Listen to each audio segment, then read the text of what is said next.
哇塞，我的鼠标怎么那么的上头？没用力就会把全场爆头，爆头！我没有键盘，键盘自己在玩，在玩。我人的手雷穿过建模，无人生还。我用键盘打碎了屏幕，哥们儿才不是败者。虽然击杀知道这三个，至少数据颠倒的帅了。我是 bad， 但我 bad 得非常非常非常不快乐。是个拼命的 C 位英雄。那你们出门装先买了，连着冲了，动作成疯了，脑中的微潮就推散不空壳。这把实验我这种没病的人，全跟队里的搞这么进行一个综合。我用物理打败网吧，进入弹跳，飞出框架，不带欠费的网费，当成机器滚过当下。我不懂你的 gay 还有那种活法。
极限操作就用野蛮部落。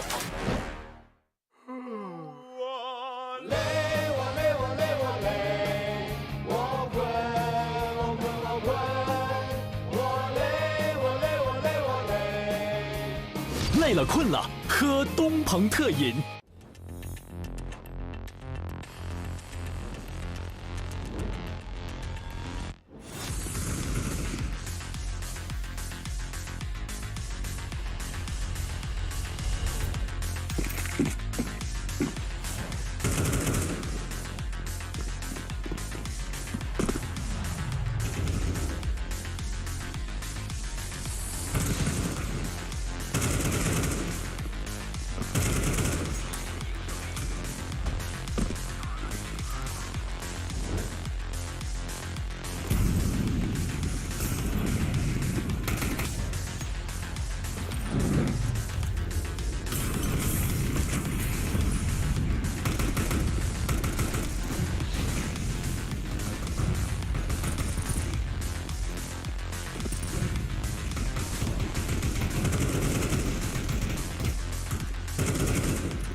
Vexite and I play for Team FlyQuest.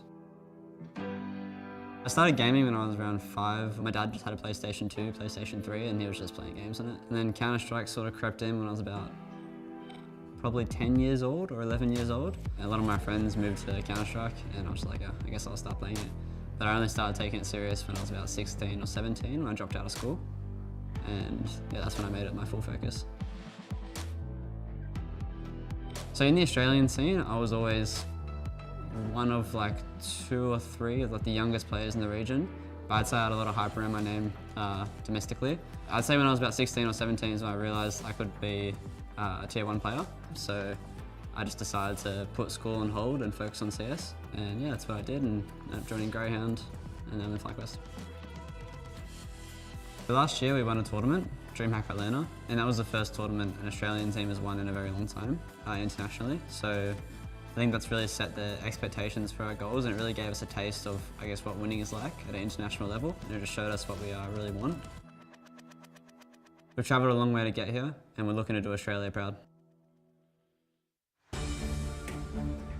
They've had a really harsh welcome to the big leagues. We're gonna have to say goodbye to some teams. Anybody can have a bad day, even like best players in the world. We are just gonna keep fighting hard.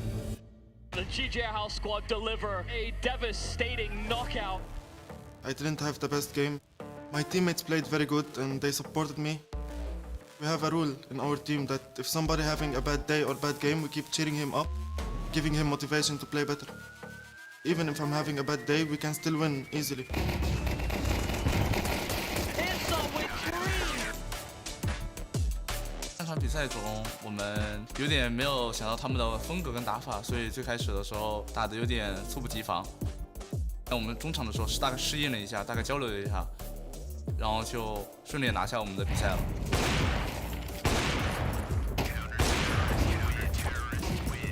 I think LVG is really good, but we believe that we can win, and we believe in ourselves. So good luck to LVG, and let's have fun. GGHL, good luck. The Huns, they're running out of chances to prove to us the level that they were a month ago. Someone has to try and back off. The 9's a goner.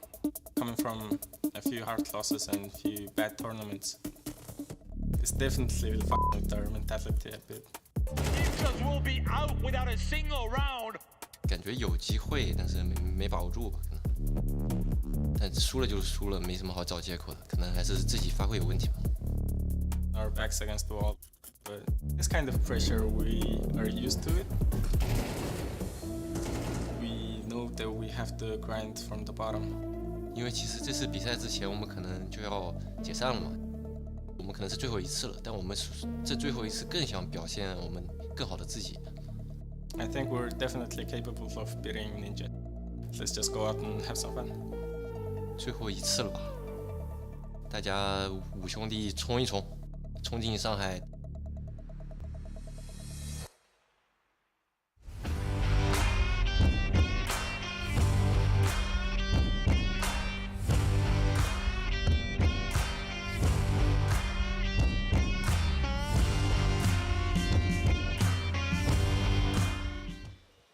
Hello and welcome back to the Asian Champions League here in Yancheng, China. Runners there, of course, joined by Tea Time and Yubi once again as we are still making our way through the playoffs. Day 3 here now as well, and we revert our attention back on over towards Group A. GGHL Envision, of course, they have a real point to prove here. I think GG have already shown the level that they can play as a newish squad. Envision, arguably our favourites. Following that, we've got a Hunt taking on Ninja as well. 2 sides who are in a completely different period. Ninja talking about disbanding. Huns feel like they're on the brink of disbanding with how badly things have been going for them. So not that different, huh? Yeah, times are quite tough in a weird way. But we'll get into all that, fellas. How are we feeling off the back of yesterday? Honestly, quite a quick day, actually. Yeah, I wanted more from Tyler Rear Adam, honestly, but it was also reassuring to see Tyler looking that good. It does feel like the favorites that we'd like to outline going into the tournaments are all going to be set for some pretty next-level clashes. And a pretty reassuring win for FlyQuest as well against the Nomads, who we thought, you know, looked pretty impressive coming out of the close qualifier, but then we very quickly realized realize they're kind of looking a little out of their depth in Group B. Yeah, I think it's safe to say Nomads have got quite a tall task ahead of them kind of in this level of competition, and maybe this might just be an experience gathering kind of tournament for them. Anything more than that feels maybe a little unlikely, but we'll have to see, of course, in towards tomorrow for them. FlyQuest, though, like you mentioned, really good to see from these guys. Vexite finished yesterday 2 rating. You know, you love to see it. Just a nice little show in there. You know, we don't really need ins for the numbers here. I can also step up. Netic, you might have come in, and people keep, you know, forgetting about me a little bit here, and he's proven just how good he is. And Regali, the second highest rated player in the tournament, 1.78, I think he is. So he's also flying too. Yeah. It's kind of just those two at the moment, though. As we get further into the tournament, we are hoping that, you know, Netic I'll have you know, Liaz had a 10 KD at the end of the first half, okay? I mean, admittedly, that's because he was never actually contested after the first 2 rounds. Save or win the round, Yeah, basically.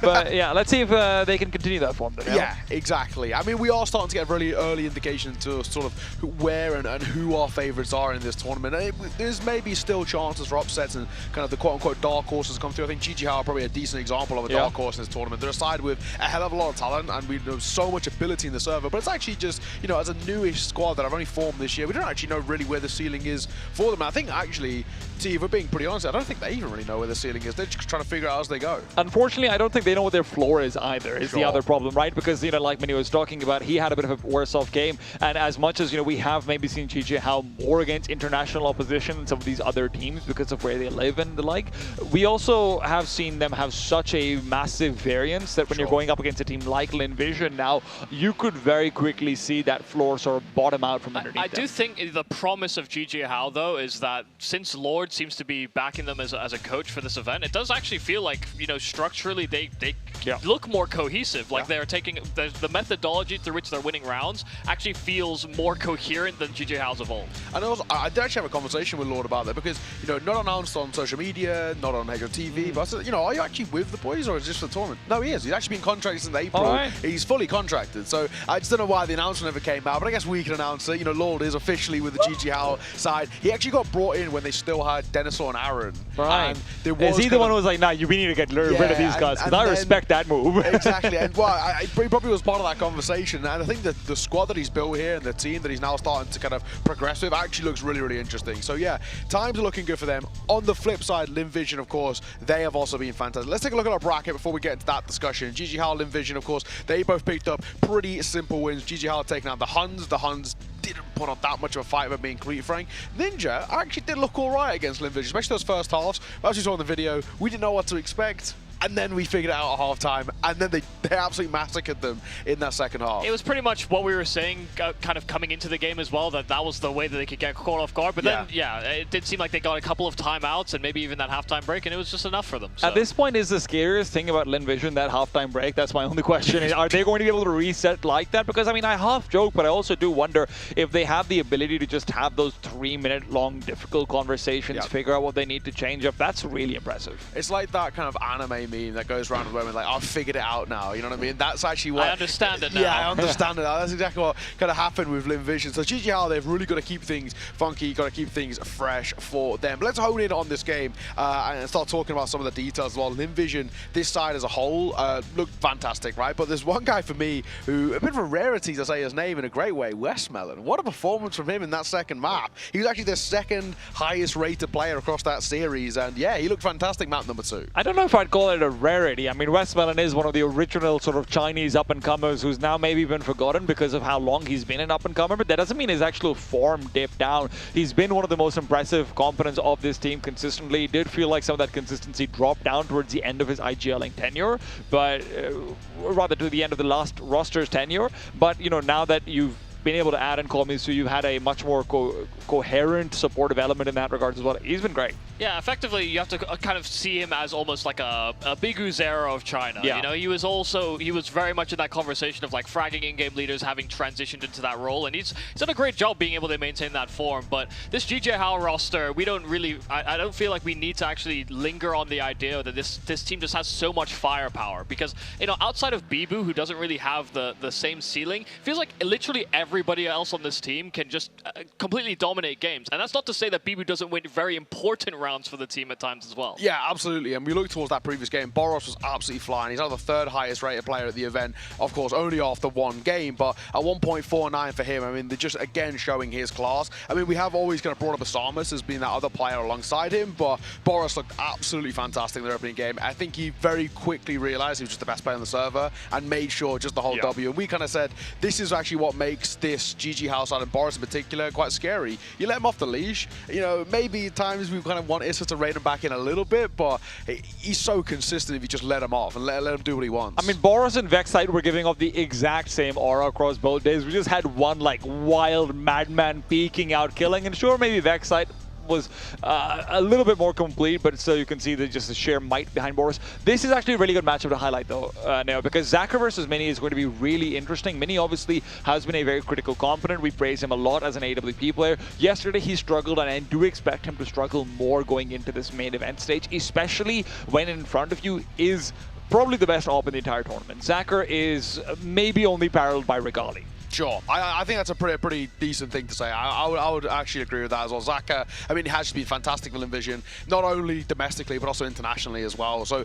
Mini, this is a real test for him, especially, you know, when you consider that Mini, like, you know, you look at his stats, he doesn't actually pick up the AWP that much, and he picks up like 20% of the time. So, you know, as a whole, he's not as kind of, I don't know if confidence the right word with the AWP, but it's not as a mainstay of how he likes to kind of play the game compared to Zacca. Yeah, it's not intuitive. Exactly. You know, for him, it's very much a learned skill that he's having to adapt into, and especially going into this main stage of the tournament, you know, coming from the closed qualifier, it's much easier to know that you're not going to be hit by as many flashbangs. They're not going to HE stack on your early starting positions. And I feel like Mini got away with that quite a lot during the closed quals, but yeah, as we scale up, you expect Lin are going to have those details down pat. They're going to expect the more traditional AWP angles and try and create opportunities back. Not to mention, I mean, their time to kill is just going to be so much faster than, you know, maybe some of these teams from Australia or some of these teams from, you know, the Chinese Open qualifiers, who we praise a lot, yes, but there is a difference between Lin Vision and Gatteron, let's put it that way. For sure, absolutely. In that previous game as well for Lin Vision, Amelia, fantastic. What a performance, top of the score as well. Really flying. So if you can get that number out as well, there's now so many different facets of firepower that I'd like to talk about in the same vein for Lin Vision. It's a constant conversation with GG how they have so many people who can step up, but if Lin Vision can do it as well, Starry, Zacca, Amelia all getting into the fray, things could be quite interesting. What I will say is Lin Vision wins feel more holistic. Yeah. Like the approach just feels better. Yeah, exactly. We've got a little video to bring you as well about both of these two teams, so we're going to throw on over to that.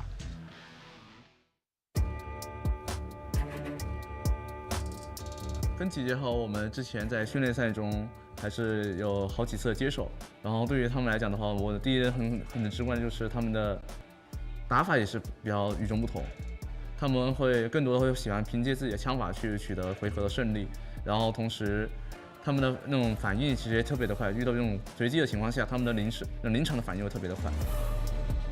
I think LVG is really good. Like they're well-managed team. We practice them a lot. They play good, but for sure we believe that we can win them, and we believe in ourselves. 我们打集结号的话有信心，主要是因为我相信我的队友们的那种个人能力，包括 我现在个人的提升也提升了很多，所以说对阵他们的话，我会感到很自信。Good luck to LVG and let's have fun. 集结号 ，Good luck.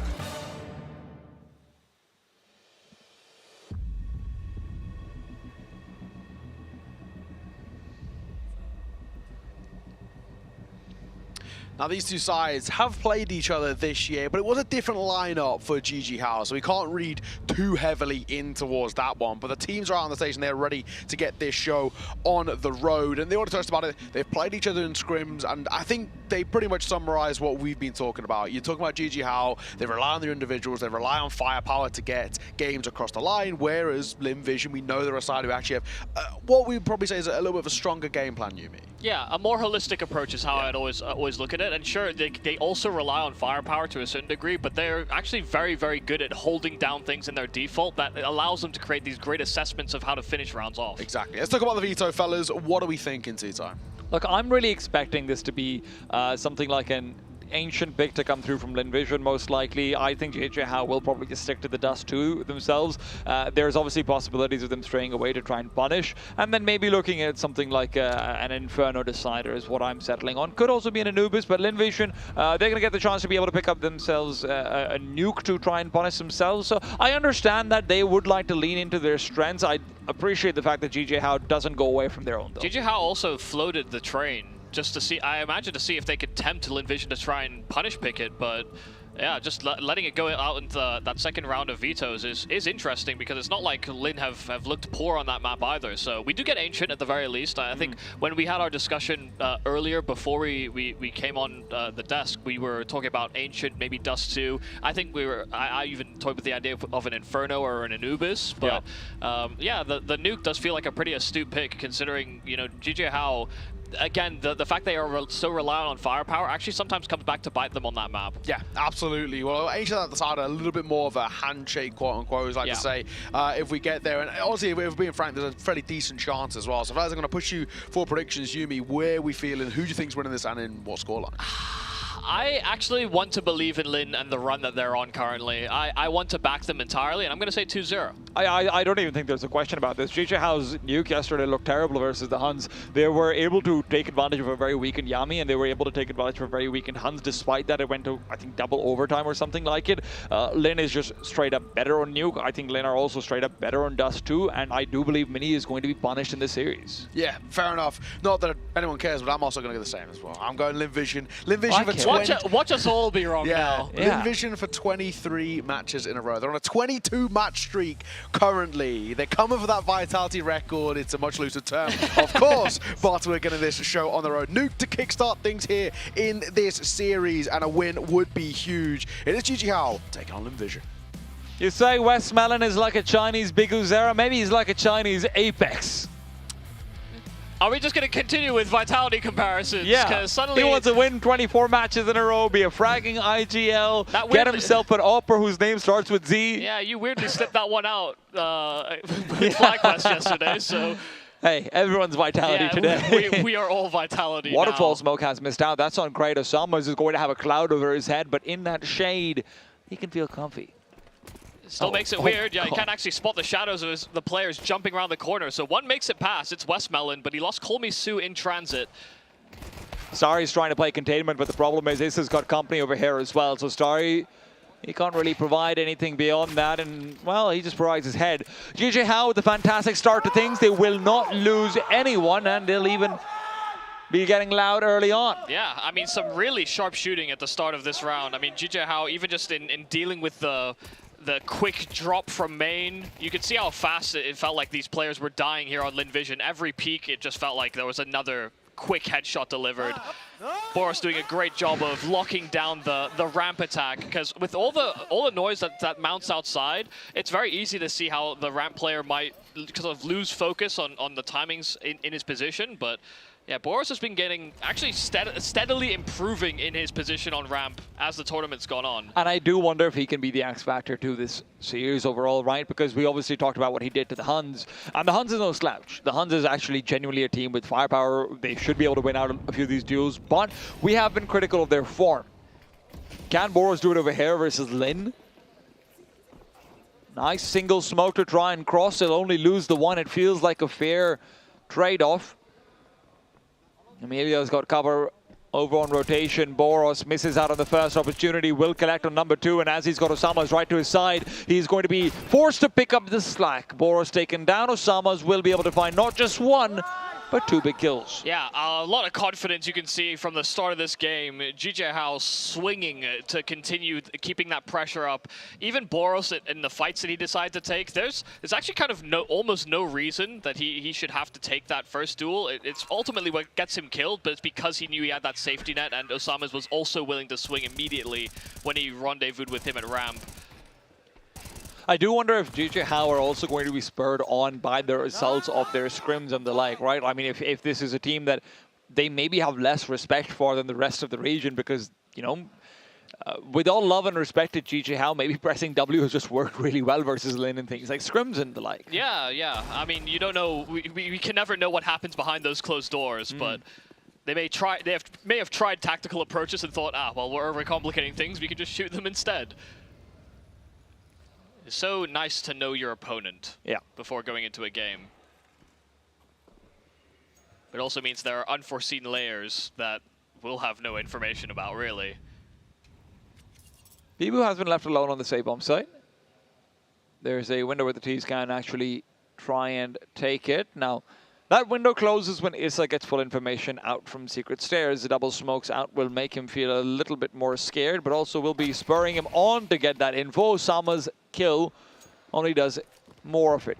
Now, with Boros going down, this becomes interesting. Mini is not going to be given too many opportunities to be able to actually respond. If he goes forward, it would have been a quick death, but instead stays his hand, stays his line, misses a shot. Emilia there to punish. Good damage already being dealt, but Emilia unfortunately can't do anything with that saved AWP. Osama's much more mobile outside, but Call Me Sue can still trade. Again, damage from Lin is fantastic, but you do wonder if Sue can go for more. He's got time to cook something up here. I mean, but the bomb dropped over at ramp, it does lean him a certain direction, but he'll also have barely enough time to reset potentially towards the A site. If he's going in through heaven, it will become a bit more scary though. Yeah, it could come down to timing. Yeah. I think his good fortune is that Bibu's on the other side. Doesn't feel like the most aggressive off the pack. Feels like he's definitely the one to play things more conservatively. But he will have audibles on the drop. No, he won't. No, he heard him. He did? All right. Well, I mean, he would have heard the tap regardless. And now Bibu comes up the ladder. Will not be able to stop the bomb from being planted. But Lin Vision, great round overall. Just to make sure that they get all the high-value weapons carried over into the next round. But yeah, a little bit of a close call considering the investment there from Lin. Just glad it doesn't end up being a complete forfeiture, I'm sure, for the defense. Didn't Sue get the silent drop? No. I thought he did. Okay. He made a stab. You have to make contact with that slope actually very high up to slow down enough to be silent. I remember the first time I ever saw that, I was like, wow. Yeah, so an early prompt there for Bibu, and it was also a fake tap there from Sue. Well, first rifle round now out for Lin Vision, but an aggressive move being made here by GJ Hao. Forward play, not only pass to Red, but had a teammate alongside him. Mini, a shot between the pickets, and he's just going to get Molotov and immediately swarmed, but he somehow survives. Boros, good cover from behind.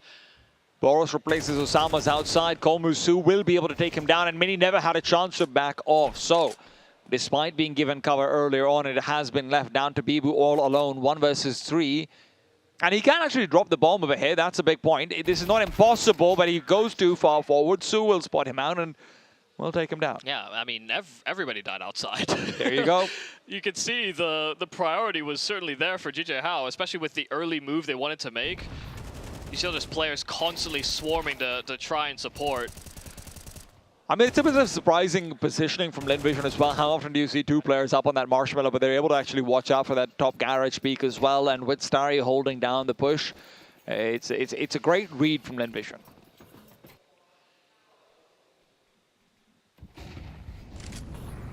We'll wait to see whether Zacher comes online, because it feels like Mini's looked okay, but has also had a couple of opportunities now as well that have fallen by the wayside. He himself admitted he didn't feel like he had the strongest game the other day. Well, Issa's found himself 1 on Osama's has got damage on the second. The problem is Starry is no stranger to going through that outside smoke and getting full garage control through it. Issa now replaces where Osama's was playing in the pistol round. He is in Mini, but Westmelon all in the meanwhile, full hell control. Been a high traffic area in a few of these rounds, and even just the way that GJ Hao have approached it, they know that they don't want to get wrapped. Great kill there from Zacher. Boros was hunting for information outside, and it leaves them in a bit of a lull. That's why Mini will take the opportunity to push through ramp with the AWP. He's slowly closing the perimeter through which Lin can set up for an attack. Do they expect Issa here though? They've already got the kills onto both Boros and Osama's. Starry peeks out, and yes, he does. Very nicely done. Just really expecting the peaks, but it doesn't matter if Bibu just gets the frags playing in from the back of the bomb side. Westmelon now peeks forward. Head exposed, will not be losing the duel. Mini is left alone. Mini can cover the cross though. That's a problem, but that's a problem only if he hits a shot. Starry, what a round from him. Yeah, but with both the aggression, but then also stopping and freezing in Garage for so long. Lin just called a pause in the middle of the round and made it so that GJ Hao would basically be flying blind. They'd have to re-aggress, they'd have to hunt for information, and that's how they kept on finding these players. Boros first exposed, Issa wasn't so totally confident in his position either. And it was a formidable effort there from Bibu, but yeah, the miss from Mini does seal the round.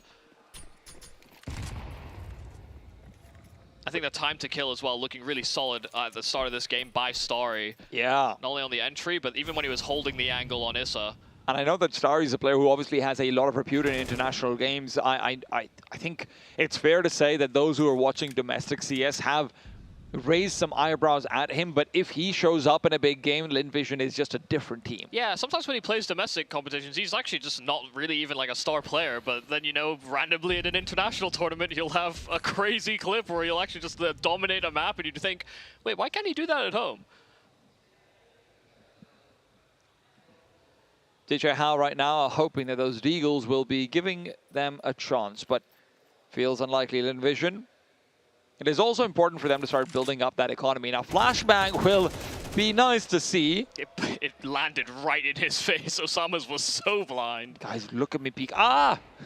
Bibu has found a critical kill. He actually picks up an AK-47 as well. With that Molotov, this completely isolates Komisu. Komisu is watching out for the shot. He's been so good at being just patient, Michael. He has seemingly gotten the better of so many of GJ Hao's players just by watching and waiting. Issa, no chance. Yeah, I think that's what is commendable about Lin in general, is that, and I understood this coming into this game, but when they know they're playing against aggressive teams, they are actually very, very patient. That sometimes, maybe explicitly too patient at times, but because they have that understanding of like a counteraction against an aggro team, they're all very much on the same page about what their tempo should be for the remainder of the round.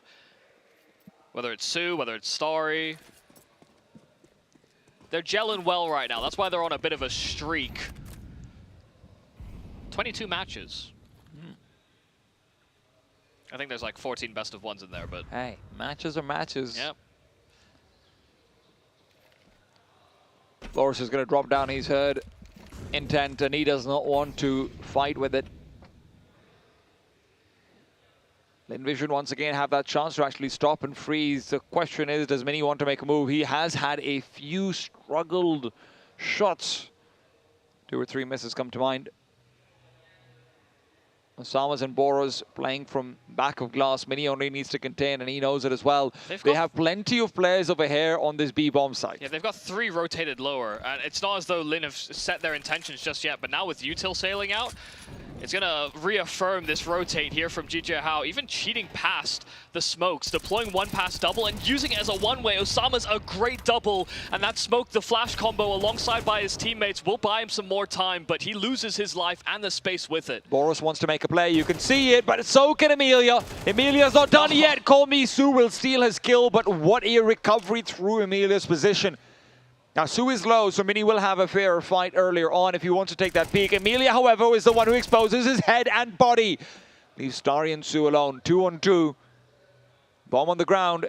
Mini unaware. Starry coming in from behind, and now with steps given over, Starry will have the advantage. Takes him down, but loses a lot of life for it. Bibu left alone. So much to do. A Molotov on his side. Too much information. He's being overloaded, but he steps up to the occasion. With time being the real problem, Starry needs to take a fight. He knows it as well, and Bibu has won the round just by staying alive.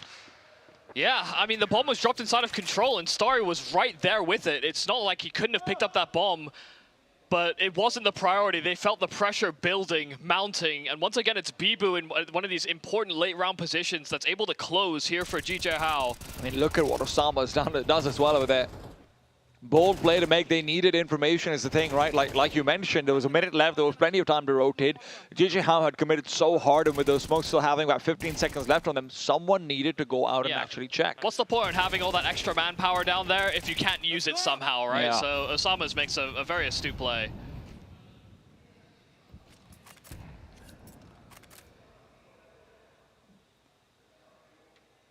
Oh, one of the first times now, as we get into these gun rounds, where GG How have been able to stifle the defenses of Lin. They tried to be aggressive in one of those opening moments, and it's actually kind of what opened the door back up for the Chinese. Now, the problem for GG How is that they do not keep that many players alive, right? And they've been a little bit on the downswing of things financially, so you are going to see them come into it with 2 MP9s.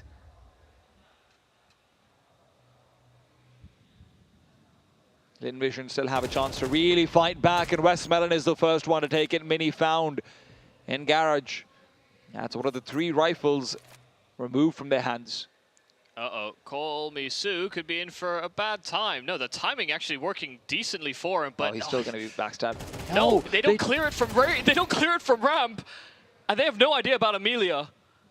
Amelia is going to be able to pick up one, but there could be the problem of Osama's coming in through vent. Zacher will still cover it off, and trade leaves Boros alone. And GG How, who have gone back to trying aggressive maneuvers, have once again found themselves heavily punished. I can anticipate a tactical timeout here for GG How. They call the lobby crunch from both ramp and hut, and they haphazard clear it, and they end up in this trade battle where it gives Lin a bit more time to react to some of the numbers, being able to pull the players from outside to cover from main. You know, if they actually successfully pull off that crunch, Lin may have very well given up lobby control and just tried to commit down lower or explore heaven. I expect that tactical to come in before the gun round.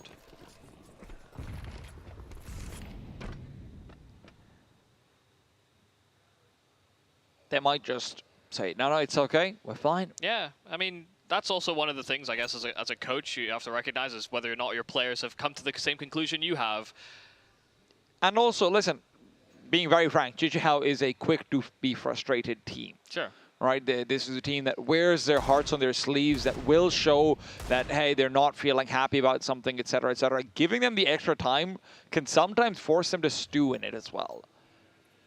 It's very difficult to actually draw that fine line between, hey, this is going to help and this is going to just hurt more. Yeah, it's a familiarity of managing temperaments.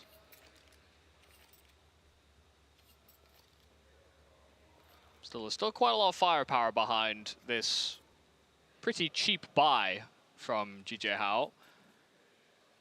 You know how good their deeks can be.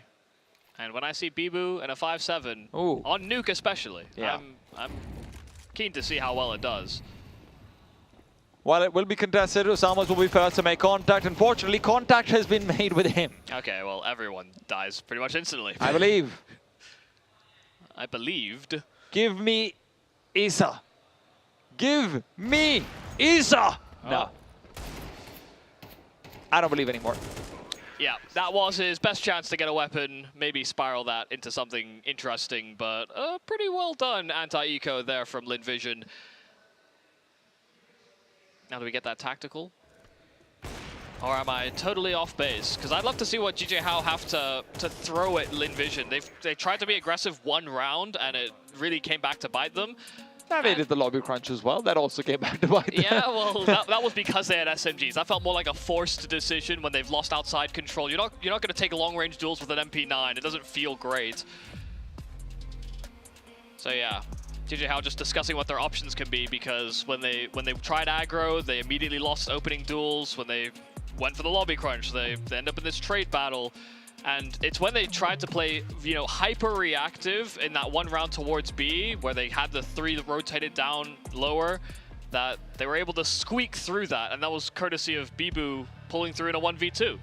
I do think one of the hardest things for GG How, like for Lord's position in GG How, is because of how much firepower you have in this team, very often you're going to have a different piece being activated almost every single game. Right now, it feels like Osama is having a pretty good game.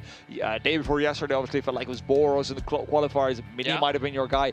You have to adapt so much of the game plan around whichever player of yours is hot at the time being. And this is a team that can't do that, right? You do actually see a lot of juggling of positions. You will see, Osama's and Mini swapping out. You will see maybe, Boros being the one to go aggro outside. Maybe Osama's will be the one to do it.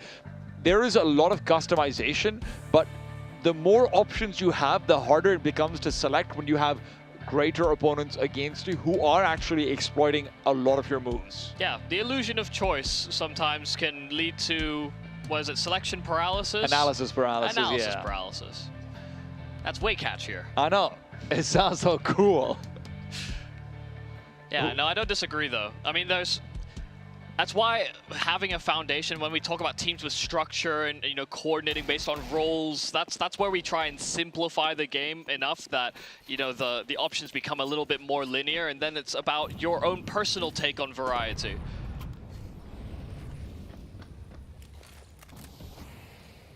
Well, let's see what the solution is going to look like.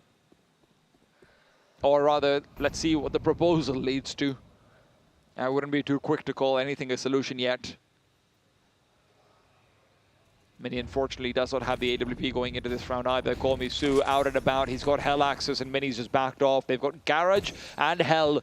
Jijiao have tried to re-aggress, though. This is interesting. Mini and Boros next to each other, already losing one, and Sue has company. Westmelon right there with them. That is so cheeky. That is so well done. It was a double swing that Jijiao had operated around towards Hell, but Lin had one constructed themselves. It's a good counter kill from Osama's back, and the gun actually blocking Issa's view of a player ascending the ladder.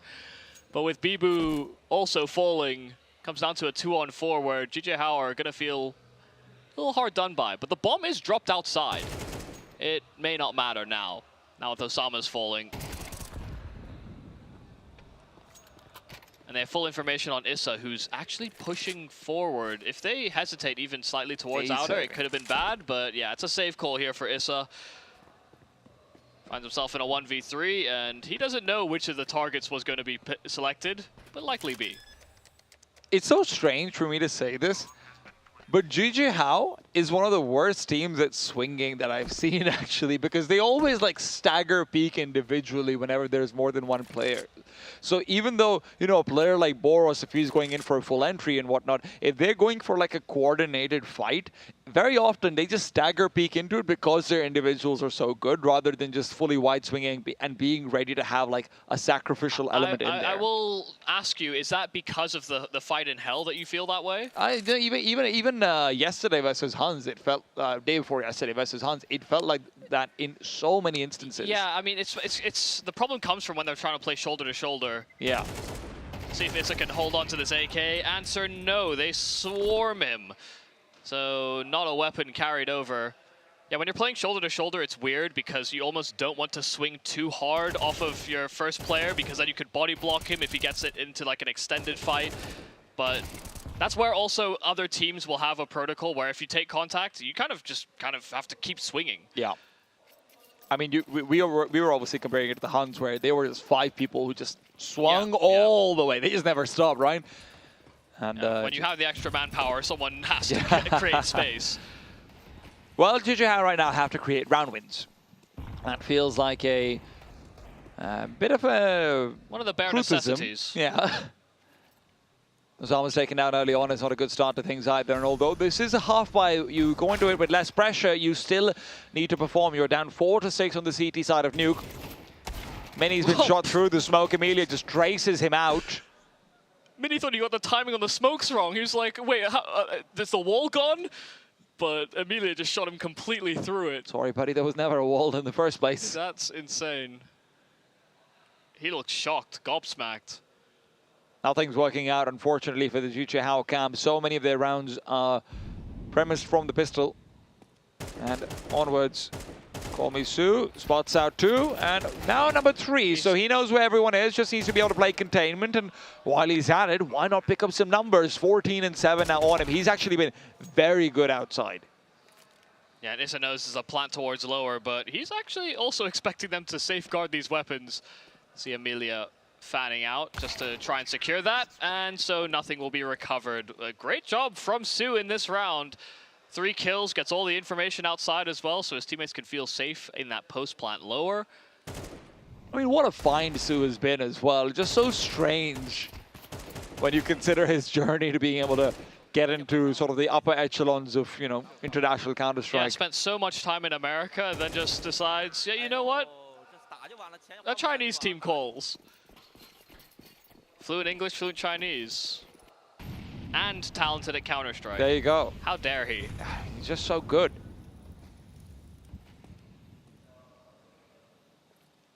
I bet he was a straight A student too, knew, like, lifts benches 350.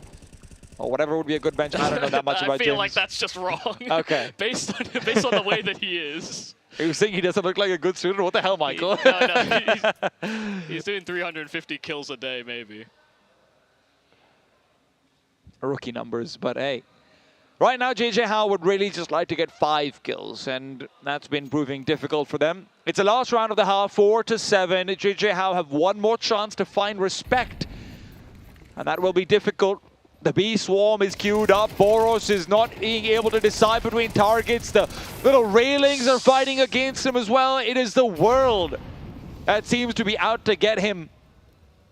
But it's still a 3 versus 4. JJ Howe have a chance here on this retake. Mini needs to be able to find this kill, but Starry, unfortunately, with that small gap through the smoke, is coming in to perform. And you can try and fade away Osamas. That's not going to make a difference to the round itself. Bibu's already dead.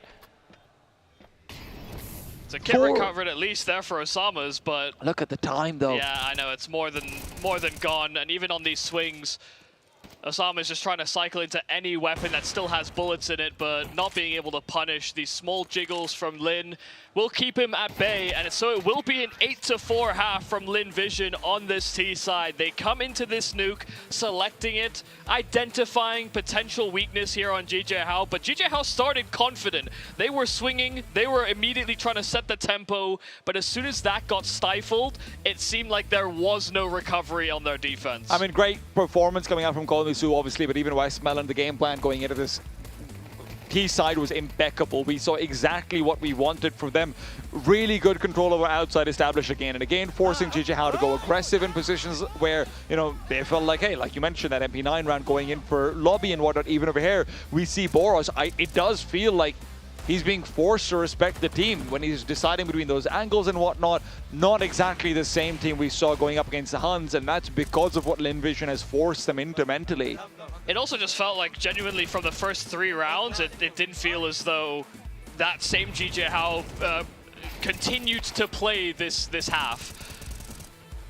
Immediately put on notice from that early aggression. Then some of these quick shots happen as well, even on the low buy round, for example.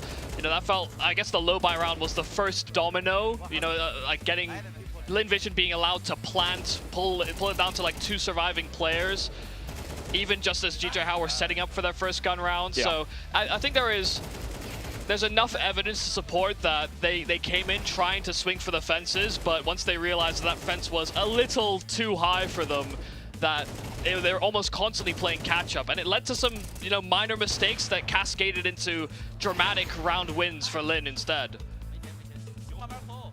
And there were opportunities for JJ Howe to be able to do more, right? I mean, going back to that same lobby crunch, if you're actually able to spot out the player, you know, fully properly cleared, a couple of the shots that Mini misses, which could have maybe converted into like an actual legitimate clutch potential. It is rounds like that where, hey, maybe it's a 6-6 instead of a 4-8, but yeah. I mean, maybe it don't matter. In the opening 6 rounds, it felt like we had 3, or actually, I think 3 is dead on the money. It was 3 missed shots. Important shots from Mini that felt like they could have swung the round back into their favor. And, you know, he said it himself coming into this game, he didn't feel like he had the best day yesterday, but we were expecting him to find recovery individually. And the thing is, Michael, we obviously talked about this in the pre-show, that, hey, it's going to be harder to actually op when you've got flashes and nades and this and that. Missed shots are missed shots, right? Like, there's just nothing else you can say about that. And to be fair to him, the pressure of Linvision is different. And Yes. that is something that I think people do not understand, especially if you're an international fan who just, you know, occasionally tunes in. You're thinking of the Tylus, the Rare Atoms, and yes, Linvision has featured at Majors, but they've largely been kind of bad at Majors very often as well. The low buy round where Mini misses his shot on Hell, Yeah. that was a double swing. That was another player deep ramp. Absolutely. You think about the double Hell push from both Sue and Westmelon. You know, they're creating these double peaks just as they're clearing into angles far more frequently than GG How would have experienced with basically any other team in the tournament. It's why this Linvision squad looks so devastating right now, is that not only do they have some different stars that can come up, and sure, we're often talking about Zacher, Sue, hell, I mean, we can look at players like Amelia as well as a great example, but Starry and Westmelon, it doesn't feel like there can necessarily be a habitual weak link on this Linvision squad. Lin feels like they've got the rifling trio of Tyloo with the better opera and more structure. I would say the rifling trio on Tyloo is still better, but... Hey, let's see how it goes in the actual match. I would love to see it. Amelia right now would love to show you some shots, so Michael. Zacher will just be receding backwards. GG would like to find out for Hell control. Zacher knows it as well. He will be all the way behind. He's been given one job. Stay alive, please, Zacher, please. Molotov has been used as well, and Usamas has given up a chance for a freebie. So it feels like pistol round number 2 should be going the way of GG How, unless they're able to overrun Boros and quickly find responses. Komisu has actually got control over the vent. If he finds a kill over here, it is game back on. Oh, immediately taken down by Bibu, and the swing from the double doors as well. It's a trifecta of frags available. And while Westmelon does answer back on one, he does have information on where these players were last located. Door closed behind him as well, but that will only buy him so much time.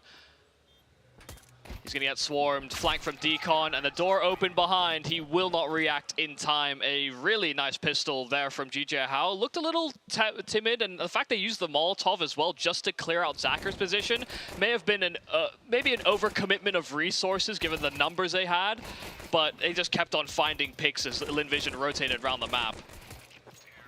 Nice, let's go. So that's both pistols here for GG How.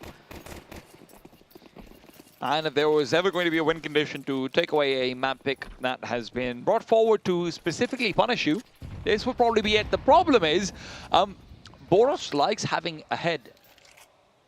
And right now he doesn't have one, Michael. Yeah, that's got a keen eye there. Yeah.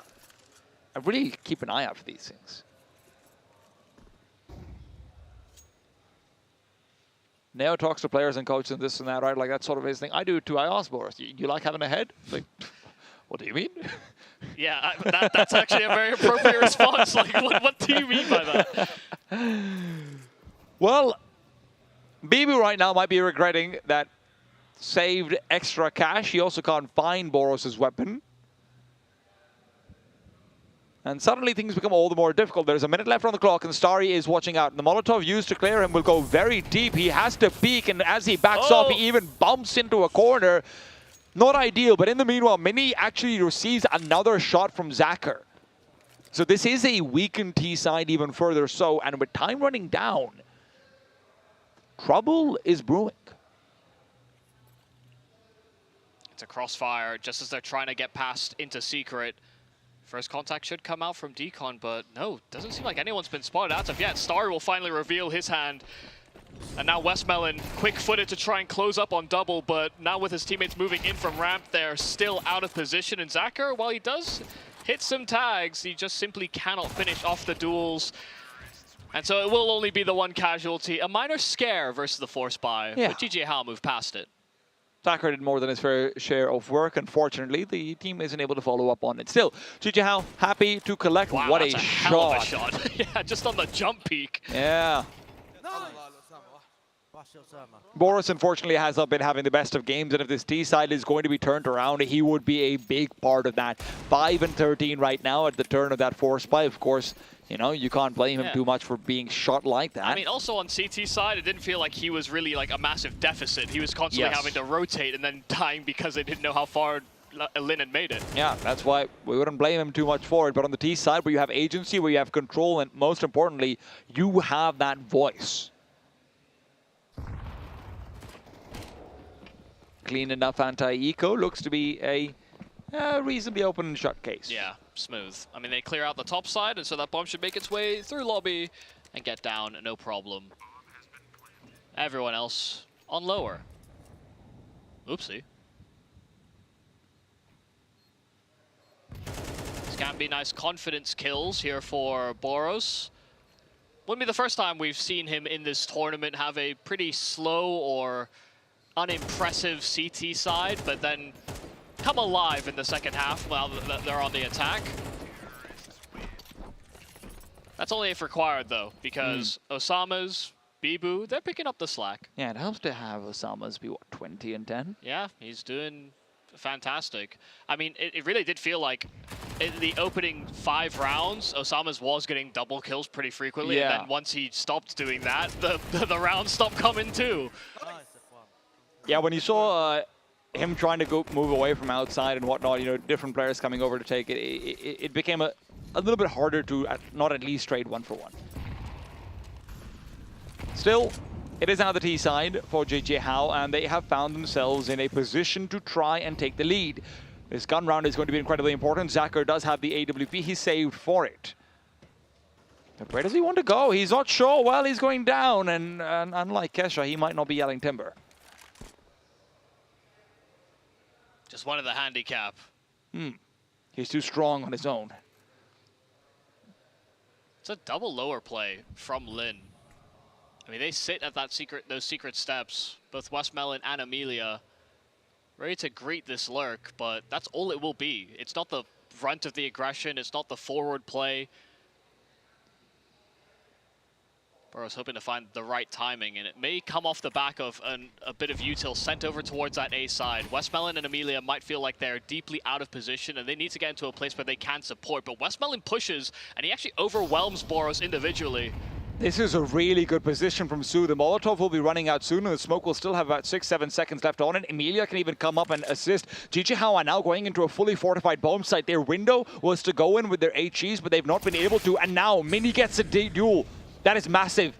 Emilia struggling to position because of the flames, but the double dink still comes in. Zacher won't care. His off would have taken them regardless, but still, it's a difficult chance for him to try and capitalize on. Bibu, long range, 9 HP. He's not going to take that duel. It's instead Mini to find another big frag. His lack of success on the CT side now forgotten. That quad kill, Mini does it all. I actually don't know how they've managed to win this round. I mean, they just brawl straight through all the defenses here on Lin, but it felt like Lin had all the information they needed. They pushed up secret, they cleared the majority of outside while Westmelon took that duel, and then while they're rotating back and pulling an extra man, Emilia, back up to that A site, I felt like they could have even had a 4th man there and still been fine. Yeah.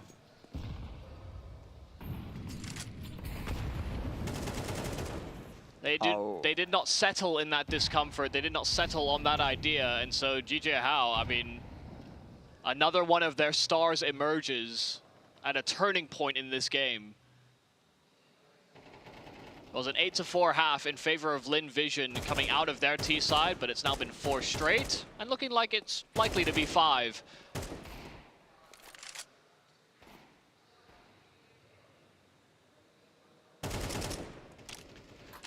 I do wonder if Boros might not even be needed on this T side if Mini ends up showing up like that.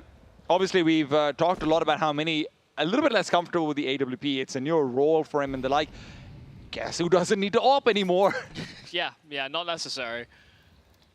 That thing's expensive. It slows down your round typically. You only got 1 shot with it. Ugh, what a garbage weapon. There's so many bullets in that thing.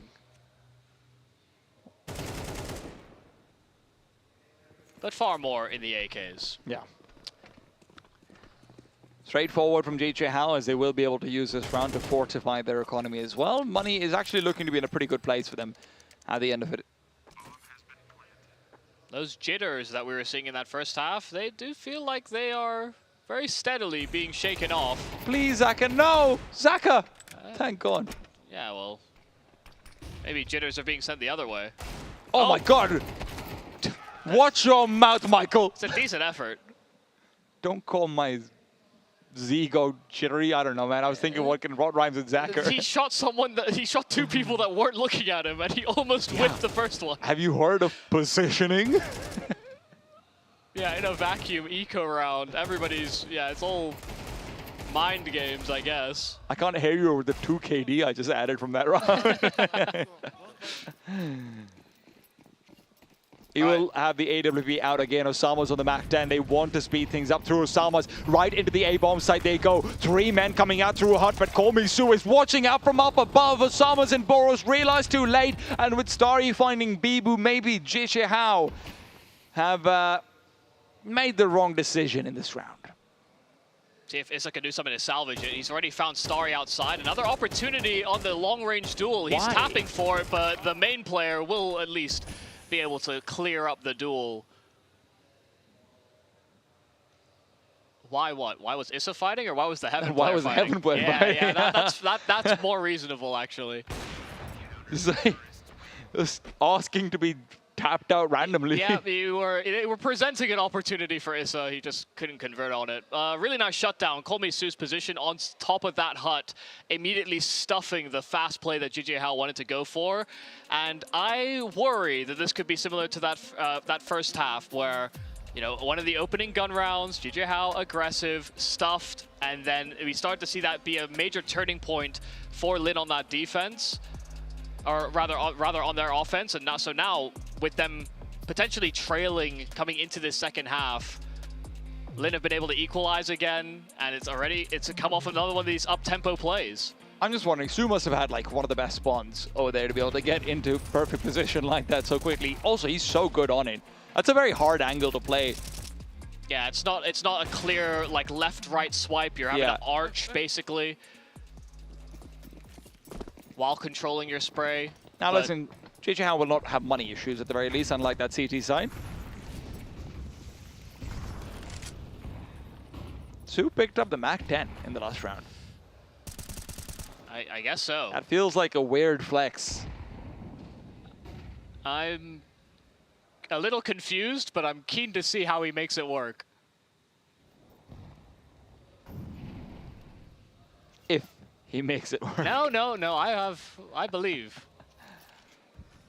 Oh no, that's not great. Starry even able to transition away, or fake the fallback at the very least. Zacher's getting aggressive as well in the meanwhile back on ramp. He doesn't need to go further than this, he knows it as well.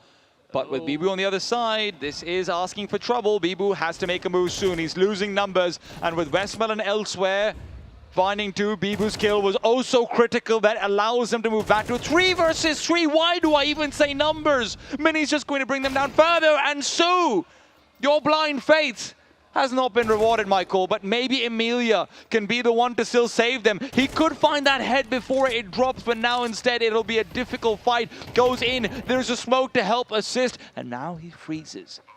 Mini has made the right call. Emilia not being quiet about things. A flashbang out and over, but it'll never be allowed to bloom. Mini's triple kill gives them this round as well. It's another heroic effort, isn't it? It really does feel like this round could have cascaded out of control. Westmelon gets 2 kills on the cross as they try to descend down those secret steps, even maybe attack through main. I'm very surprised Zacher actually pushes forward there when they have gotten 2 kills. Yeah, I mean, it also happened as he was pushing, right? So, I mean, it's not like he could have instantly reacted. Even if he did, if he made noise retreating, Bibu probably still gets the kill. It's just, it's a lot of patience, but also, again, in one of these moments where, because of the mounting pressure outside, we saw a similar round from Boros on ramp where he did get aggressive because of the outside contact, or he even rotated fully away from ramp to pick up the slack towards Hell. There are moments where you do feel like as a ramp player, you want to be active, you want to be involved, and especially when you're on that orb, the fact that they're leaving Zacher in a very sedentary position, yeah, he kind of loses his nerve, and to be honest, he gave up his angle as well on ramp, and the problem he had was that he was clearing left and right, but then the angle Bibu chose was only really effectively cleared by a rifle. Bob starts outer, tried to go for that same pick on the jump spot, but it will be unsuccessful. So there may be another transit of positions here for Lin Vision. Amelia set up on ramp, but has the support of Zacher as well. Bibu does feel like a different beast on Nuke. Yeah. And it feels like it really lends into that, hey, I'm a support player, I play on position sort of thing. Yeah, a little bit more slow and a little bit more patience. This is not going to be patient nor slow if it ends up being a ramp hit, though. They have numbers on numbers, but now they receive. They're not sure, GGHow, yet to decide where exactly they aim to paint their bullseye. I'm not certain they have a clear read on what the economy is. Are they waiting for a push? Amelia, if he finds Mini, that's going to be the bomb dropped as well. Mini continues to check it out, but this angle is just terrible for him. The swings will keep on coming. Amelia now switches out to the USP to finish off that big double. Successfully managed to make them worry about a second player behind him too. And with 30 seconds left, GGHow have zero information about what the CTs are doing. Boris is exploring another option towards A at the same time, but he's found a kill already moving into that past the T vent. Zacher, oh my god, that's a freebie that he's given up. Starry has a chance to come out through the vents, but now that chance is over. A smoke to try and at least buy some chaos, but with 10 seconds, the bomb being planted, GGHow are feeling, and they've only got one job. Just back off and don't die. They may be more concerned about the prospect of a player out from Hut. See Bibu just trying to hold as many of the angles as he can simultaneously, but it's a really an attempted deep clear. Bibu ducking at the perfect moments to evade West Melon. It's a safe call.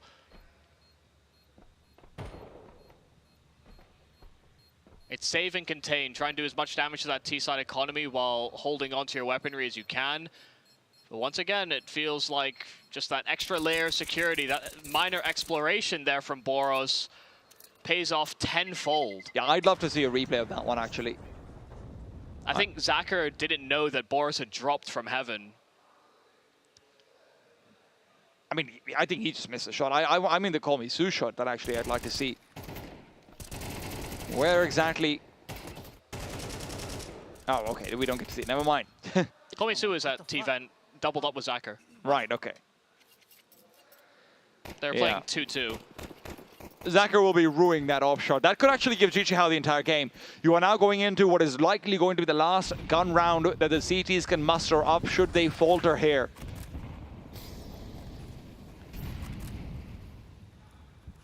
Lane have not necessarily felt like they need to go aggressive outside. They've not even really planned for it. But right now, Starry finds Osama somehow dropping down, turns around, just beheads him. That's pure reaction. He just heard the gunfire and flicked back. And it's a bit of a reminder of what Lin can do. Zacher with 3! Quick to remedy the round gone by. GGHow leave a man who might be a different beast on Nuke, but I don't think there is a beast that can carry this burden. I do feel as though this GGHow squad would really benefit from just working the mid round. It feels like they're so good at it. They've been finding so many of these multi-kills. They're exploiting some of the weaknesses on the rotates for Lin because they want to try and play shoulder to shoulder very often. The individual firepower of GGHow really does feel like it's emphasized more in those mid to late rounds. But these up-tempo plays have just been, I mean, pretty marish from them.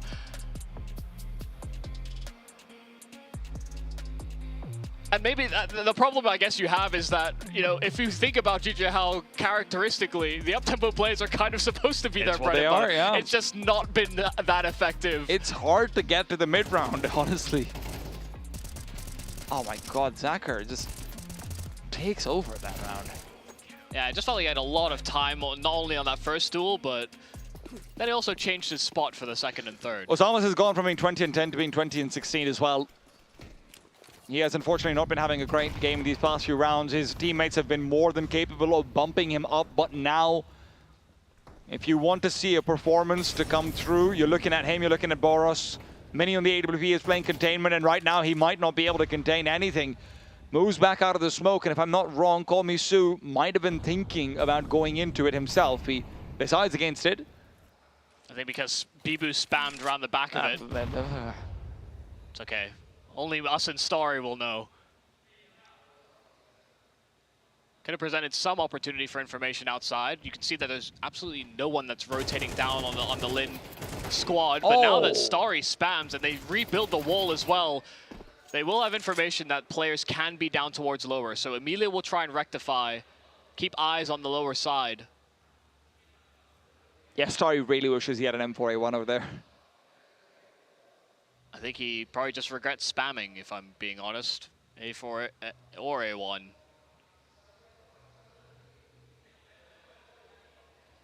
Now, the problem will be is that you have these two players lower, and sure, they might be able to clear it, but transiting past ramp could be its own problem. Look at the time. JJ How are just hoping that Lin Vision are going to make a mistake. And honestly, they might have. Yeah, they leave ramp completely exposed. Didn't pick up the slack behind Emilia. Emilia's position is fantastic, though. Issa doesn't want to take that peek at all.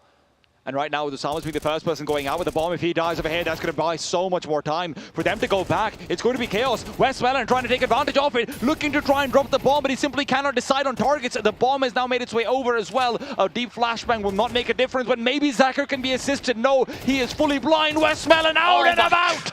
11-11.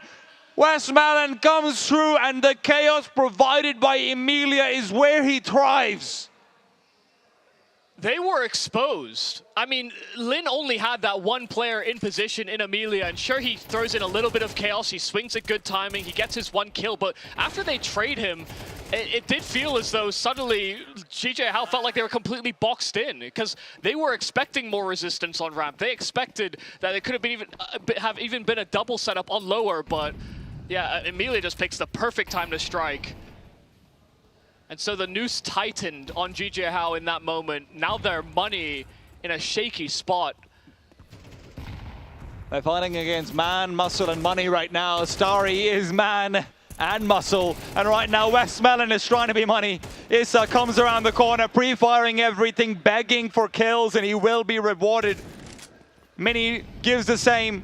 But there are still two more. That came from Komi-Su, has not been moved. Zacher will not be movable. And as he continues to peek, Issa is the one to proceed. Issa's reloading. Komi-Su continues to swing. Issa still gets it done. Hands in the air, fist bumps, and ice cold. The quad delivered. How many individual moments have we seen from this team? Yeah, I felt like Lin had got exactly what they wanted out of this as well, considering the fact they find themselves in a deficit. Zacher swinging heaven. He tried to continue to take attention and hope that GJ How would lower their guard, and they got exactly what they wanted. The Tech 9 was facing, and there's an active reload on the site, but Komi-Su just couldn't hunt down Issa. And it's a key clutch won by the leader of GJ How to put them in a favorable position in this map. Now this is still another full buy here for Lin to try and contest into the overtime. But I think they're realizing just as much as we have that when they end up in these 3v3s, these more mid-round active moments, it becomes that much harder to close. And so it will be a slow roll here from GJ How. I really like what Emilia is doing in just playing this super hyper massive ramp angle. GJ How have been so rarely sending anyone out to explore individually, take that 1 versus 1. Zacher does actually come over to deploy a bit more utility. Yeah, but just throwing a smoke on the rotate and leaving him alone. Yeah. But they're going to have an idea of where that op is likely to be. Re-smoke back out. Spam would be well placed, but I don't know if Su feels comfortable enough to go out and even try it. Or the Westmelon. He hears those reloads as well. 2 players have revealed position, if I'm not wrong. 25 seconds, and in they go. Westmelon throwing his last bits of utility. It does weaken them, gives them an easy headshot. Second duel was difficult, but this is where Starry needs to step up, and the spray cannot be continued. Only good for 1. Emilia rotates back in, but it's still going to be Zacher. 10 seconds, and it's a drop down to B. Mini, barely enough time to get onto the bomb site and plant the bomb. He will be able to find it. Jumps as well. Thought for a second he might not, but still. Oh, no! Disaster! Absolute disaster! Well, it means we move into overtime. He switches off of the plant. He let go of the mouse button. He tries to get his gun out as fast as possible. There's been so many redeeming moments for Mini in the second half. Multi-kills with the rifles, refrags, saving graces, so much. He felt like he'd gotten rid of his demons, but now they come back to haunt him still. No time to dwell on the past. There will be a shroud of misfortune, sure, but you have to be able to push past the darkness. We find ourselves in an OT where GG Hao may feel themselves a little robbed. But this is an open gateway now. Both 8-4 halves for the attack. It's been on the defense where all these rounds are that much more critical, so let's see if Lin can do better now that economy becomes less of a factor.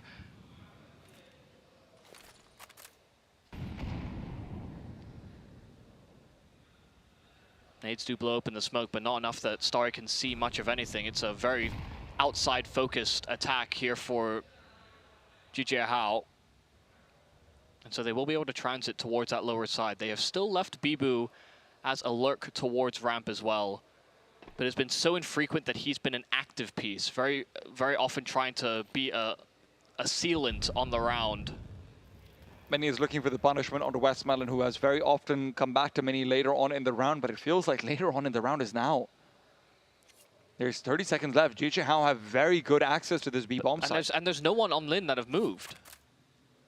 They have not bought into the idea that GG Hao would finish on B and play it so slow and so quiet. Now, Lin do have utility if they want to go for this retake, but the kill on the Bibu is going to be incredibly critical. Borosan reveals position and likely intention with that as well. Bibu is hoping to be able to punish, and he will not be able to do so. Summers finds his first kill in 9 rounds, and maybe this could be the difference maker. Many closes the door behind him. They have to worry about ramp more than anything else, but for now, it's all about getting post-plant positions. Opening that door is asking for death, but maybe it will not be delivered. Mini will be able to hit that shot, and with Issa finding Starry, Lin Vision are left without any real results from that gamble. Beautiful call from GG Hao. Yeah, it's a slow roll. They just cut all sound. And they completely overwhelm a vacant bomb site. Lin, once again, feeling like they're deeply out of position. And this happened, I mean, throughout that CT side, sure, a couple of times. But especially, I mean, it also happened to GG Hao. These bluffs, effectively saying, we don't believe you'll take that open space. They have, these gambles have not been working out, really, for either squad. And it's good to see Osama's being able to frag again. Between him and Call Me Sue, those were definitely the leaders in the first half for their respective teams, but both really quieted down. I'm not going to lie and tell you I know exactly what Call Me Sue's score was, but Osama's was gone from 20 and 10 to 20 and 19 before getting those 2 kills in the last round. It's a scary prospect if GG Hao are going to have everyone who's been missing start to activate. Boros, another one of those missing men. But an op on the other side is now no longer there. Zacher dealt with so swiftly. I think he's also anticipating a player to have been up close. When there's an AWP trying to push for red, there's very frequently a rifler that will join him to try and take up that space if the rifler should fall, or the AWPer should fall back. And look at the gap. The immediate vulnerability identified. Sue will try and get here on time, but it's being held by not only the rifles, but the AWP of Mini too. Emilia should have been expected. He's good for only the one. Mini and Bibu quick for the refrags. And I do wonder if GG Hao have just been very good at also taking advantage of the fact that, hey, before they were only going around that 40-second mark, 30-second mark, 25-second mark. Call Me Sue might not even have been fully ready for so many players to have taken ramp control like that early on. I think at the moment we're just seeing Lin target areas on that CT side. I mean, it's an opening start double outer, and it's going to leave a vulnerability. And yeah, just the slack wasn't picked up in time. And I don't know if that's necessarily because they believe GG Hao are going to be very outside focused. I mean, you know, considering the amount of rounds we've seen from GG Hao on this T side, it's not an unfair assumption. They've done a lot of outer walls where they have one lurker. Sometimes they have multiple players committing outer at the very start of the round. So you can see why Lin would target it. But yeah, I mean it's effectively, I mean, not unforgivable, but with Su trying to get eyes on ramp with Amelia already committed lower. It was effectively just an information play about what timing Amelia would have to consider, and it's really more a mistake that Su commits as wide as he does, instead of trying to keep eyes on a crazy off angle perhaps as they're descending ramp. But again, these calls from GJ Hao have been right on the money. They've been finding those weaknesses. They go into a vacant bomb site in one round, and this time they go into ramp where they have the advantage on the fight.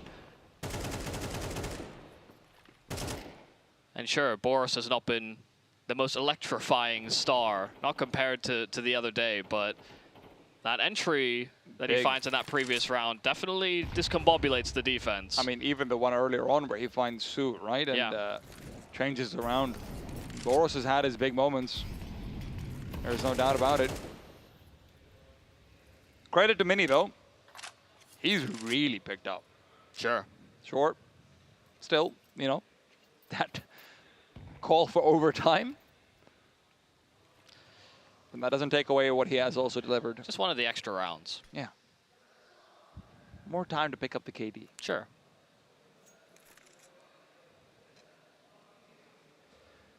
Now GG Hao freeze. Envision, credit to them, are not looking like they're going to get antsy. But they're also not going to find any information at all. What is Zacher up to? He's not taking a look in. Flashbang forward, Starry is overrun by it. Westwell in from behind. Call Me Su is supposed to be giving as much comfort as he can, but right now the MP9, that would have never worked out for him. Takes the closer range angle. Zacher, what a flick. Leaves GG Hao wanting, but Boros might be delivering those desires. Zacher turns around at the perfect time. He's not done yet. When he left alone, 1 versus 3, no chance here for him. Zacher gets that 3K. To clarify, Zacher did miss that flick, but it was at least very, very close. I mean, you could see the fear in GJ Hao once they realized that AWP was there, and they slowed things down considerably, hoping for that Heaven Wrap to catch Zacher off, only for him to be hyper aware of that possibility. They're not peeking me main. I'm expecting Heaven. I mean, both him and Su just locking things down. That's a quick scope.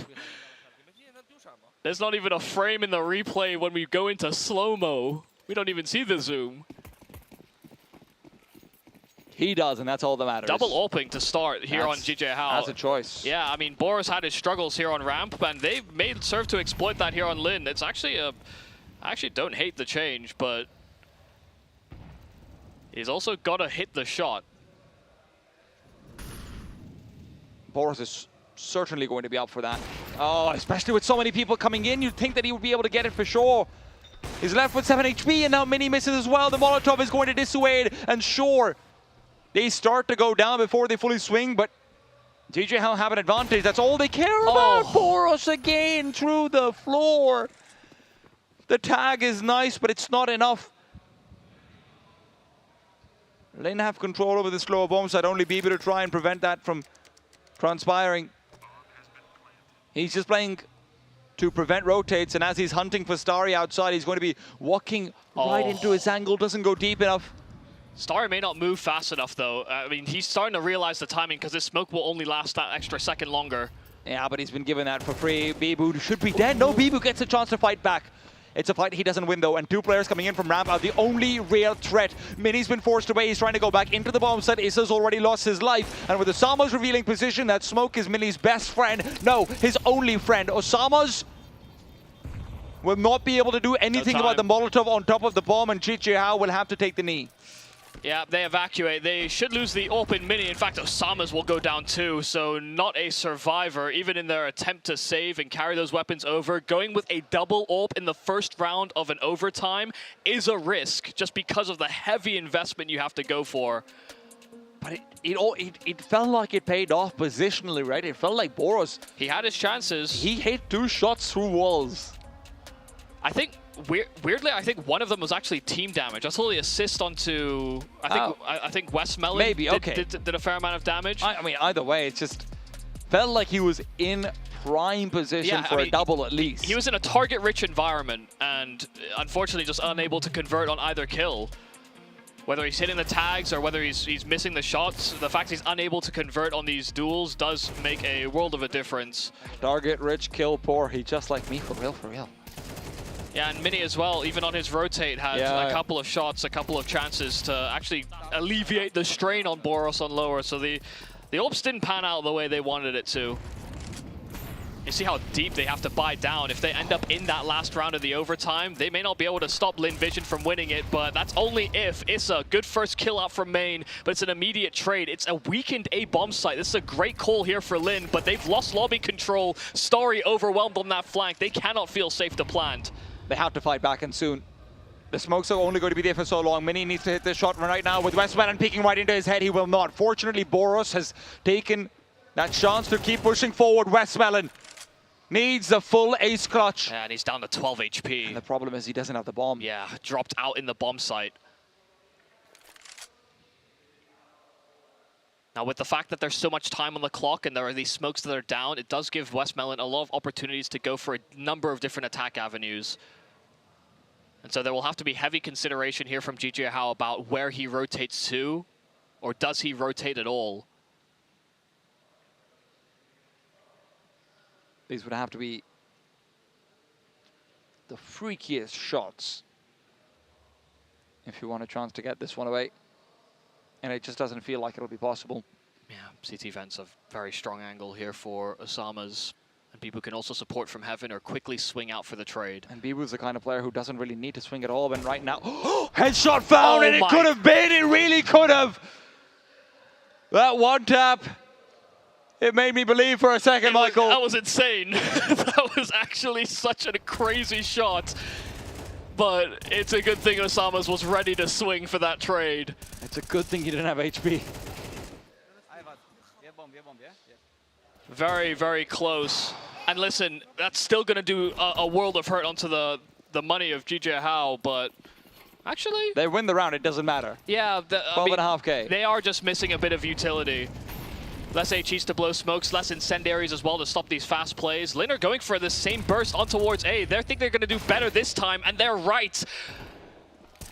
Issa wasn't there to be able to lead past the flashbang, and with smokes being popped open, it's only leading to death. Lin Vision always comfortable to fight back for overtime. It feels like they've already been given it. Last time they didn't have to fight for the overtime. Yeah, you know what? It's a mental fight. Somehow the buttons didn't go through. The buttons didn't button. All right, now they're looking to button up this 15th mini. Smoke will be refreshed. Not too much time left on it, but listen, there's HEs, there's a Molotov, there's really no way for the CTs to be able to come through. They know it as well. Yeah, not a chance to make this one work. Not a chance to handle the pressure. It was a close call in that second round out into the second half of that overtime, but lo and behold, Lin go for the same exec, and second time's the charm.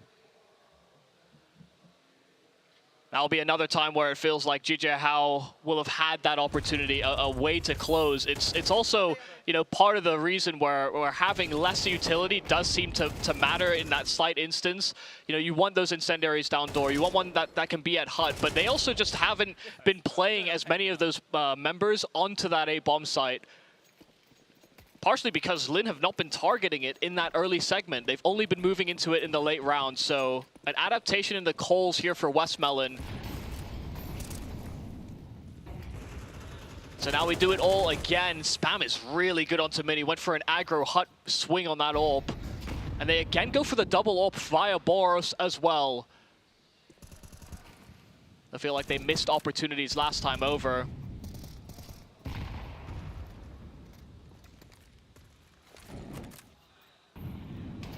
Exchange of util outside. Zachar, an opportunity presents itself. With a rebuilding of the smokes here for Lin Vision. There will only be the one HE available by not only Boros and Bibu. These are the two anchor players. No way that they can transit over and provide support. Boros even taken down, misses his shot on the AWP, and overwhelmed by Emilia on the lurk. But Emilia's being crunched, something that he seems hyper aware of. Westmelon does win out on his duel, and Zacher at least tries to answer back. GJ Hao have been able to contain this progression here from Lin Vision, even with Boros losing his life earlier on. That trifecta of frags should be enough, and with only 35 seconds left now here for Lin, even the transit back can be complicated, but Zacher's found a path now. There's only one to really deal with over here, and Osama doesn't feel comfortable taking the peak. Now he's lost his life. Bibu has to be the defender, finds that big two, otherwise things get real hairy there. And I gotta say, Michael, it feels like we've really left those first starts of the half and first starts of the game where it's like, oh, Lin Vision have GJ Hao's number, GJ Hao are worrying, they're freaking out at times, you know, they're missing shots here and there. Now both teams are neck to neck, except for when it matters about closing out the game. Yeah, it doesn't seem like anyone can really close properly, but again, it just feels like GJ Hao have really, really solid reads and good adaptations in these mid rounds, even on like from their T side into CT. It's where you have these minor points of hesitation from Lin that GJ Hao are at the most liberty to explore. And earlier on when they tried to do it, they were getting punished. They didn't feel like their aim was as sharp, but now they have really been able to pick up the slack. Another great positional change there from Osama, still playing outer, but getting elevation above those smokes. Could be overwhelmed. He's still able to find another one. How? Yeah, he got caught by the flash, but just picked one of the lanes that could overwhelm him. Call me Sue, in through the smoke. Boros on the other side, Sue goes up above. I don't know if Osama's fully realized that there were two players there, though, because of the flashbang. He should have. I feel like he should have. He was almost recovered. Boros is taking the peak right now, and he exposes his head. Even if he doesn't actually end up taking the fight versus Zacher, Sue has a target. They've pushed through lobby, though. They are not exposing themselves. Boros, though, kneecap spotted and finally dealt with. Back to a 3-on-3 and plenty of time and control for this T side. Yeah, CTs feel like they're the ones who have to make a move. And they have no information on ramp at all. Even though they have a player down towards lower, it's not like they can do anything to section off Lin Vision from getting into this B bomb site. If Emilia deploys that smoke to cross over, block out Mini, feels like there's no way to stop this bomb from being planted. Hell, they might not even need to. Mini's not taking the peek at all. He's waiting for potentially a later round play, and now he will find that play. Zacher taken down. CTs congregate.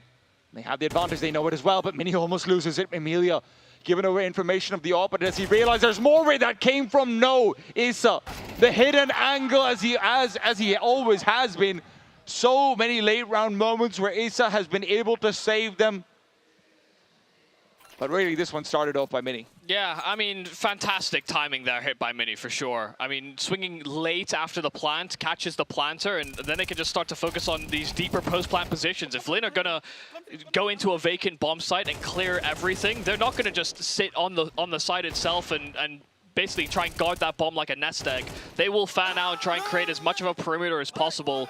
And just by Mini getting that kill, suddenly Lin's perimeter shrunk quite dramatically.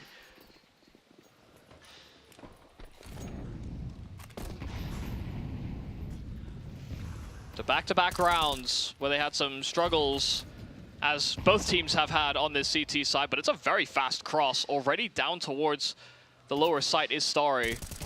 What is going on over here? How? What? Huh? There's also a double rotate from GJ Hao, so losing Osama's outside is actually pretty bad for them here.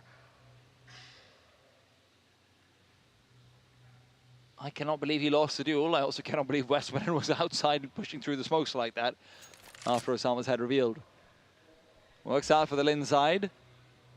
But they're actually pretty hard committed out towards this lower area of the map. Issa will be the one to actually try and hold them away. One player might not be enough. Especially with how much util is just there. Issa's job is one and done. It's a classic, but can he actually find it? No. Good damage, it's not going to be enough. Issa still out and about, but he doesn't have a place to retreat. He has to fight, and he's only good for the one. But Mini's the one who again comes in, gives them that advantage, or at least reclaims it. That's Boros to be the one to actually find the 3 versus 2. Flashbang in their faces. And are they thinking of a rotate? They won't have that ability. I'm surprised Su is still committing out towards ramp over here. Of course, he doesn't have the bomb. Yeah, last round of the overtime as well, so has to try for something. Last round of this half at the very least. Mini's nearby. That Molotov is nice, but at the same time, you are just going to be taken down by the no-scope. And no, not even needed. 18 to 15. GG How not losing a single round on that CT side, despite all of them looking pretty hotly contested. Listen, we came into this game expecting, you know, all the bells and whistles here for Linvision. And listen, they get access to lower, they identify an isolated kill, they overwhelm Issa, but when they actually get access to the site for that moment, there's a bit of complacency. They think they have more time, more opportunities before they have to start deploying utility. And sure, they have it in their hands, but there were players that were in safer positions that could have thrown Molotovs to actually section off parts of ramp, and instead they fall victim to that rotate. You know, we've talked about Mini and the slack he's been picking up as the game has progressed, but steadily Osama's has found himself at 30. It has been a major contribution from the whole squad, though. No one has completely shied away, each having their moments. Yeah, the scoreline doesn't declare Boros' impact either. He's had a few very critical rounds. Yeah, especially on these head-first duels. And that's the thing about him. He doesn't stop hunting for them. Into garage he goes. And this seems like a backstab already primed and prepped. The timing is so good for him. There's no way Starry was going to know. Starry right now a dead man unless he just gets given a gift of God. No. Boros wants so much here. He might be asking for too much. They still have no idea. The Chinese side have been completely hoodwinked, and Boros feels like he can get away with even more. He has to be careful, though. Zacher and Starry, both together is just maybe asking for too much. He prioritizes the rifle, and it's the AWP that would have always had a harder time adjusting. What a beautiful set of frags. And it's all tailor-made. Perfect timings on those smokes. They're completely discombobulated. This is the knockout punch. It's exactly what you asked for. Boros walks through smokes and emerges from the shadows to stab knives in the backs of Linvision. This is a masterclass in overtime calling, but it was a back and forth throughout until that final hour. I mean, it didn't feel like the team who we come into it talking about having more structure, better calling, more this, that, and the other.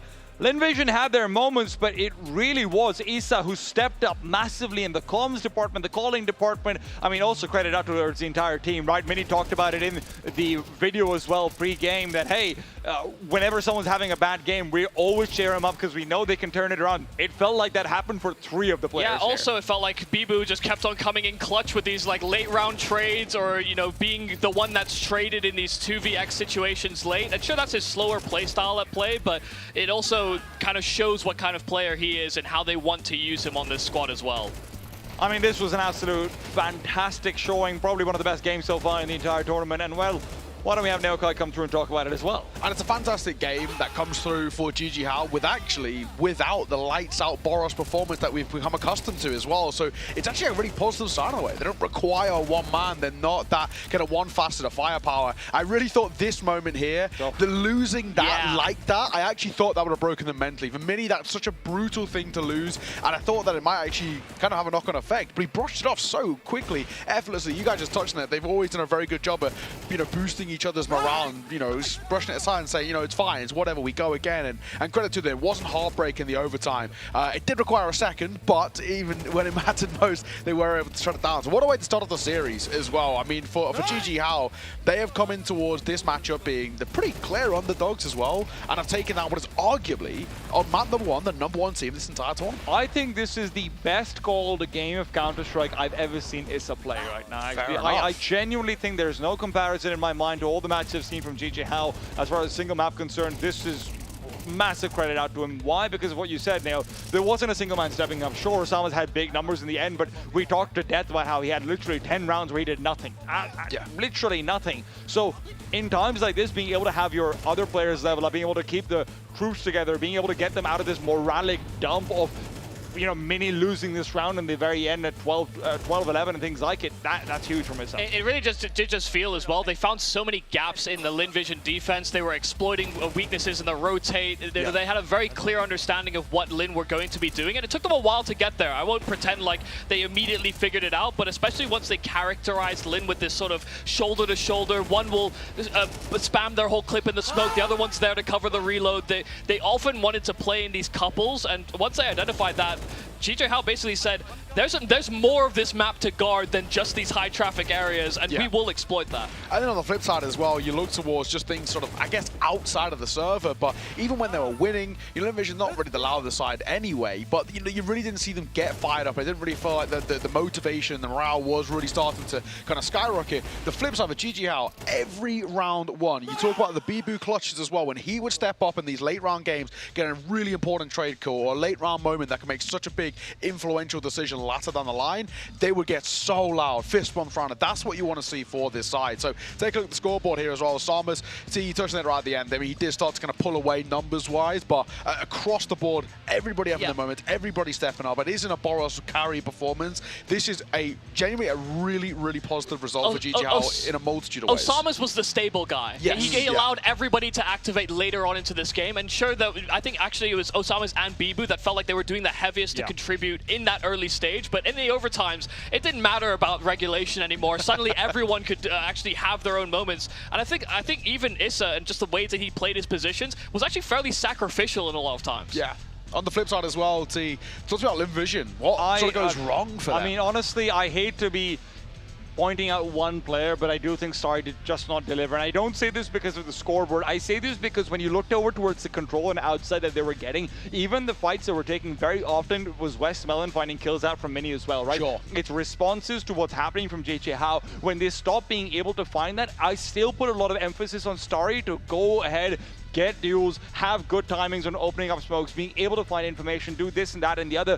Starry just wasn't that player for me, and frankly, it continues to be a point of criticism that I have for him, that he needs to be a star player if Lin Vision want to go out to the international stage or even at this hyper-regional stage. Yeah, Yumi talked about this guy, Osamas. You know, you've already kind of mentioned the consistent factor all the way throughout, but another fantastic map from him and stepping up really kind of when it mattered most. Late game. He's just a really solid pack rifler. Yeah. I mean, even when in his spots towards outside, it felt like he was constantly shifting his positions, and even though it wasn't necessarily always netting him a double kill, especially in regulation, it felt like he could only find double kills until all the rounds started to dry up. So he felt like kind of a solitary win condition on that CT side at first, but because he was being so dynamic about how they were approaching outside, whether or not he was asking for HCs to blow open smokes for his teammates, this is a better sign of layering and actually good calling and structure being built here for GJ Hao because of some of the things that Osamas was able to get away with in coordination with his team. One thing that nearly went very, very right, that Westman 1v4. Oh my god. Almost an ace clutch. Almost the most, that would have actually been the clutch of the tournament, including the group stages, if he pulled that off. Maybe bar the summer one in Cave. I think it was that 1v5 was pretty, but Westmoreland, they were kind of, you know, maybe over fighting in the summer one. He isolated the fight so well they just couldn't get that final trade. And when he got the one tap, it was like, you just want to see him finish it. They even started to believe as well. Each kill, you kind of saw like, from the player counts, they were kind of getting on edge a little bit, but not to be in the end. GG Hao, what a start to them. T-Time got Dust 2 coming up next. GG Hao's big. They've got to be feeling great now. It is still kind of scary going into Dust 2, right? Because on Nuke, like we mentioned, it was a lot of like individual calling adjustments and stuff like it. From Asa, I still think Lin Vision might be able to take this away, but I think the most important point for me is Mini looked really, really good on both sides of the map then going in towards that overtime, that second overtime. I think that could be a big difference maker. I will say, I don't think Boros will perform in like a really massive way either. I don't think we're going to get this superhuman Boros like we did early on. But yeah. Okay, I would probably, you know, for Dust 2, I sort of lean the other way. I feel like that's a map where you just let him go loose a little bit more. I mean, Nuke, I always feel Nuke's kind of a tough map to be let loose just because of how complicated it is. I feel like Dust 2 is just more a style like Boros go kill, you can kind of just send them out there. I also just feel like you're not isolated to ramp where it's like so decision-making heavy and, you know, like, oh, do I compensate rotates? On Dust 2, he could just be like, oh, well, there's smokes here, I'm just going to push something, or I'm going to rotate like... I just think it was the decision-making where Lin Vision was actually, funnily enough, having issues with a lot of the time later on in the round. I think when you actually make it straight down to more of these 1v1s and whatnot, Forest wasn't necessarily always winning them. But do you not think that trigger discipline play is not going to add to confidence? Well, fellas, enough bickering. Let's find out, right? We're going to throw this one to a break. When we are back, we're going to be breaking down everything before heading in towards map number 2. It's Dust 2 coming up next. We'll see you soon.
极限操作就用野蛮部落。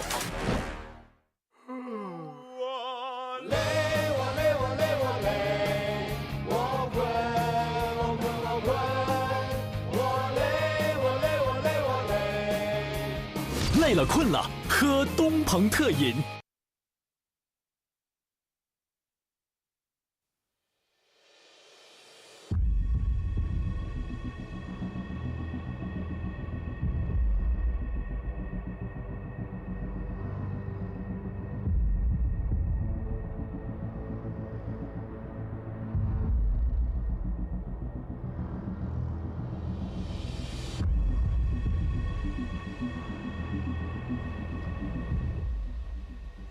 Welcome back. Map number 2 about to begin. It's Dust 2 is where we're heading to see whether GG How can pull off a 2-0 in this series, or whether Linvision can take this towards a third and keep that match streak alive. They're currently on 22 games unbeaten, looking for number 23. Wouldn't be the end of the world though, T-Time, if they were to lose here though. You still get a second chance at lower bracket.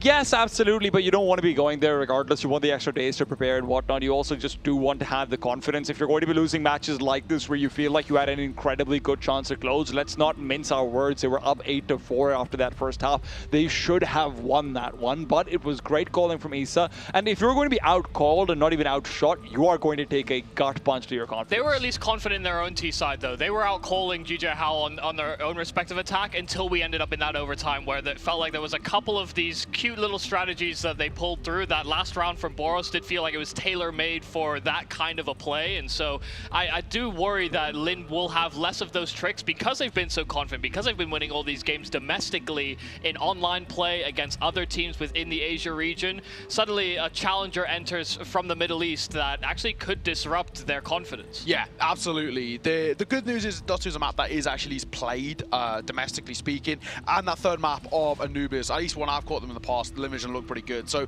there's still the up in the air nature about it for GG How. We have seen up and down performances from them, but from what we saw, the way they closed out that nuke, they've got to be feeling really good about themselves. I think Lord will keep going back to Sky. I think he's done such a good job of just kind of reining them in a little bit, letting the rifles actually play as part of the system more so than just been letting loose, and it's been working really well. Is the third map Anubis? Earlier on our graphic, we had it on as Ancient, but we at least on HLTV it says Anubis.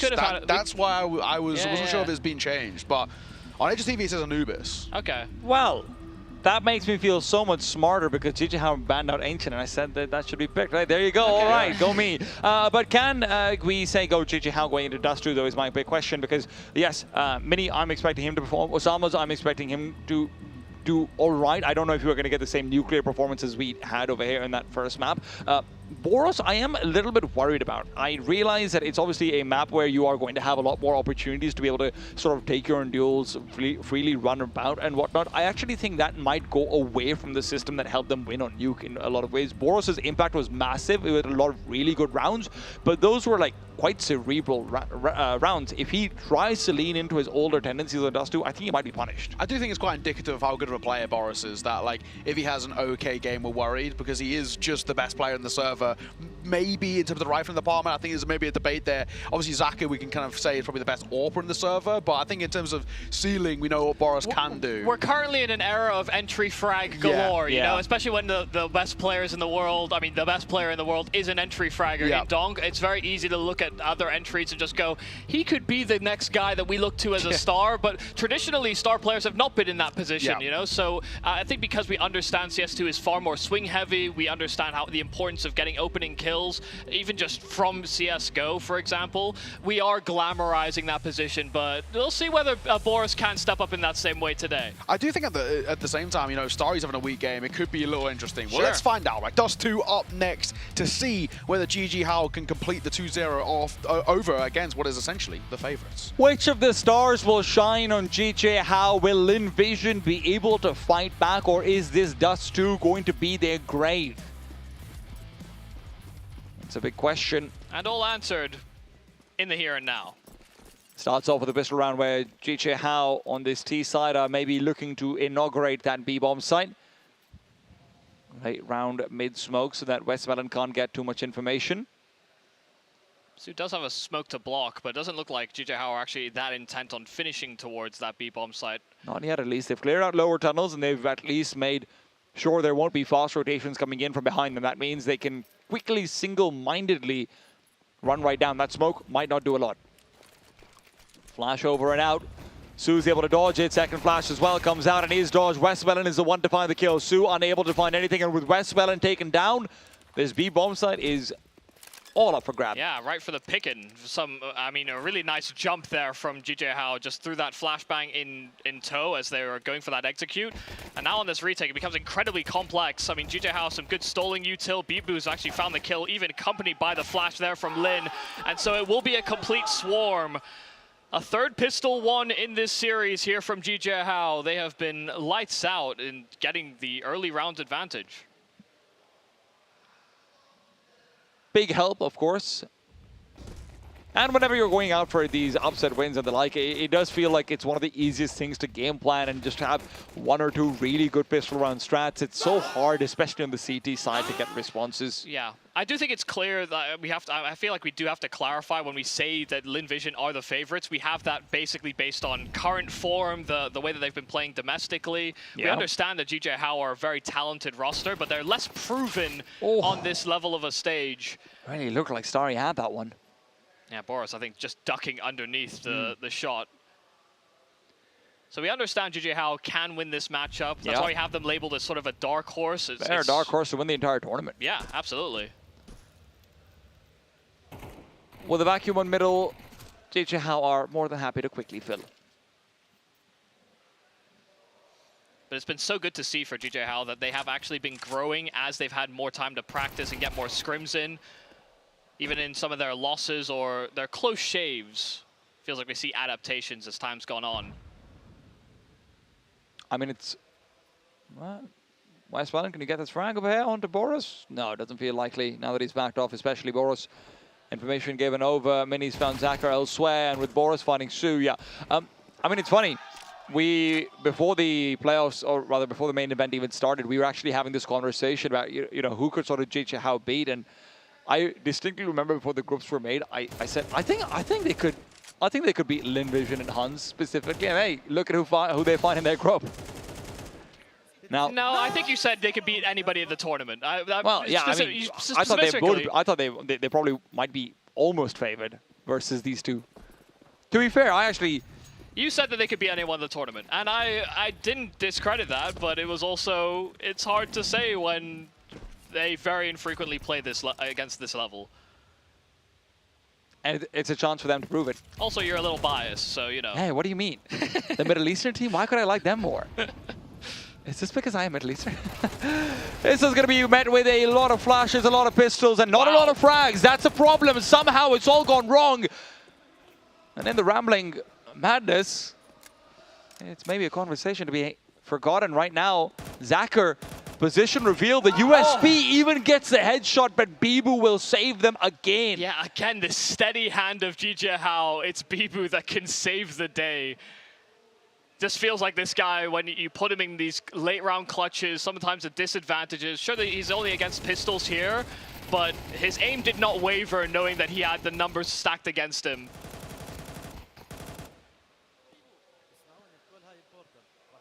This is something they can put behind themselves, though. Yeah, still a lot of damage done in a round where it's just effectively USPs and a P250, a flashbang.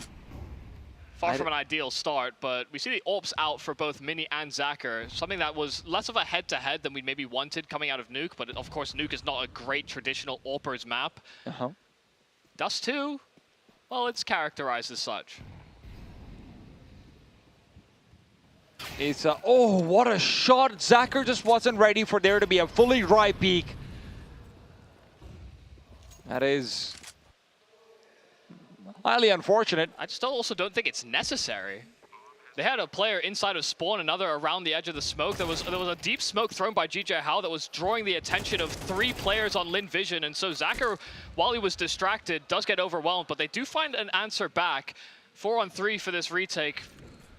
A quarter of that bomb already ticked on by, and Osama's playing behind the smoke, caught by the flash, but as they emerge out the smoke, he doesn't convert on the kill. Starry able to flick back. Molotov is going to quickly take them away, though. With Mini finding that frag, it means there's just no way to get back into the bomb site. That one piece of utility unravels all efforts.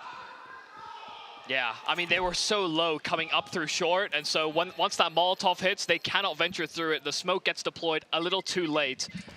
I don't know if the audience can hear it, but these guys are getting very loud. Yeah, now they are screaming. I don't necessarily... It's incomprehensible to me. So, I've got headphones on, man. All I hear is, oh, whoa, whoa. So I wonder if Lin can make it out any more than we can. I think the emotions will translate. I know what that means. Let's go. Yep. Means... let's go. Nice. You know? Yeah, there was one of those in there too. Yeah, you're right. Well observed. Thanks, man. I appreciate that.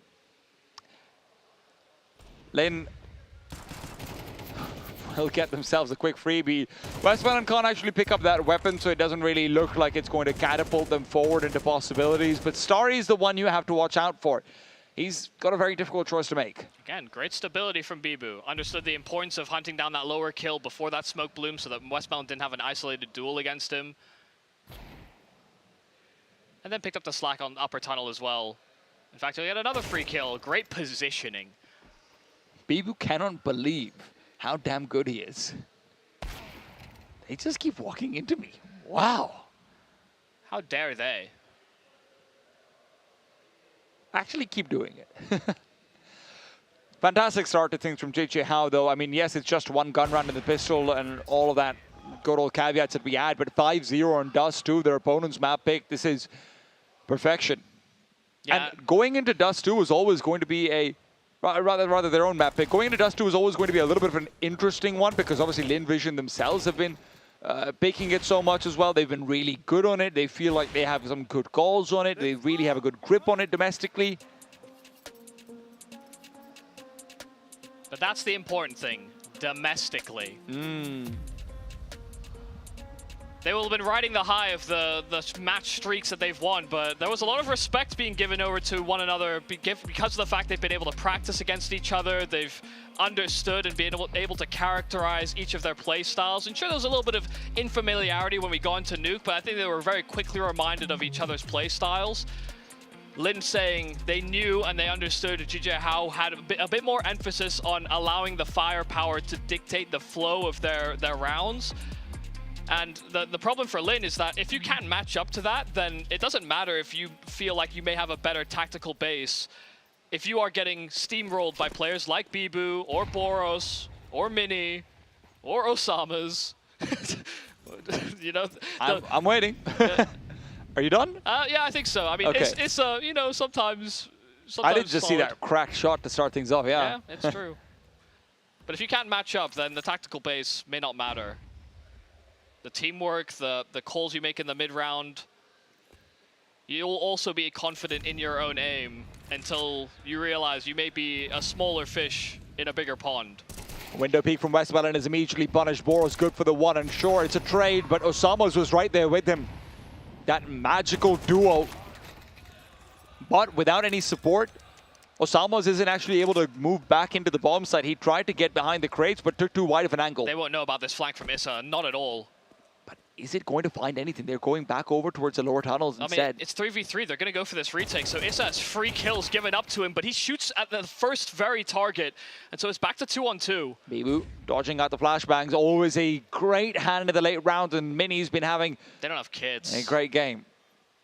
There's no kits available. The players in window, I don't think I had them either, so... And if I'm being honest, Bibu has too much aura. Yeah, I mean, neither of the survivors ended up getting the kills in the round, but going 1-for-1 seemed to be enough. Stalled out Lin Vision before they could even think about re-entering into this B-bomb site. 6-0 start, Michael. This is bit of a crazy sign. Yeah, another gun round, another time where these B players just feel like they're getting overwhelmed. It hasn't necessarily always been the finish for GJR. It's not where they've necessarily aimed to plant, but just the way that they're coordinating and actually isolating those fights, the B players are struggling to put up the numbers. Mini also just finds Westmountain right down the middle. His head is on the ground. Hey, one less player B. Well, I mean, now two less. Now 3 less. Okay, Osama's nice little trade over there too. Instant trade and an instant call to save. This should be. Well, you say that, but sorry, he doesn't really feel like he can easily back off. Osama's wants to keep on going. And Starry and Amelia are dealt with. I mean, look at Bibu's position. He'll hear the steps from Amelia in a second and just realize that he should basically have a free kill. Bibu does play a little ratty, a little grimy, but so important to have players that can operate in this manner by playing off of position and being in such annoying spots to clear. Everything falling into place here for GJ How. Their selection in the series, and they are off to a roaring start. Just a quick reminder that Linvision are not actually Vitality yet. I needed that one, I'll be honest, Michael. I was starting to doubt it. Like, whoa. Mini's holding down a more passive line this time. He is worried about the Deagles. Also just allowing Bibu a little bit of a safer perimeter, making sure that no one can push into lower. Nice nade clear. Yeah, cute idea. You can peek with it. The box tanks the damage.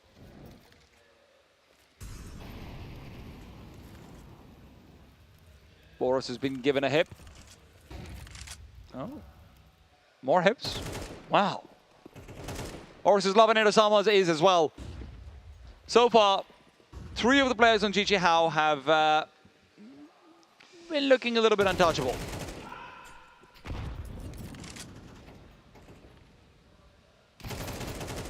And that isn't changing.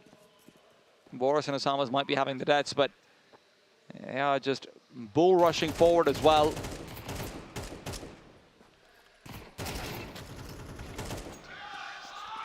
It just feels like every time they get a kill, it is traded, collected, or there's at least a gap found elsewhere on the map here for GJ How.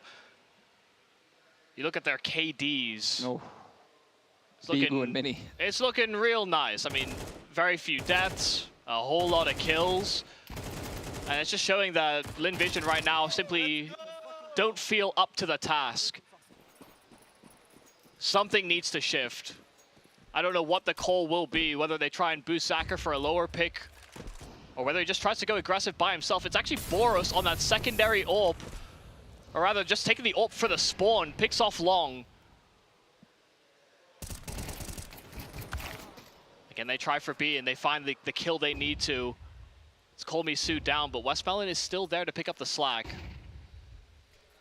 There's no commitment as of yet. Boris is still probing in A. There is no reason to commit.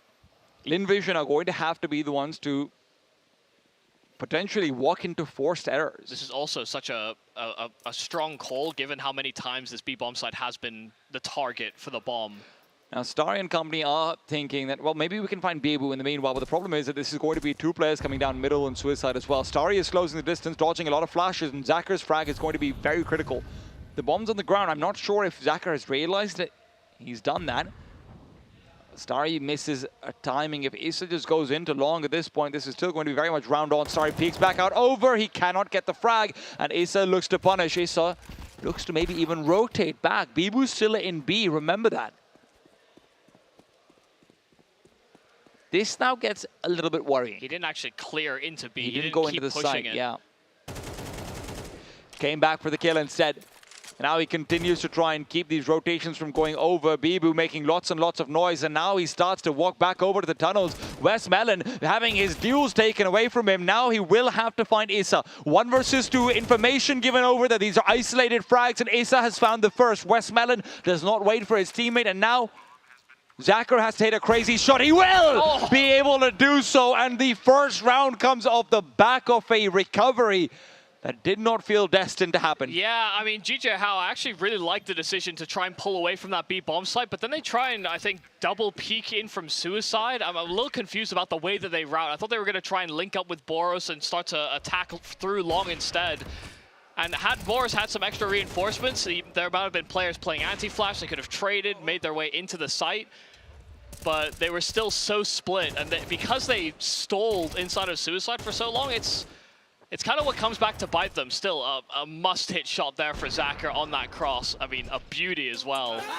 Both shots found through the doors of the jumping players in that round. There's nothing wrong with your mouse, Bibu. You can inspect it all you but want. how can you be sure? I've seen the way he's been shooting, that's why. Maybe that's why he's so worried. He's like, I don't normally do this well. Did someone put something in my mouse? Guys, please, I don't want to be backed. Yeah, that's not that's not. No, of course, he's been having a fantastic game so far, and he looks to continue. A very quick decision as well, just to talk it through with the guys, make sure they don't lose out on more rounds than is necessary in this half. They just came back from an 8-4. Shouldn't aim to clear this half on an 8-4 either. I think Starry has started to read into that little nade play. Holds just long enough to punish Osamas for it. Yeah, if he wants to peek, I guess Starry's willing to fight. Oh. Zachar's worried about that B-bomb set incendiary use early on. He looked away, and now that's going to be punishment immediately. Issa finds him, takes him down, but they have neglected the idea of Westmelon. He's so often been playing back towards a B-bomb set. We've largely seen a relatively empty mid defense from the CT side. Starry even comes in from behind and drops the bomb. That is massive. That's exploiting the weakness in the default, the fact that Osama's lost his life so early.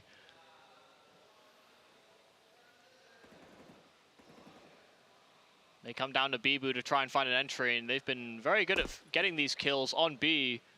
But it's infrequent that Bibu's the one to lead the way. Deep nade as well. Mini will not be able to immediately try and close the distance. His own HE barely does anything, but that AK that he recovers will find the kill. Now, this is still a little bit of a tough time, and he's decided to maybe even just back off and save the AWP. No, never mind. They've got money to be able to buy. He knows it as well. But in the end, it could even be the double AWP picked up by the CTs if they want to. Yeah, I don't necessarily think they're that confident in rocking with it. Sure, we see Starry pick up scouts. We actually see him pick up AWP sometimes as well. But finding some success from these buy rounds now for Lin Vision. And sure, GJ Hao do have money. But for that last round of the half, that well could run thin. Well, it's going to be a straight-up duel outs into long. Westmelon finds two somehow. That flashbang to help out from Emilia really going the distance. And with GG Hao coming into more difficult entry pathways, they're not able to find the success they had earlier on.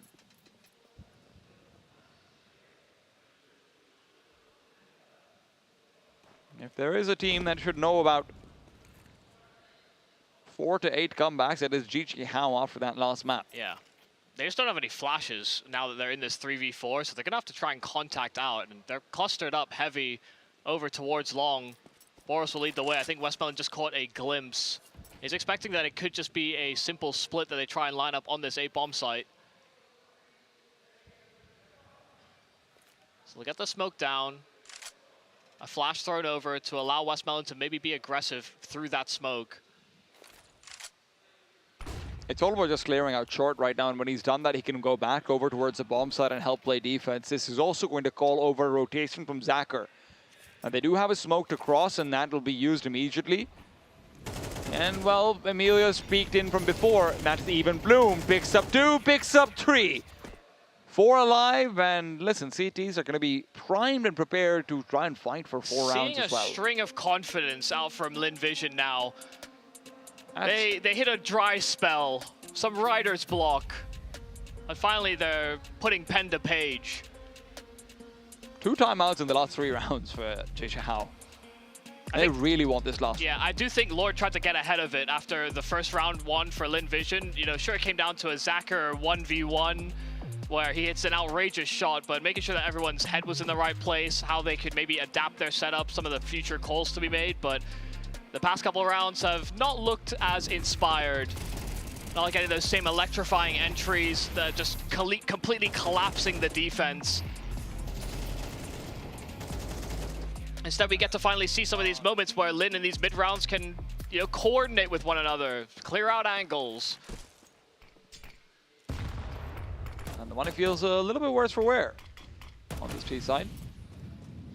A Scout and a Galil will be featured, and utility will be a little bit absent.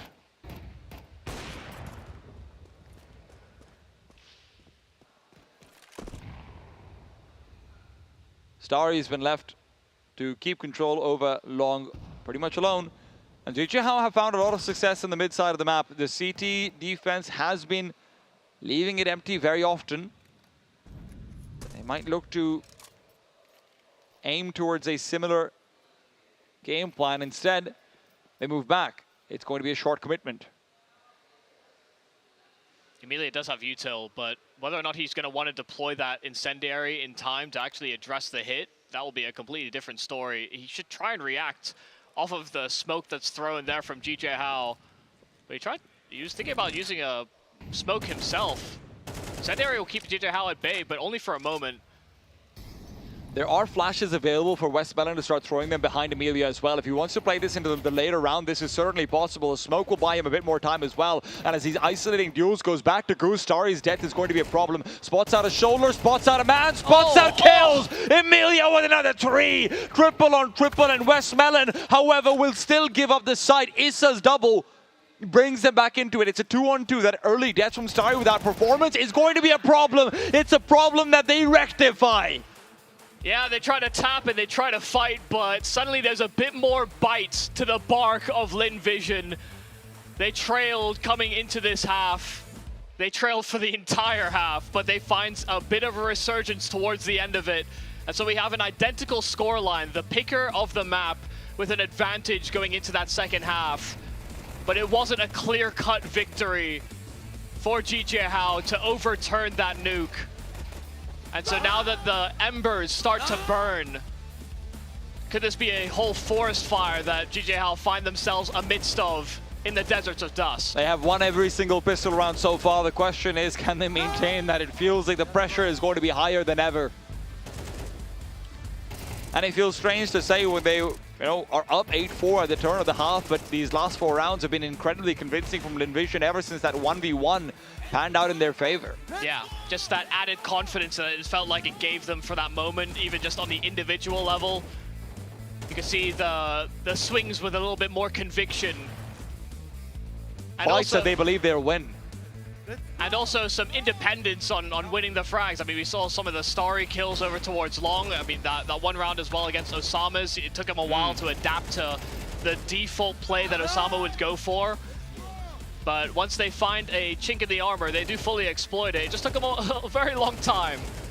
And it was hard to, because they couldn't even really establish what the tendencies for the default were for GJ Hao for the longest period, because they just kept on losing to these fast entries. And it wasn't just in one sector, it was in like multiple sectors. The whole map looked weak. And the chance to rely on those entries might be over now as we head over to the CT side for GJ Hao. Of course, we've complimented them on it regardless, but it always feels like their big punching power comes on the offensive angle.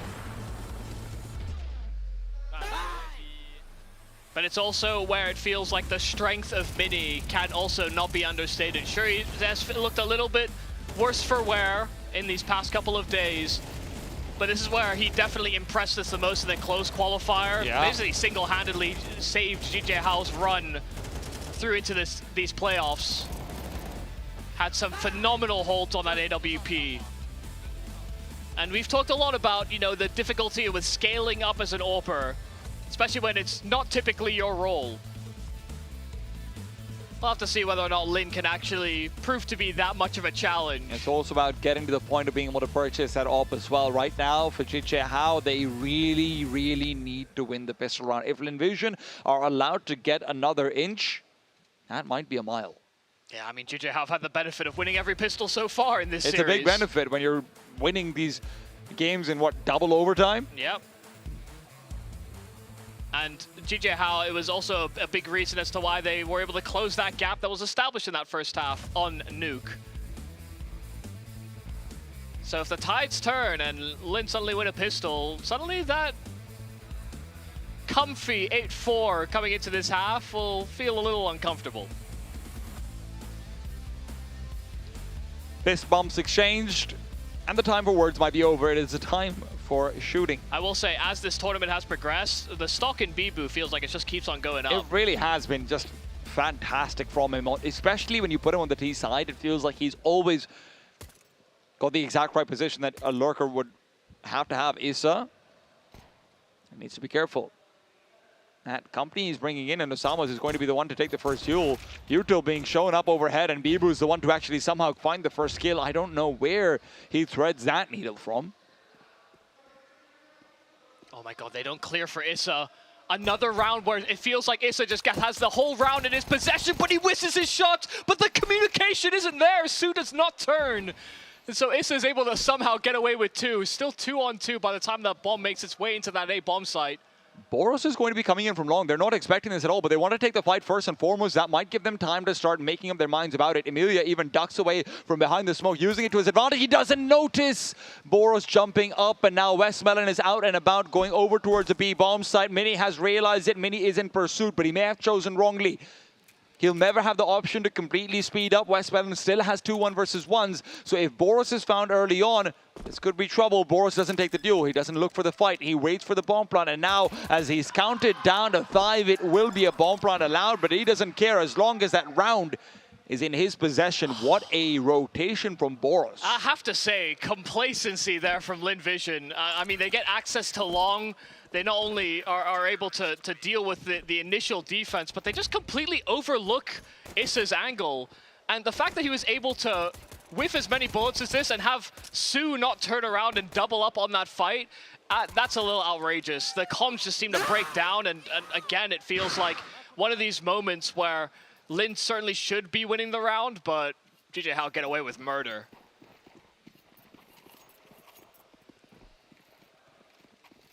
Although it's forced by, it does feel a little bit like last chance saloon for Lin Vision over here. If they are ending up down 4-11, that's too much. I do not believe they can come back from that.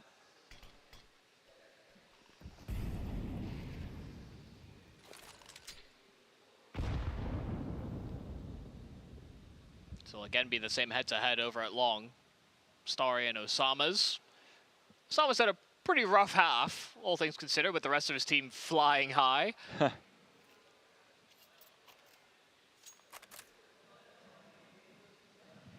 Now play a bit more on position now that they're on CT.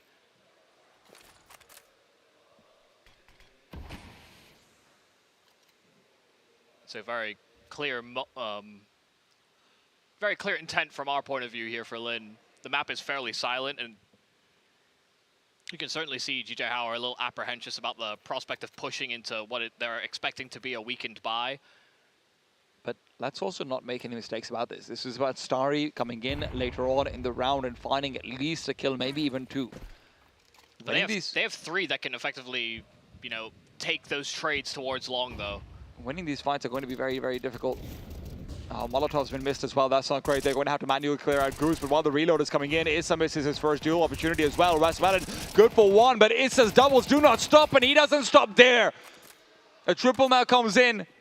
And that hidden element doesn't seem so hidden when it's the last one alive. 1 versus 4. Starry, too late to activate, and Lin Vision simply could not take down the leader of GJ Hao. Yeah, so late for Starry. I mean, his teammates get all the way past Gandalf, and it's still just Starry hesitant to make his first move, expecting maybe even them to play for long, as it is often when there's a player on the corner, when there's one holding towards long, they just concede the side, sometimes leave that guy on the bomb site in total isolation and just say, get as many as you can, but it's ended up with 3, so why wouldn't they continue fighting?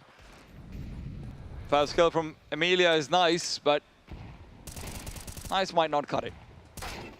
That is real nice. Yeah. I guess nice don't cut it. You know, you need the real behind it as well. Can we get a damn nice? Strike thrice. Wicked. Eco cold as ice. Maybe. Okay. Maybe we can. Ace and Bibu are suddenly wondering where their teammates went. Well, at least they'll be sending over some company. Flashbang keeps Call Me Su blind, and with that, Bibu has brought things back quickly to a 2 versus 2. Yeah, great target selection there from Bibu. Didn't just commit wide on the fight. Took his time with that flash, and that as well has Issa on the flank. It's Amelia that started the round, but he cannot finish. It's, again, another multi-kill here from Issa. I said, you know, players on this team, everybody can perform, and Issa was actually the one name I neglected, but here on CT, he's just a multi-kill master. That's a quick reminder, Michael, don't count him out. Yeah, my fault. Feels like every single one of these rounds could have just been dropped. And sure, this last double, maybe less so, but They're important when you end up in man deficits, especially. You know you shouldn't lose to rounds like this, and especially when you're in a 2 versus 4, things should have cascaded out of control very quickly. No, I just mean Bibu's the one who actually wins in that round, man. Come on, those 2 big kills out towards the B side itself. Yeah, Bibu.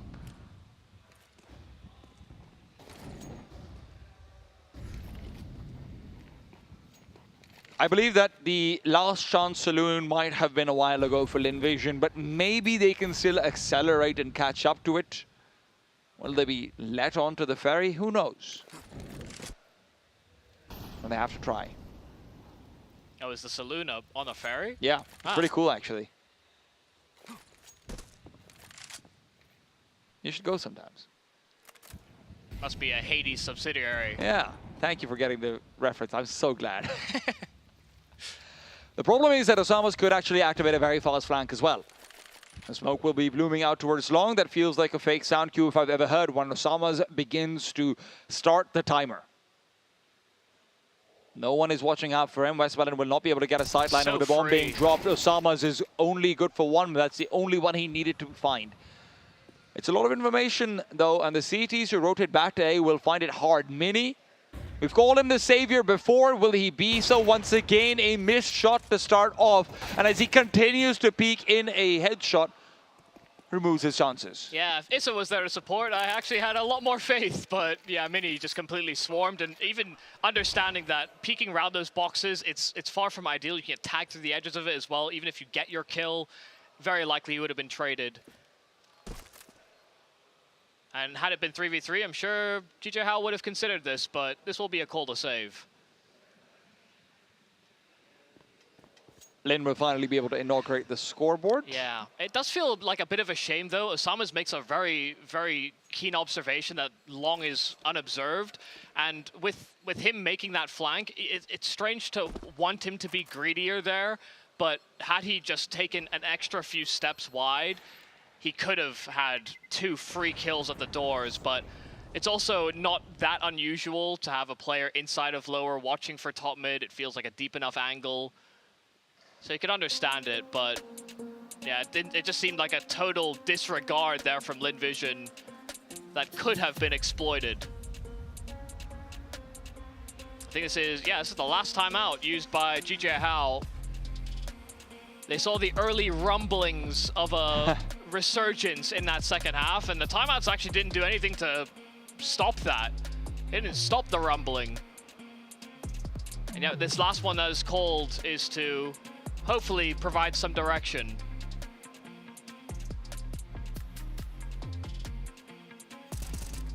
Linvision will have a lot to discuss after this game, it feels like. First and foremost, how do we win pistol rounds? That'll be part of the problem, but I think both teams will have quite a lot to discuss after this game. GJ Hao's gonna be like, yo, how are we so good? How did we win Nuke, but also how did our CT side just not do that well? I preferred how are we so good. I'm more fun at discussions than you are. If you only focus on the positives, you'll never improve. Yeah, just hate yourself instead, guys. Starry. Oh, well, I mean, if they didn't know before, they do now.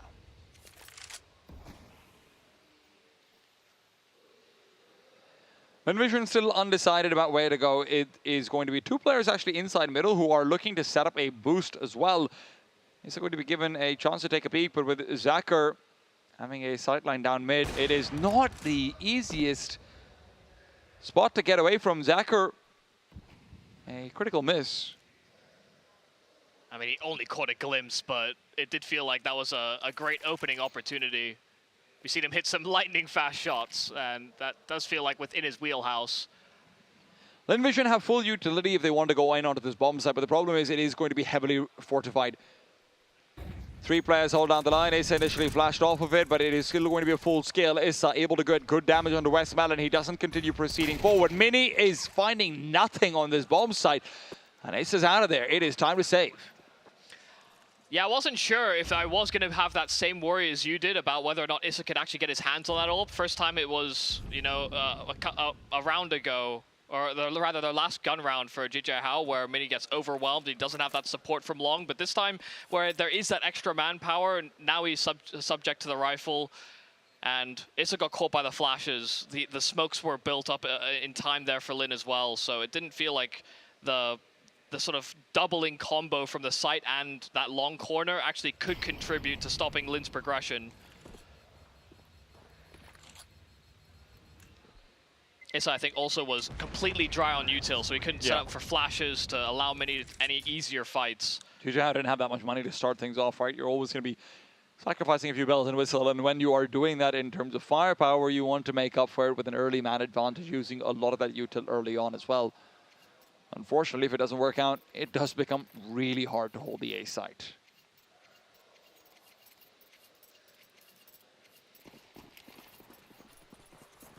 Lin have still got a journey of 1,000 steps to make, but at least they're now down to 998. Sari peeks out from behind. Wow. Oh my goodness, what? Sari is sending them a reminder. Do not rest on your laurels. I'm still here. That had to have been a pre-fire on the first kill, but it was so damn fast. And how do they compensate? How do they answer back? Will there be a response here for GJ Hao? Mini creeping forward off of short, and there's a player that's holding the angle from the lower tunnel, but Su gives up his fight, and Westmelon does get surprised, but Su there to trade. Bibu has come through over here, though. This is still going to be a 2 versus 1. If Komi Su gets taken down, his position was always known. You brought it back to a 2v3. This is an excellent reclamation of a round that felt like it was long gone by. The only question is, does it end up being... Oh, wow. Oh, my goodness. Bibu can do no wrong, and Boros has somehow found Zakir wanting. They have brought it back completely. A 3 versus 5 where there should have been no chance for Linvision to drop the ball, and Emilia now planting somewhat out in the open. It does give him a more defensible angle. He's looking for the fight versus Bibu. If I had to choose between him and Boros, I know which one I'd go for as well. But with confirmation and nothing beyond, Emilia drops down. Now he doesn't get to make the choice. The choice will be made for him. Peaks will start to come forward. He seems like he's found some sort of cover, but guess what? Cover doesn't matter. Smoke has now come through. He does have that angle to fight in from. If Bibu is taken down, there was a real chance for him to climb up short, but my goodness, Bibu, what a triple from him. 17 and 6 now. Yeah, I mean, really, it feels like this is the best Bibu I've ever seen at a tournament. I mean, individually, it feels like he is a constant savior, makes incredibly good choices, comes away with masterful multi-kills, and especially when they're in these 2v2s, hell, even when he's in 1vx's, it feels like he pieces all of the important frags together. This might be the most impact I've ever seen out of him, especially, you know, given the early days of this newer version of GJ Hao. You know, consider the amount of firepower that is on this roster. I'm not sure that Bibu quite fit in, but yeah, if they have the heavy stopping power on the start and a masterful hand in the clutch, it really feels like the more GJ Hao have been able to embrace the slightly structured side, you know, where we're praising their calling and this and that, their comms are looking like they're a little bit better as well, the more Bibu has also been allowed to flourish. And that makes sense when we do liken him to be that supportive element that needs those things to flourish. Yeah, I don't know how you're supposed to play super structured, super like slow and defensive when you're not really sure what your team are doing. But yeah, they are far more on the same page. Communications seem good. And Lin, a little lackluster. A great opener here for Mini. A boost on short that picks off Westmelon early. The caller for the Chinese will have to sit on the sidelines and hope that he can instruct them to stay in Dust 2.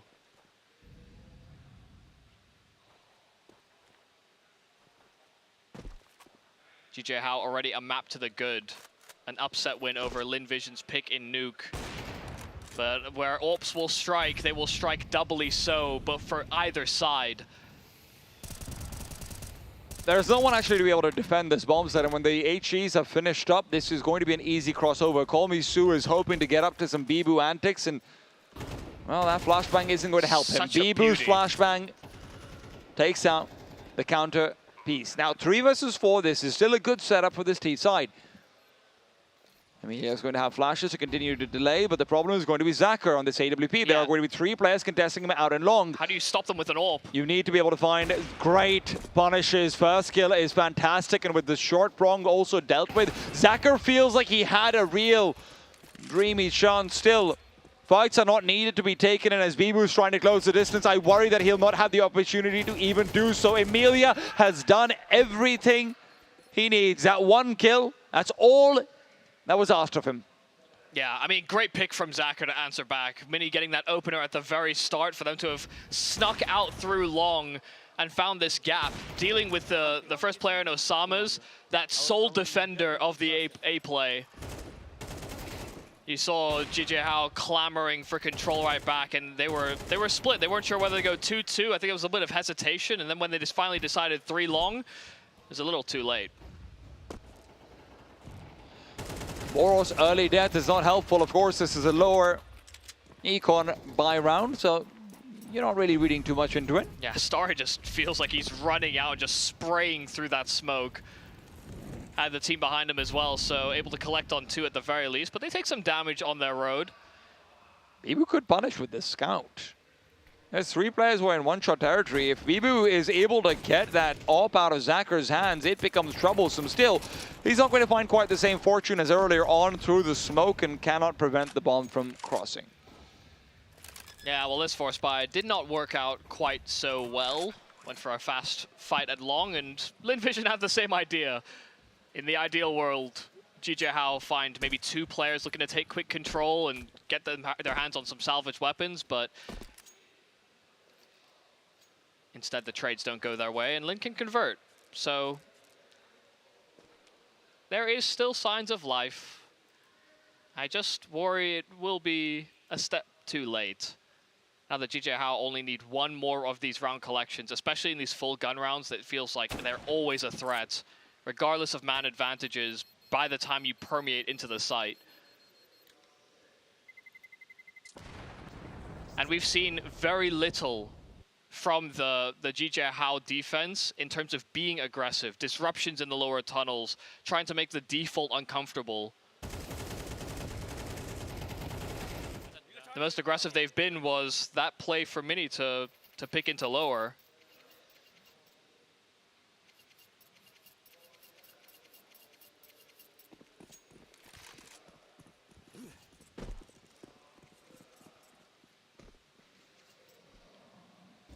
It's going to be a slow ascent from Boros into lower tunnels with a P250. Now, he's not going to be given any targets at all, really. Yeah, look how defensively they're playing on Lin. They're scared, man, and rightfully so. And Starry is really getting the better of these fights over towards long. I mean, blows open the smoke. Osama's... Of course it's Osama's. It feels like he's died to Starry so many times in this game. And a patient hand there for Boros to secure a kill, at least from lower. Issa can strike simultaneously. They're just so distracted by that presence, but it will be a 1-for-1. Weapons cannot be retrieved nor recovered. This is still dangerous, though, with Bibu right here with the scout. He'll get himself the first tag. Mini should get the skill for free and can't even back off. He finds them with utility in their hands. This is not how it's supposed to end. Su's left on 8 HP with Boros to deal with, and Boros can recover rifles on the way back. Oh my god, he's got no bullets as well. Boros has a jump on him. There's no way that Su wins this without a straight headshot. Boros has got the AK as well. Su doesn't have it. 13-8. It is 2 for GJ Hao. The eco is where they'll take it home. Yeah, some of those saved weapons certainly coming to be a factor, but GJ Hao caused that upset. We had them labeled as the dark horse coming into this tournament. How they could win the whole damn thing if they are all in fighting form. And we saw peaks, we saw troughs throughout this series, but no bigger trough than that 22-match win streak of Lin, disrupted by a team from the Middle East. It has been absolutely destroyed. Lin Vision reminded that online might not matter in the slightest. When you're coming out towards LAN, when you're coming out with players in front of you screaming in your ears, reminding you that, hey, we're killing you at every single point. You have advantages, we fight them back. You've got money, we don't care. We'll take you down with P250s, 5.7s. Lin were scared. And uncharacteristically, we talk so much about GJ Hao and how aggressive they can be, how forward fighting they can be, but it was actually Bibu that felt like he stood out the most with some of these finishes that he helped deliver on. GJ Hao in some of these clutch moments simply outclassed Lin Vision. I mean, this is a new leaf from the Middle East, without a doubt. You're looking out towards map number 1, where Issa's masterclass of calling is what propels him forward, and now it's the quiet Iranian-Italian Bibu who shows how it's done. My God, what a game. Now, were you expecting this? No, and I don't think anybody was. We right? all 2-0'd on the desk. Yeah. Nobody predicted GG Hao to be winning this. We all thought Lin Vision would, and I think most people did as well. The 22-game streak broken. Yeah, Bibu, you have to give this guy what a series he's had across the board. I think that second map from Boros was fantastic as well. He just looks so calm in a lot of these rounds as well, stepping up in big ways, even right at the end there as well. So yeah, fantastic showing, especially when the Salmons did go a little bit missing, right? But again, this is what we're saying for GG Hao.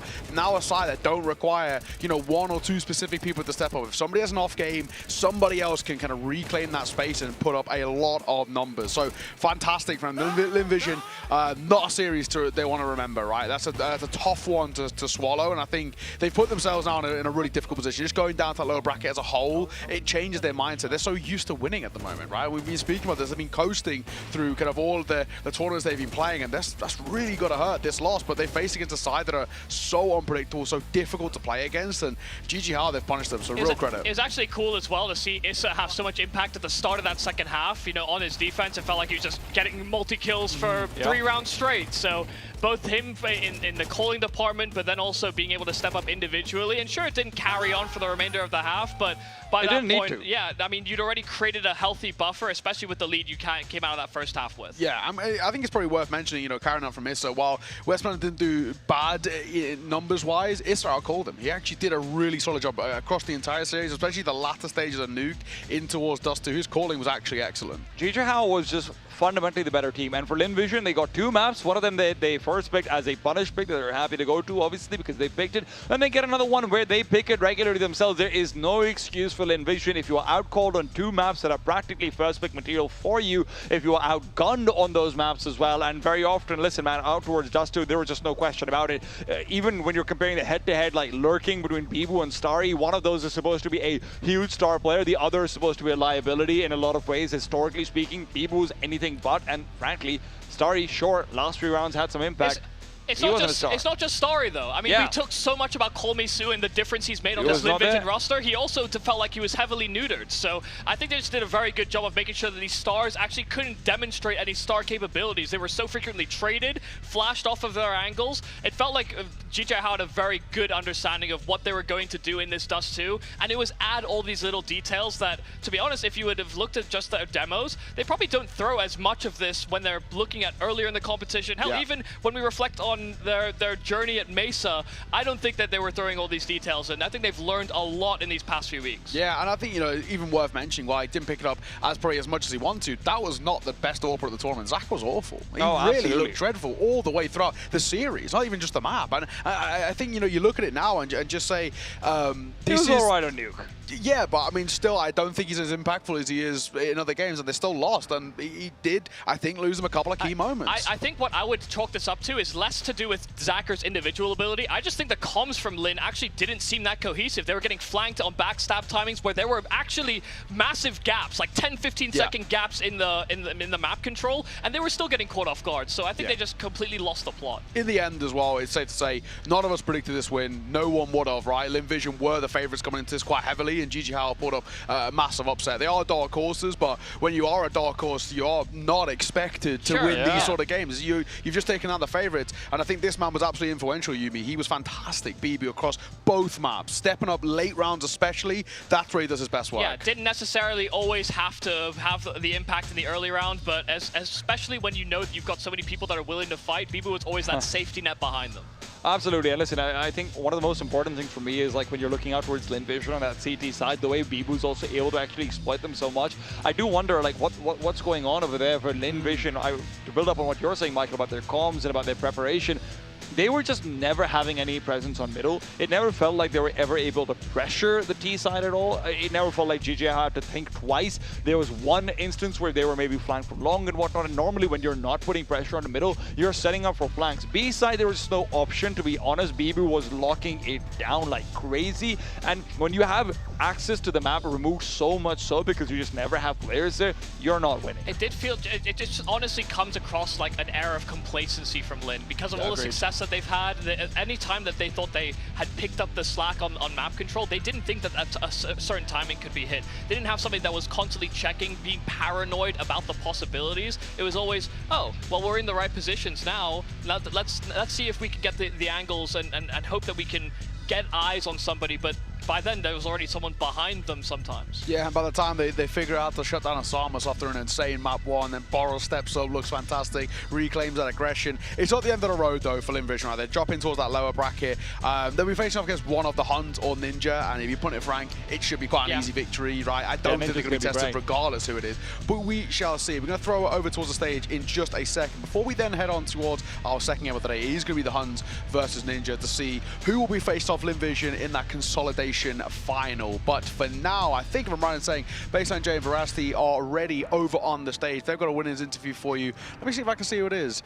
I can't because I'm blocked by Jasmine, but we'll throw it over there so you guys can figure out. I think it might be Issa. There we go.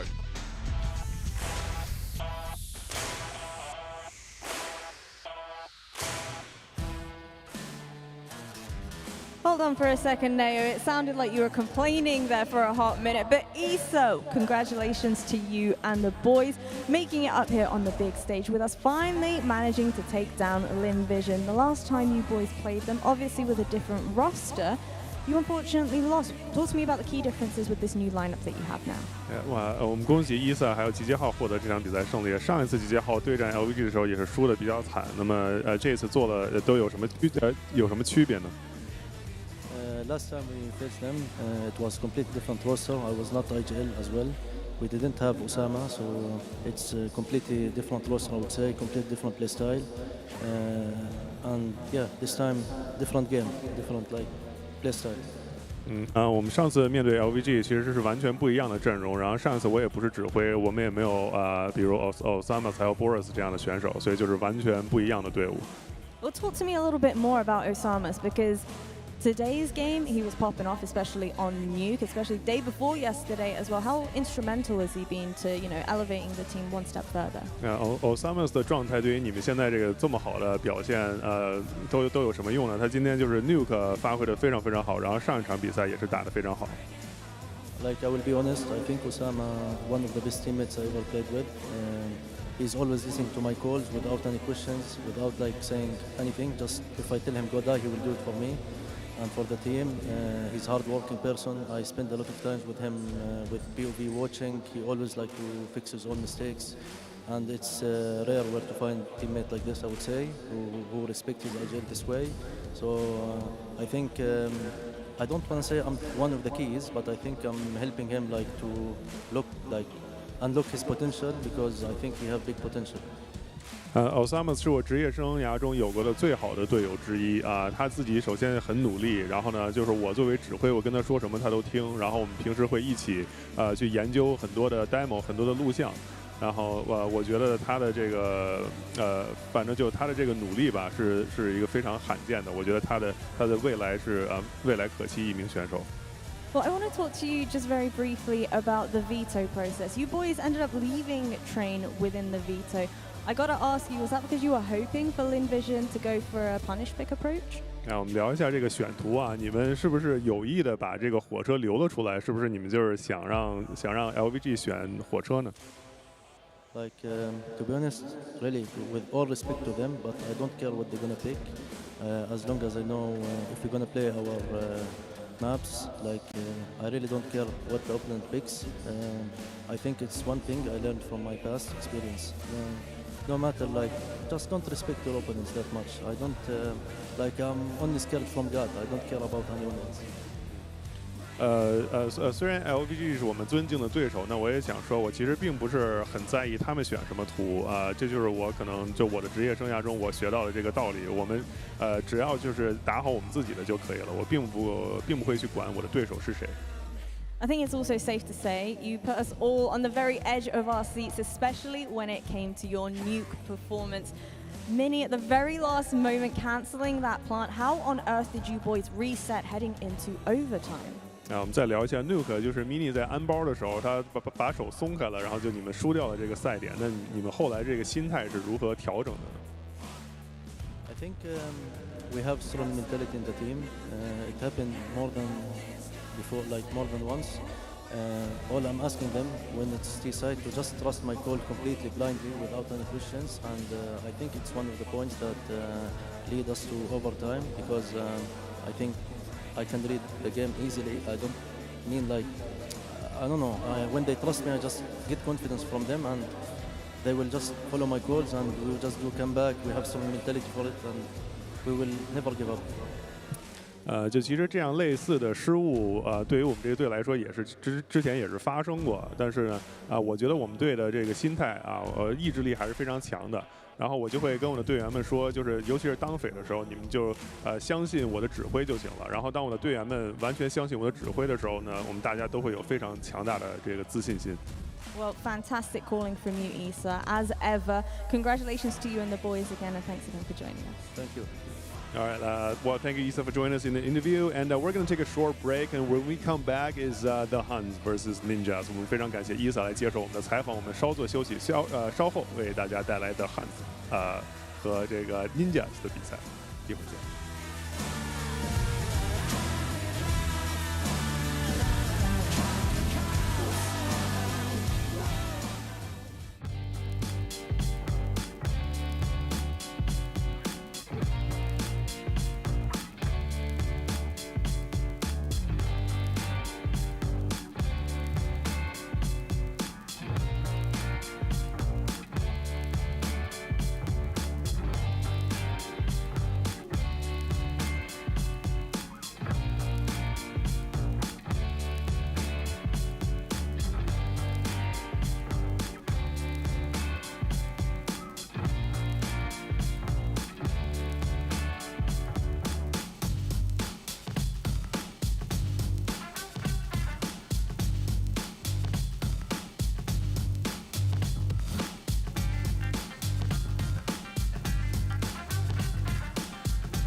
没到。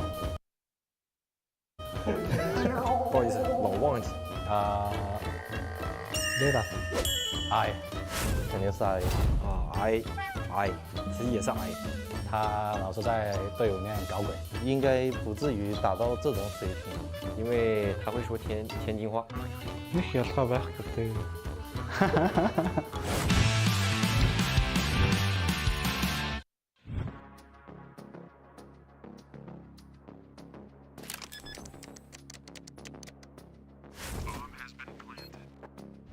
果你能从其他队伍偷走一名选手，你会选择谁？汉堡。I 的 Try King 嘛。什么的？Control。本届赛事最大的黑马是哪支队伍 ？CTG。可能是我们吧。King Sweaters。OW。如果现阶段所有战队都拥有贴纸，永远不会在武器上贴哪一支？EXU。CTG 吧。I。聚焦。如果有赛事最幽默选手奖，你会颁给谁？957。Terry。Rage。Control。本届赛事中，你认为最被低估的一位选手？SP。1337。Banana。B。最不想遇到哪个队伍？I。Ninja。Just Swing。之前在 I 待过吧，想复仇他们。Czechoslovakia。想跟他们会一会。聚焦。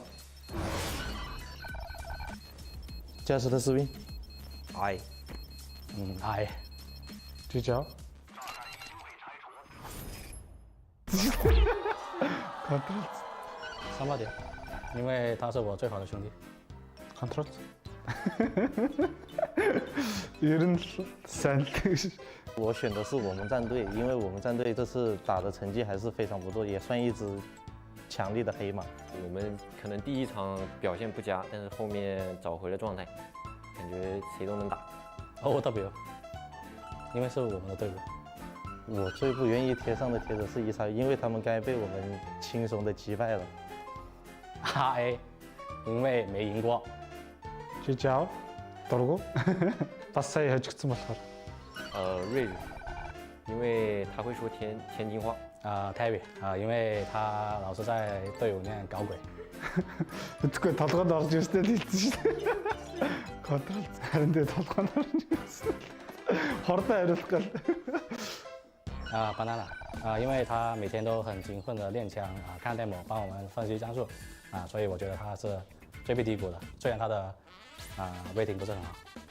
내가 그 듣고 이런 앱을 뭐 어쩔 때 내가 갔다가 치트最被低估的一位选手，我选的是NNGAB，因为我觉得他挺厉害的，应该不至于打到这种水平，可能是紧张的缘故吧。SP。因为他数据不好，但是他脑子有点好用。Ninja。因为他也是我兄弟的队，互相残杀。这届赛事最不想遇到的肯定是 RA， 因为他们毕竟是个职业队伍，与我们实力相差太多了。对了。тоглох ирнэ төгтө хурдан тэвтэй тоо. Czechoslovakia。因为之前在蒙古的时候就跟他们一起聊天，然后觉得他们实力很强劲所以都想跟他们会一会。之前在 I 待过吧，可能风格不适合之前他们吧，然后被换掉了之后，我就想重新战胜他们。I。因为没赢过。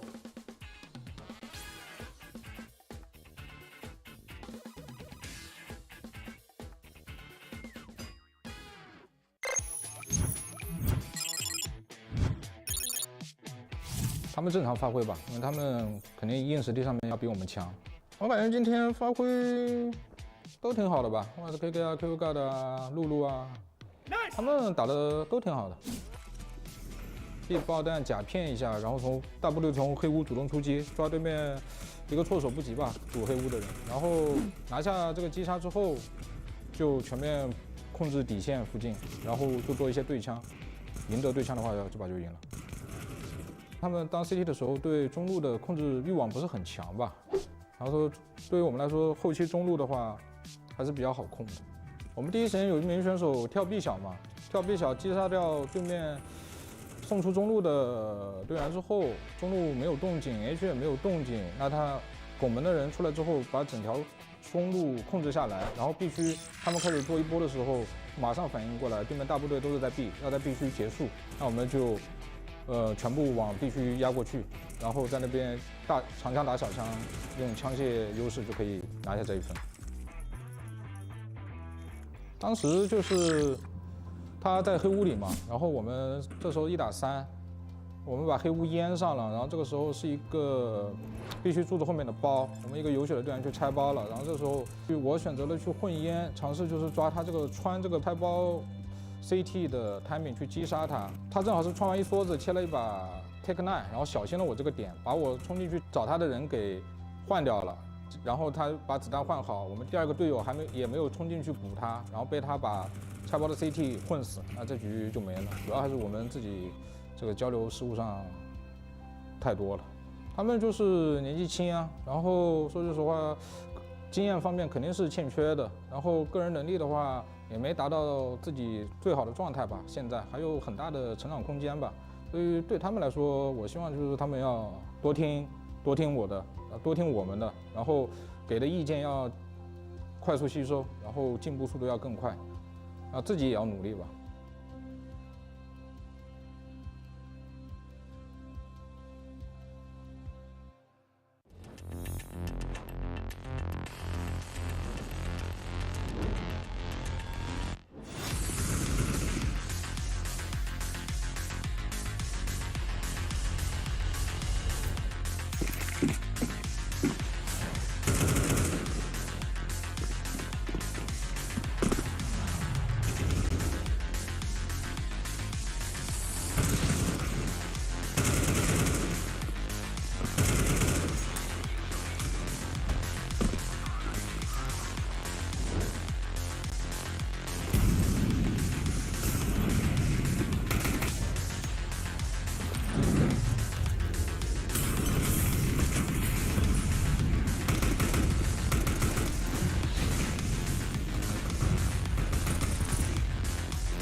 极限操作就用野蛮部落。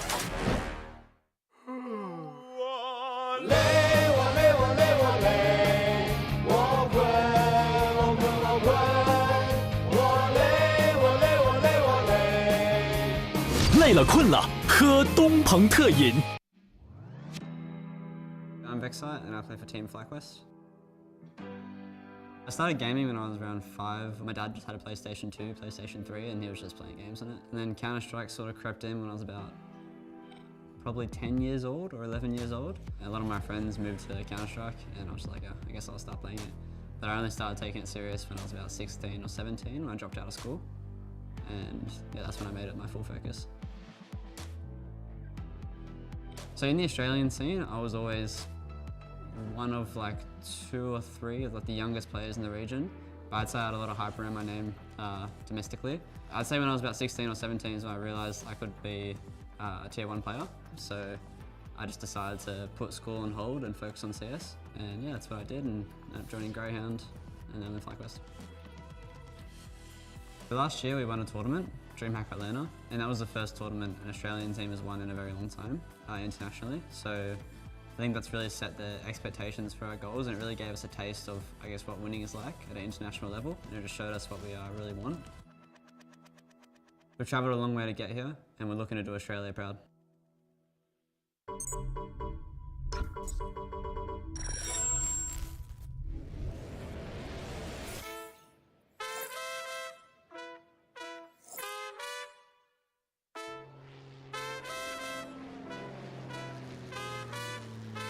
哇塞，我的鼠标怎么那么的上头？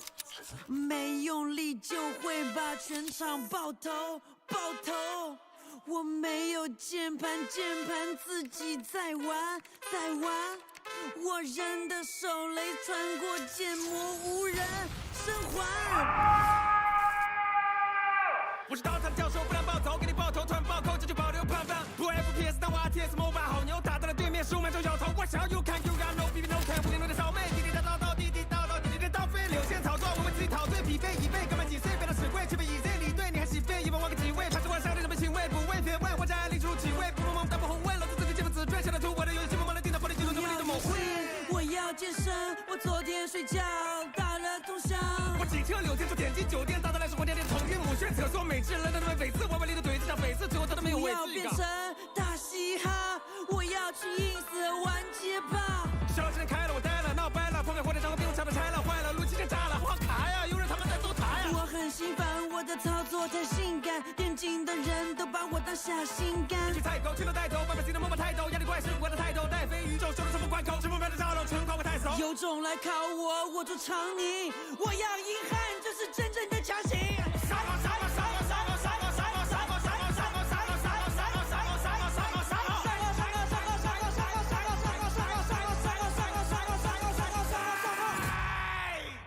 我是最强的，青铜的，从来看不上白银的，而且水平是最平的。不想赢的，我是想赢的。排位一直输下去吧，永远不会停。但心脏会停的呀，我好想撕破脸才能。我不会难为情的，我要刷钱，要赢，要上分。但我是那个漏洞。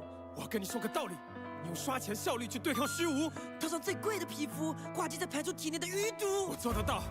我享受游戏纯粹的快乐，当一个追梦的骇客。我不是菜，我就是爱玩。我多少兵才算合格？都在骂孙权哥哥。为什么画面永远是灰色的？因为你死掉了呀！这还能输的？别奶呀！保持我 play loud 的特质，我只会对你呵斥。管好你自己。可我真的需要一场单排放空，我好在乎这次比赛。我要发疯！我用键盘打碎了屏幕，哥们才不是败者。虽然击杀知道的3个，至少数据颠倒的帅了。我虽然败，但我败了非常非常非常不快乐。我是个拼命的 C 位英雄，那你们出门装先买了，练着疯了，动作就疯了，老周的微操就推三不口抗，这把是要我这种没病的人，全看对立的稿子吧，进行一个综合。我用物理代表网吧，进入弹跳，飞入框架，发来欠费的网费，当成机器管我当下，我不懂你的 gay 还有那种活法，我是复数的差异，哪有人永远有敌的1号位？谁都不能拿走我的 S5杀，不要挤出外面和几张水。别总拿电竞不能运动，做有趣的灵魂也影响比赛。失败也可以是胜利，对不对？游戏卡当然是快乐崇拜。主公，你明白游戏的意义究竟是什么了吗？是赢，这把我要赢，有意义比有意思本身更有意思。那你现在知道你该做什么了吗？我悟了，现场的朋友们，把你们的装备送给我吧。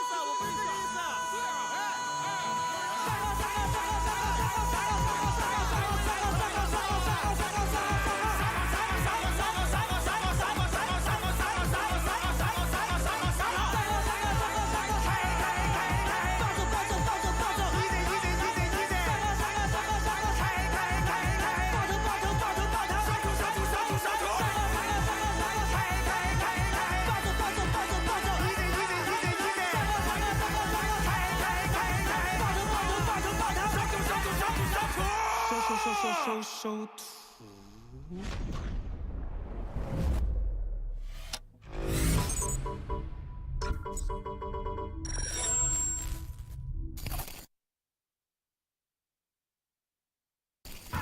反击啊你，削他呀！你俩还是回去搞说唱吧，不要来碰游戏了。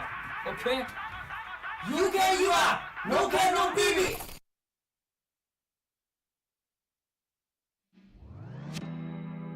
I'm Vexite and I play for Team FlyQuest.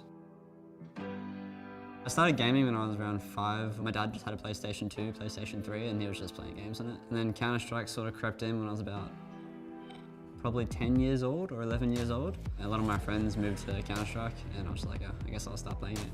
But I only started taking it serious when I was about 16 or 17 when I dropped out of school. And yeah, that's when I made it my full focus. So in the Australian scene, I was always one of like 2 or 3 of like the youngest players in the region. But I'd say I had a lot of hype around my name domestically. I'd say when I was about 16 or 17 is when I realized I could be a tier 1 player. So I just decided to put school on hold and focus on CS. And yeah, that's what I did, and ended up joining Greyhound and then the FlyQuest. So last year we won a tournament, DreamHack Atlanta, and that was the first tournament an Australian team has won in a very long time internationally. So I think that's really set the expectations for our goals, and it really gave us a taste of, I guess, what winning is like at an international level, and it just showed us what we really want. We've travelled a long way to get here, and we're looking to do Australia proud. They've had a really harsh welcome to the big leagues. We're gonna have to say goodbye to some teams. Anybody can have a bad day, even like best players in the world.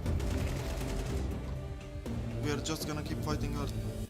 The GGHL squad deliver a devastating knockout. I didn't have the best game. My teammates played very good and they supported me. We have a rule in our team that if somebody having a bad day or bad game, we keep cheering him up, giving him motivation to play better. Even if I'm having a bad day, we can still win easily.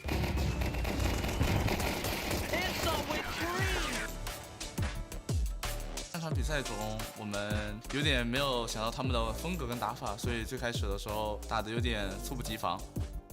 那我们中场的时候是大概适应了一下，大概交流了一下，然后就顺利拿下我们的比赛了。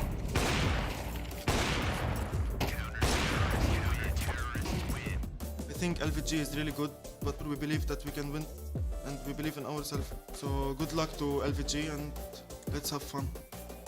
GGHL, good luck. The Huns, they're running out of chances to prove to us the level that they were a month ago. Someone has to try and back off. And 9's a goner.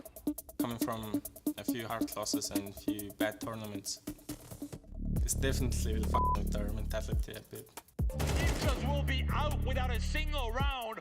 感觉有机会，但是没把握住吧，可能。但输了就是输了，没什么好找借口的，可能还是自己发挥有问题吧。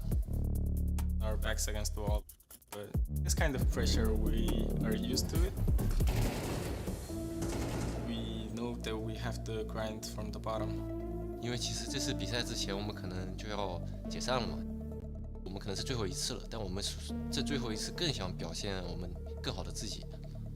I think we're definitely capable of beating Ninja. Let's just go out and have some fun. 最后一次了吧，大家5兄弟冲一冲，冲进上海。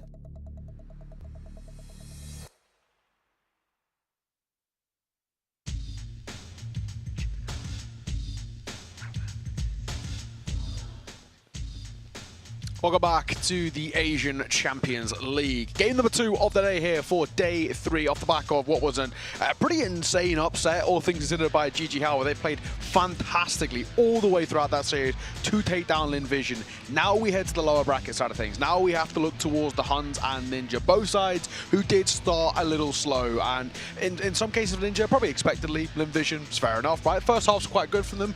The Huns on the side, we keep coming back to this. They have just been in a real woeful. Since that loss to God's Reign, everything seems to be going downhill for them. Yeah, it really feels weird to me that they would spiral like that, but I guess, I mean, maybe after they also get to see the God's Reign performances over here and like look that bad, they're just thinking mentally, wait, are we Were we worse Are than we as that? bad What? as this? Yeah, like is that actually the lowest floor that Yeah. we've hit so far? And yeah, it does seem like they are spiraling a little bit. Yeah, absolutely. I mean, you know, even take a look at that video, and it's pretty indicative, right? They're saying how bad their mental is right now, and you know, the way I put it yesterday was a confidence crisis. That's you know, kind of what they've been sort of relaying over towards me as well. That they're just really in such a bad spot. Nothing seems to work, and it's actually even the simple things that aren't really working out for them. And this is a worrying side because, you know, while Ninja are definitely kind of one of the weaker teams here, they still have a decent amount of firepower behind them. They still can be a little bit of a scary team. There was things that we liked from them in that close qualifier. With them kind of having, what, 3 days notice, they got nothing to lose it. Absolutely, and unfortunately for the Huns, they have everything to lose. On the Ninja side, you know, firepower, like you mentioned, has never been in the question, and there's a good reason for that, right? They have this magical duo of Risk and Rage, and from everyone else in the remaining 3 players, it feels like you're always going to get at least one person stepping up. Yeah, I mean, a lot of my attention is usually drawn to Spine because I feel like he actually positionally plays quite well. But, you know, players like Miami as well could be as devastating. I do feel like they've got a very holistic firepower approach. It's just, it's always a little disjointed, unfortunately, in terms of like the strategies they try and implement when it comes into these games. So, yeah, I'm a little, I guess, I'm not worried for the Ninjas. They've already kind of shown their level. There was even talk about them disbanding after the tournament. So, yeah, for them, rather, this is basically a last hurrah.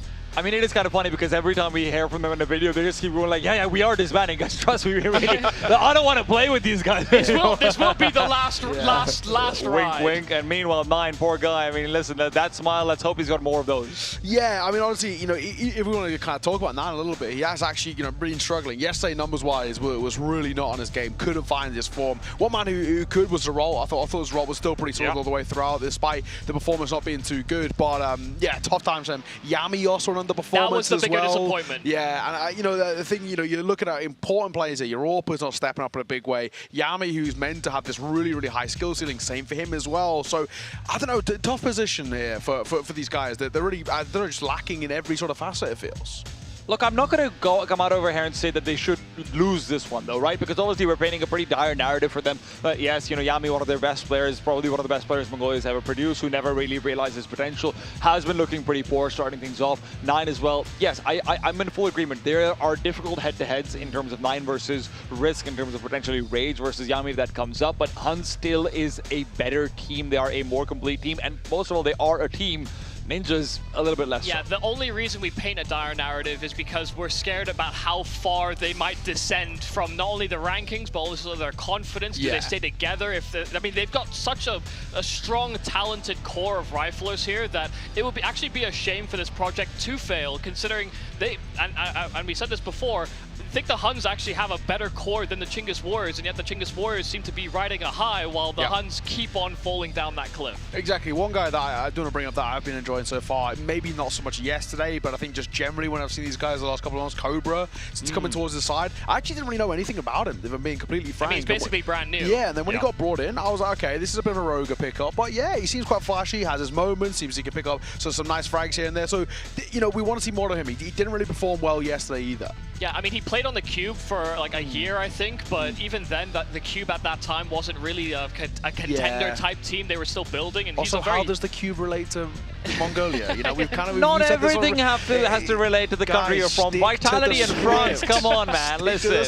They're trying to be creative. Unfortunately, that creativity hasn't really materialized in the server. However, Zerold was not to be questioned, and Miami, across most of the close qualifier, was also pretty damn steadfast. He was looking fantastic in a lot of rounds, but unfortunately, yesterday we didn't see that skill translated through. It's a difficult opponent, admittedly. Linvision, we've already praised them to hell, high and beyond, but he needs to show up today. Yeah, I mean, I think, to be honest, I've actually kind of been drawn to like the support players so much this tournament, because I think I wasn't really expecting much from them, but players like Sasiki as well have actually had some sort of individual great moments for this Ninja squad. Even in some of their failings, it feels like he could sometimes be a shining light. Yeah, I think, you know, the start of the close qualifier, Sasiki was incredible. He was fantastic, really showing his form, but I actually think, and I was looking through the stats last night, he's really cooled down. He's actually got progressively worse as the tournament's gone on, and then yesterday yesterday, he was non-existent, right? So this is the thing that worries me. You know, in that opening game, he really couldn't get going. So I need to see more of him. I was so impressed with what I saw in the first like 2 games. Those best of ones looked really, really fantastic as well. We've got a video that's going to come up in just a moment, a little insight into both of these 2 sides. But it's safe to say that, you know, even when you look at the stats, the Huns have to come in as the favorites on paper. It's just about we don't know really where, you know, it's probably this mental state of it can't get any worse. Maybe it can, right? We'll have to see. We've got a video for you, like I mentioned. We're going to throw it over towards there before we then get discussions about the veto as well, which can be quite interesting between these 2 sides. For now, though, check out this video.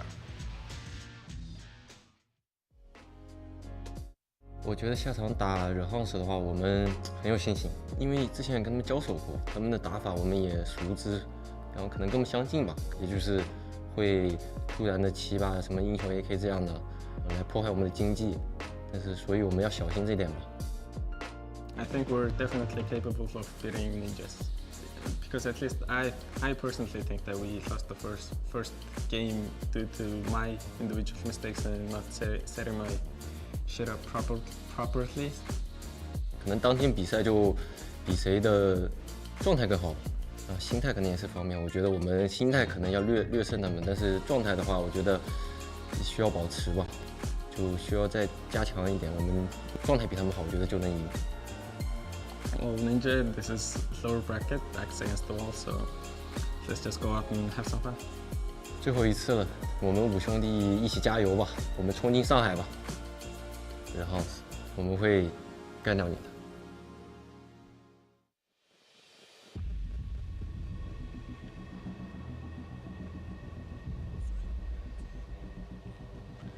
Well, some really real fighting words there as well. We will crush you. Okay, we'll have to wait and see. I mean, let's be honest. If we get first half Ninja from yesterday, hey, it could be a bit of a game. Second half Ninja, different story. Fellas, let's revert our attention over towards the veto here. Nuke going to get banned out first. You know, not too unexpected, I guess, in that sense. Train going to follow that as well by the Huns. What are we feeling? I actually thought Ninja would ban out Dust too, not Nuke over here, because obviously they've been struggling on that personally.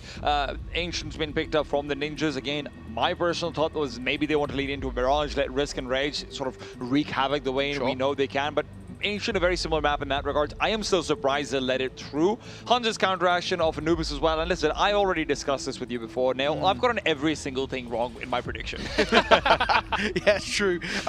Running through as well, we're going to finish things over towards Mirage.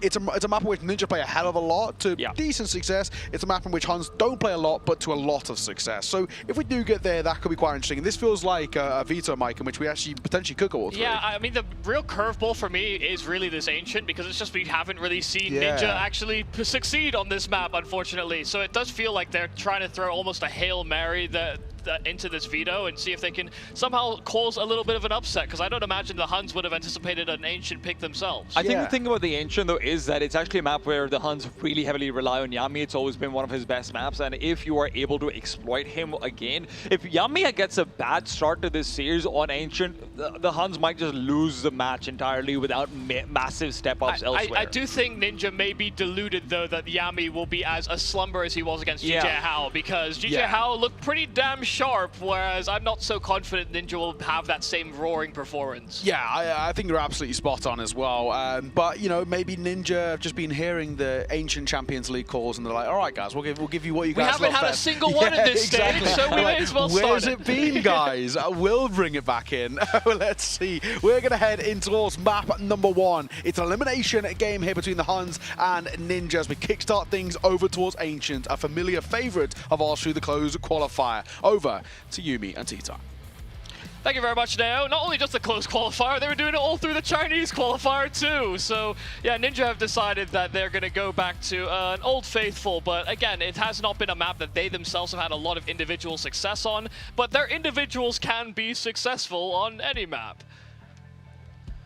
This is where, I mean, you know, you're looking back towards that video we saw earlier on as well. Nine obviously having so much of the discussion about how exactly he characterizes that first loss. Nine is the kind of player who shoulders a lot of blame and responsibility. There are different leadership styles. Some of them are authoritarian. Some of them are like, hey, don't worry, guys, I will sponge things up.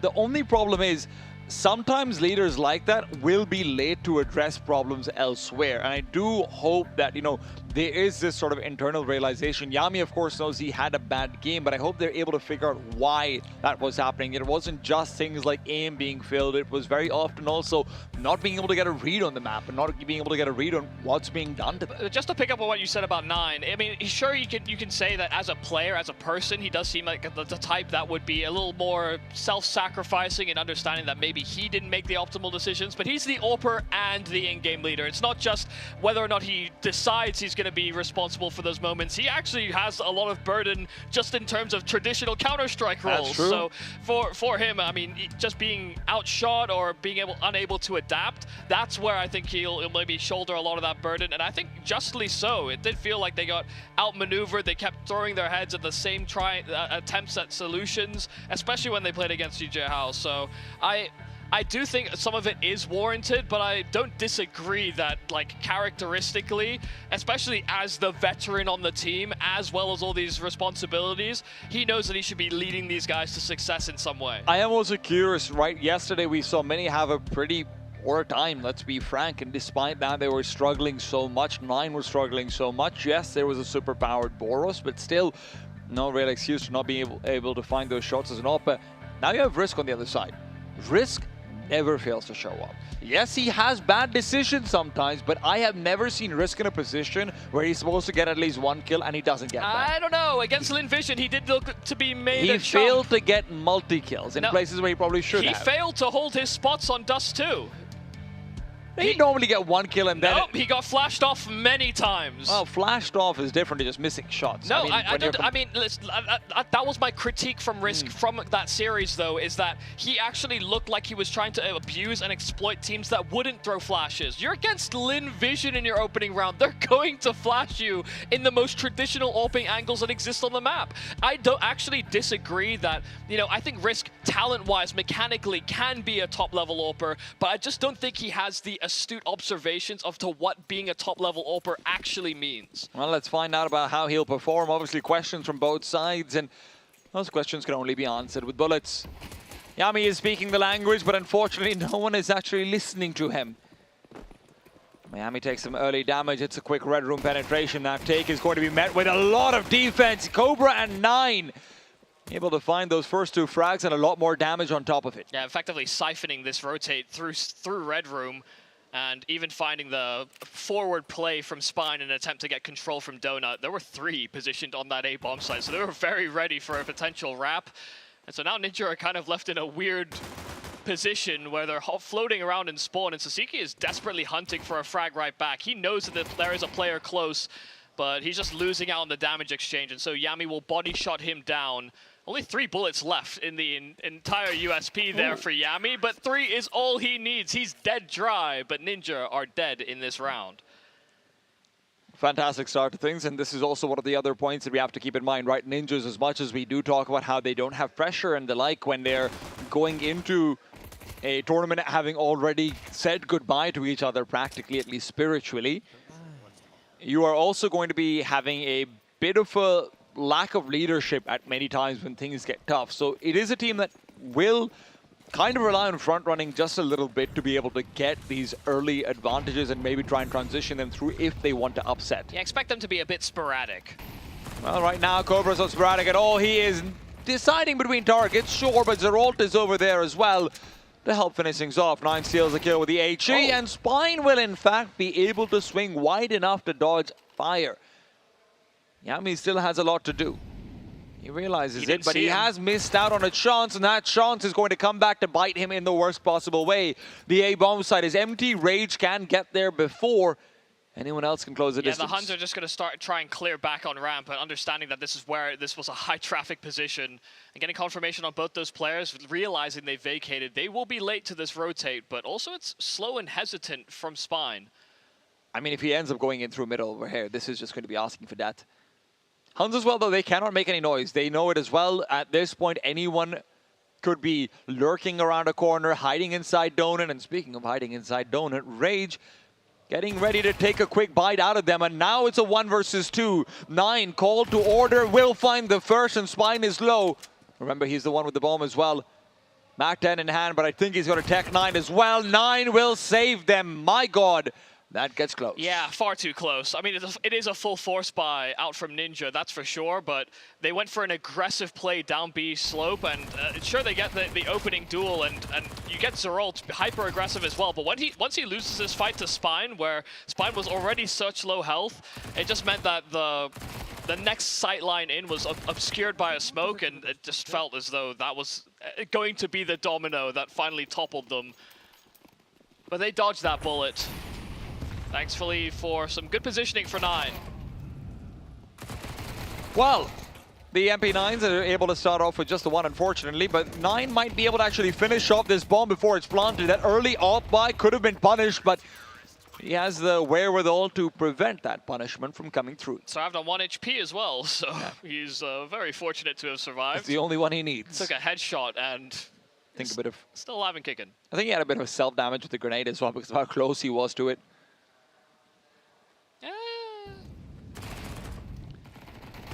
If it was minuscule.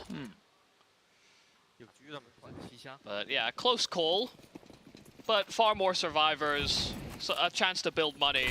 But now against the rifles, they will be met by early aggression, and it's the spam from Sasiki that does not hit the mark. Bartek able to double back and deal with that early pressure. It's a very spread opener here from Ninja, trying to assert themselves inside of middle, but also still having these players on the extremities. Rage creeping up ramp does create a gap. I mean, this bomb site is completely vacant. Zeralt is trying to be aggro off of ledge, but with the fact that there was so much traffic inside of middle, look at how the Huns wanted to crunch it. It's 4 players in proximity, while Zeralt can serve as that first responder on B, should he be needed. That first responder has to be careful not to die immediately, though. Zeralt is very good at playing these passive angles, so I don't expect him to make that misstep. But if Rage is able to actually get that 1 versus 1, it becomes a bit more tricky. Now, Rage is looking for another duel, though. Spine might be given that option. Rage peeks out, they're turned around, gets himself the first. Molotovs on all sides, and Zeralt has actually chased past the first. Risk might not realize where he is, and now certainly doesn't know. They're much more concerned about Yami, but Rage was watching out for it just in case. Yami also spotted, but Spine is taken down. In the 2 versus 3, the T's have given themselves a real good chance of things. Rage coming in from behind the smoke will be looking for the flank out. The full ace required, and he might be good for at least 4. He's missed a chance, but no, reclaims it immediately. Rage is in! That first round, a reminder of the man who never stopped performing. Oh my goodness, Rage did absolutely everything. Not only getting access through long, his timing was perfect. He then covers for Cave, and then just goes through this chain of smokes. It is a full ace there for Rage as all his teammates fall. I thought he'd messed it up by going from the CT smoke into the T-side smoke, but he more than makes up for it. Great target selection. That's a full 3 versus 5 as well. Huns are going to be regretting that one. Look at their money. It is in the bins. That single MP9 save from earlier on is coming back to haunt them. Cobra, super blind. Whew, doesn't matter. Yeah, he knew that there was somebody inside of that smoke. Why else would there be a smoke down where they just mollied? Round's not done, though. You've got full cave control. You've got a good man in red room, and that man who should have had the duel. 9 has come in, feeling a fire in his belly. Well, that fire still needs to burn a few more players. Risk and Rage, both still alive. The problem child of Ninjas. So they've got 1 flash and 0 kits. It'll be very difficult to make use of these flashes given that they're trying to link up inside of Cave. They're also taking a lot of time. Rage has no more reason to peek, but he's still wide swings. That could be a problem. Risk and Spine have a very good crossfire, but that's only if Risk is given the chance to turn around. Spine needs to get this first kill. Cobra taken down, and Spine doesn't have it in him. It's barely just in time, but the Huns will have the defuse. Yeah, they dive on just before. It's absolutely the worst case scenario. Had there just been a little bit of stopping power inside of that site, something to slow them down from getting on that defuse, it could have taken a turn for the worse. But a man advantage that the Huns hold on to. They rectify after a pretty dire prior round. I do wonder if Spine not being able to find these shots is going to become a bit more of a trend. That is a serious problem. And yes, maybe round shouldn't have been that difficult to start with, right? But when you're put into those post plants, you do expect to win at least 1 or 2 of these duels. Well, I mean, the first round that we've had from Ninja was a full ace for Rage, so I don't know that we've got great conditions being fulfilled by Ninja as of yet. But we've seen a lot of early aggression from the Huns. They seem to really want to put their foot down over on B. Well, they're going to meet aggressive faces with aggression of their own. Cobra finds 2, and Zerold Spam will not be able to do too much. 9 continues to be defensive. Cobra has been very often the solitary man who's left behind, but with all that utility, does a lot with it. His head spotted, but Bartek can't finish off the spray before the bomb is planted. 1-on-4 for Spine, will not present too much. Able to turn back for the 1 kill, but trade was a guarantee. Really liking what we're seeing from 9 at the start of this game. Had a lot of impact individually, getting a lot of these multi-kills, but it seems like he's reading things well. The early precedent that they're setting over towards B, the fact that they're being pretty unrelenting in the way that they're defaulting on this CT side, disrupting any early control Ninja could get. They're not giving them the respect until they earn it. And listen, to be honest, I think they could have justified peeling back a little bit, given the way things went against the Tech 9, for example, given how some of these, even the 3v5 developed. It's about building your own confidence, maybe. Yeah, they don't want to play scared, and I think 9 is very much trying to serve as a central pillar of that philosophy. Cobra's found Rage in the meanwhile. His first kills have been seamless. 9 will have a chance to feature that AWP. The question is, will Risk be able to win out the duel? It's a cute flashbang, but you know what? 9 looking kind of cute on that retreat as well. Is going to be able to back off. Yami nearby, quick to rotate, quick to support, and he'll have to be quick to frag. Sasuke taken down, but guess what? Spine and Risk are still fighting back. And the CTs will be splitting up pretty heavily, looking to reroute back and play this post plant. Especially because they've got Zeralt on that flank. Something that shouldn't be considered until probably the next 5 seconds, especially because the Huns have slowed things down so much. They're not fighting for control in the site. Ninjas are also looking for a fight, though. And Spine will get it. The fading smoke ends up favoring him. Risk even spots that Zeralt. Spine is alone. 1 versus 1. Yami, last seen position. That's exactly where he is! Does not stop the spray. 3K for Yami. Rotating from Donut back to CT spawn, and he never stopped. And Spine wasn't fearful. He wanted that duel. He knew that he was low. And he runs all the way into the duel, only to be met by a pre-fire, a held spray, straight to the face. Damn. And I am glad. Yami a slumber in their opening game, but it seems like he may be back. This is the Huns we wanted. This is the Huns that Ninjas feared.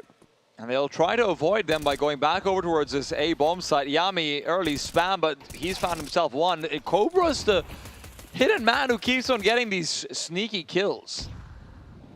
Well, not always sneaky, to be fair. He does just push through very often. Speaking of pushing through, Yami is having a good time. Yeah, no, he's having a ball. Had an HE to blow the smoke and just kept on fighting. Did not give them any room to breathe. Want to get that bomb down? Fat chance. Not the most reassuring faces in the Ninjas camp.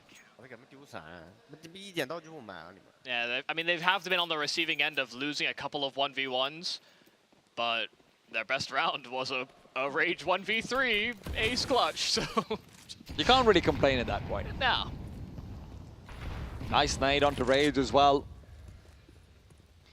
If he is looking to force the issue, it will not be easy. Now, Zeralt has actually asked for Cobra to come over as well. This is going to be a full double peak to be following forward, and Cobra's just trying to give a little bit more information. Flashbang as well to help out. Now, they are very well aware that there could be a player here, and Cobra's just not going to be able to provide the support. He has to deal with this double push that's going to be lining up, but Sasuke and Rage overrun. Yami is nearby, but now he's, well, maybe nearer to the death than not.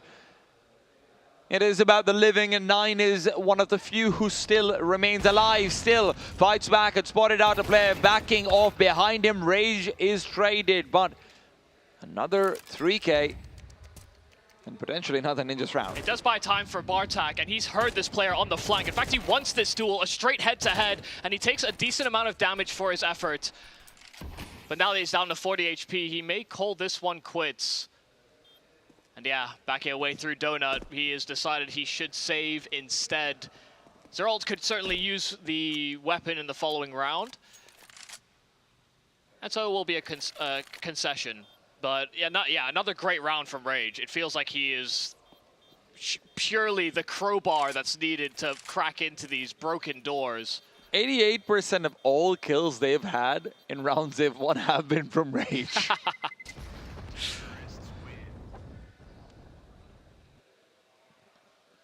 That is a one-man wrecking ball. But listen, the problem is he's buying time. All right, he's buying time for other players to activate. He's buying time for Risk to come in, maybe Miami and Sasaki to be able to have more of a performance as well. You need more. Maybe towards the end of these last few rounds on the T side, it might be enough to give them 4 if he is going to continue to be an absolute natural disaster. Oh, what? Okay, that wasn't even Yami that finished off the frag. It's the spam from Bartak, and Zeralt trying to link up with some of that pressure inside of middle. Oh. In fact, another kill coming out from 9 as well. I can barely see these fights, but Spine's answered with a couple at least inside of mid.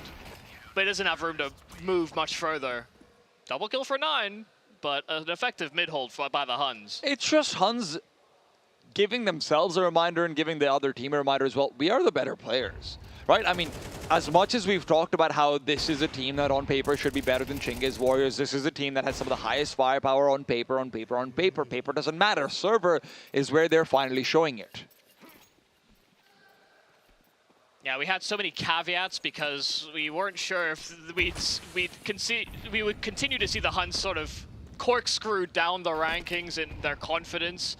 But against a team like the Ninjas, who you have picked into this Ancient and on this T side have done nothing inspirational. They've done nothing cute or tricky.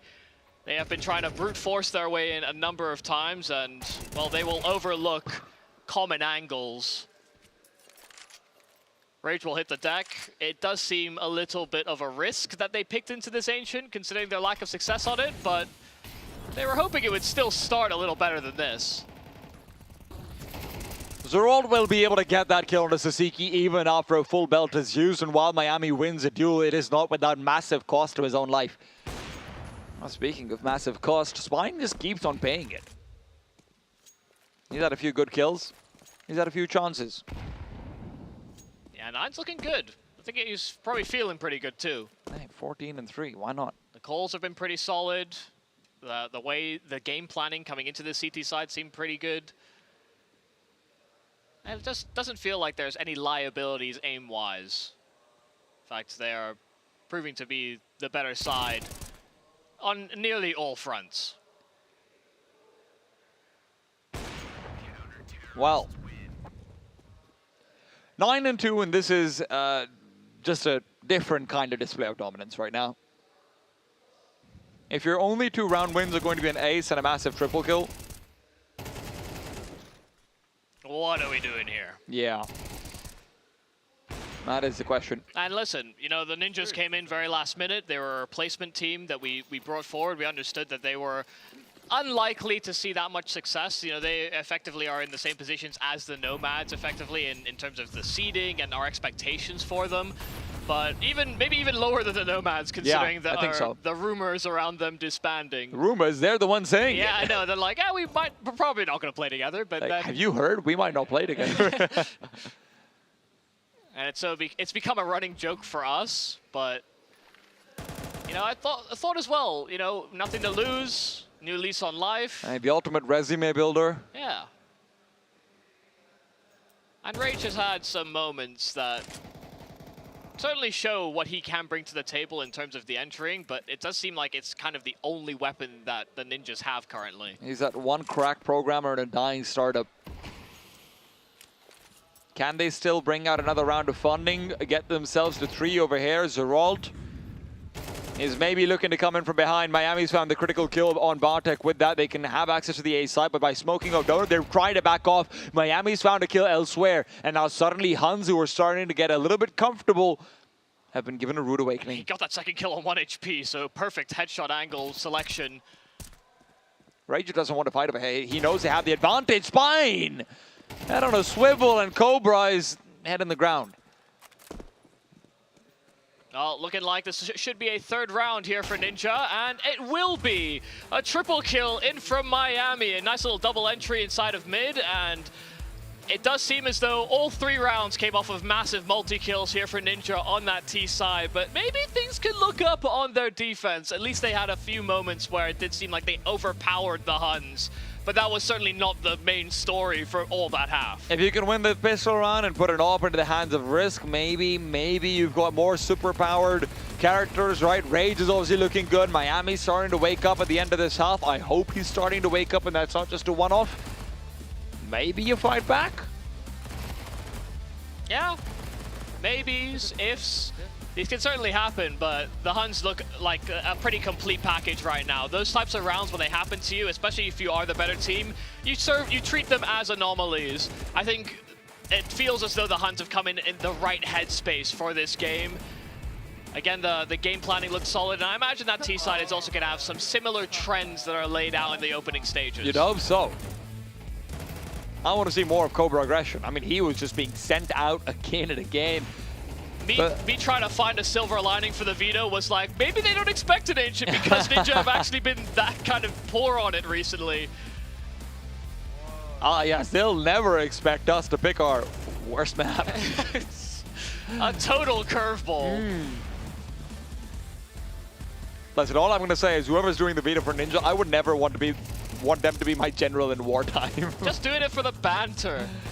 Well, what if we just messed around and won our worst map? Hey, it's like the worst kind of flirting. Huns right now, though, still, it is reassuring to see them looking this convincing on an individual level across every single player. I don't think anyone was really leaving us wanting. Yami had his moments. 9 was having the game. Cobra, Bartek, and Zeralt also. I was going to say, Zeralt is weirdly the one that's, I think, had the least impact or least frags or whatever. But to be fair to him, it's because he is the only one who doesn't want to run into them.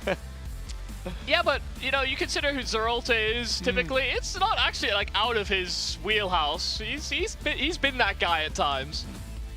When you've got Yami and Cobra on your team. Yeah, maybe reluctantly. Now, it always, on the Huns at the very least, it always has felt a bit like Bartek and Zeralt have tried to be a little bit more of that late round sensation. Sure. Zeralt and Bartek both have also been very aggressive earlier on in their careers, depending on what they are asked to do. I think that's one of the interesting things that characterizes them as players, that flexibility. Whereas we need to see any signs of flexibility from these ninjas. They're What do you supposed to be mean? good at Ninjas have jumping. been so flexible, they keep getting bent over backwards. They're supposed to be jumping rooftop to rooftop. Yeah, and they are. They just fall down after one jump. They've retired ninjas, perhaps. Ankle mobility is hard. And fans, they're going to be starting off this pistol round with a double set of util by 9 and Bartek investing into it. It is going to be a bit of a full commitment out towards the B-bomb site, leaving Zeralt behind. Yami, though, in fact, not the B-bomb site. It is going to be a reroute back into middle, planting Yami's feet down in cage just for a while longer. Spine trying to do his best Cobra impression, but unfortunately, can't find any kills. 9 makes his way back over towards the A-bomb site, and although there are 3 players from the Ninjas over here ready to receive, the question is, are they going to try and fight before the bomb is planted? No, they're not. Cobra is able to put it down, and they do have straight sight lines to try and contest, but with Huns having 2 players inside Donut, 2 players inside sight, this is going to be a very difficult retake. Bartek and Yami already striking through, drawing blood, and Cobra wants to do more of the same. Quick headshot, and Huns are dismantling them. Not a single player lost so far. And 9 is unlikely to be the first. What with Cobra coming to play defense? Well, he does play defense. I'll give him that much. I mean, what can you say about this round? They basically routed into a free A bomb site, and there was no kit, no smoke, no flashes. It's not like there was a contingency plan for a retake. They wanted to take fights, and they basically didn't get them until that bomb was already down, and they had to scramble back to A. Even in the positions they had on A, they just didn't fight forward. They were trying to play safe, and it just doesn't work out for them. So a very convincing pistol there for the Huns. This looks like it might be a bull rush down B. Early HEs and incendiary as well. That incendiary did not connect though, but the T side have already sussed it out. It is going to be aggression to come in through Cheetah, and they have received it with the like. 1 for 1. And while Miami is trying to tip the scales in their own favor, it's Sasaki who's actually doing damage. Damage being the key word.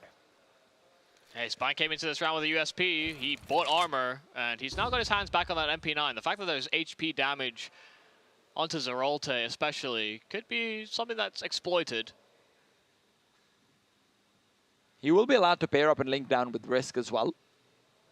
Oh, but Bartak's actually committing to that B flank, so they stop and pause to see what he can cook up. Risk is a little bit cognizant of this, right? But Bartek has found him, taken him down. Risk's response was to try and push him from behind, and now Spine's position revealed. A wide swing from Bartek will be immediately punished, and that leaves 9 alone. Now, Spine doesn't really have HP to even try and go in for like a spam trade or anything of the sort. 9 waits it out just in case Spine could have pushed through the flames. Of course, that possibility wasn't there. We know that he doesn't. It's a great position pick from 9. One that can be expected from Spine, but also because of the HP that's low on Spine, who's to say that 9 doesn't try and push forward into Cave? So it has to be a consideration.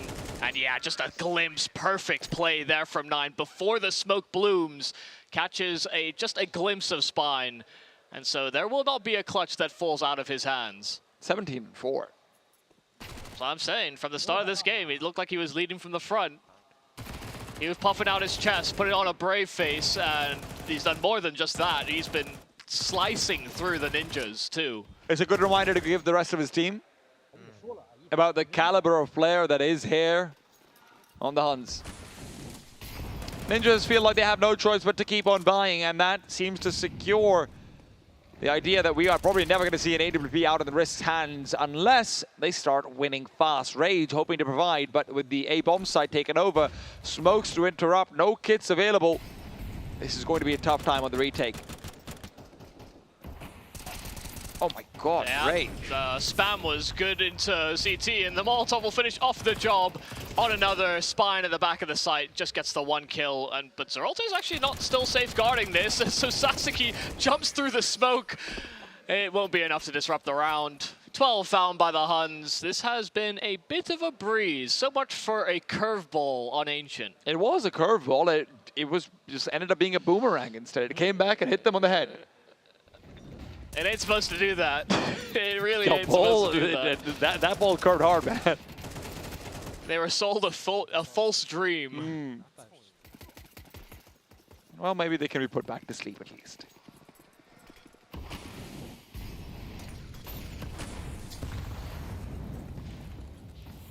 Zeralte, early damage. Sasaki is there to finish off, but unfortunately Cobra's been pretty damn good over there in that particular area of the map. Miami flashes there to help him out, and Rages as well. In fact, it is the quick double kill to bring them back to relevance in this round. That flash was just so effective. Didn't stop moving, had the support from Red, but Cobra can still make this interesting.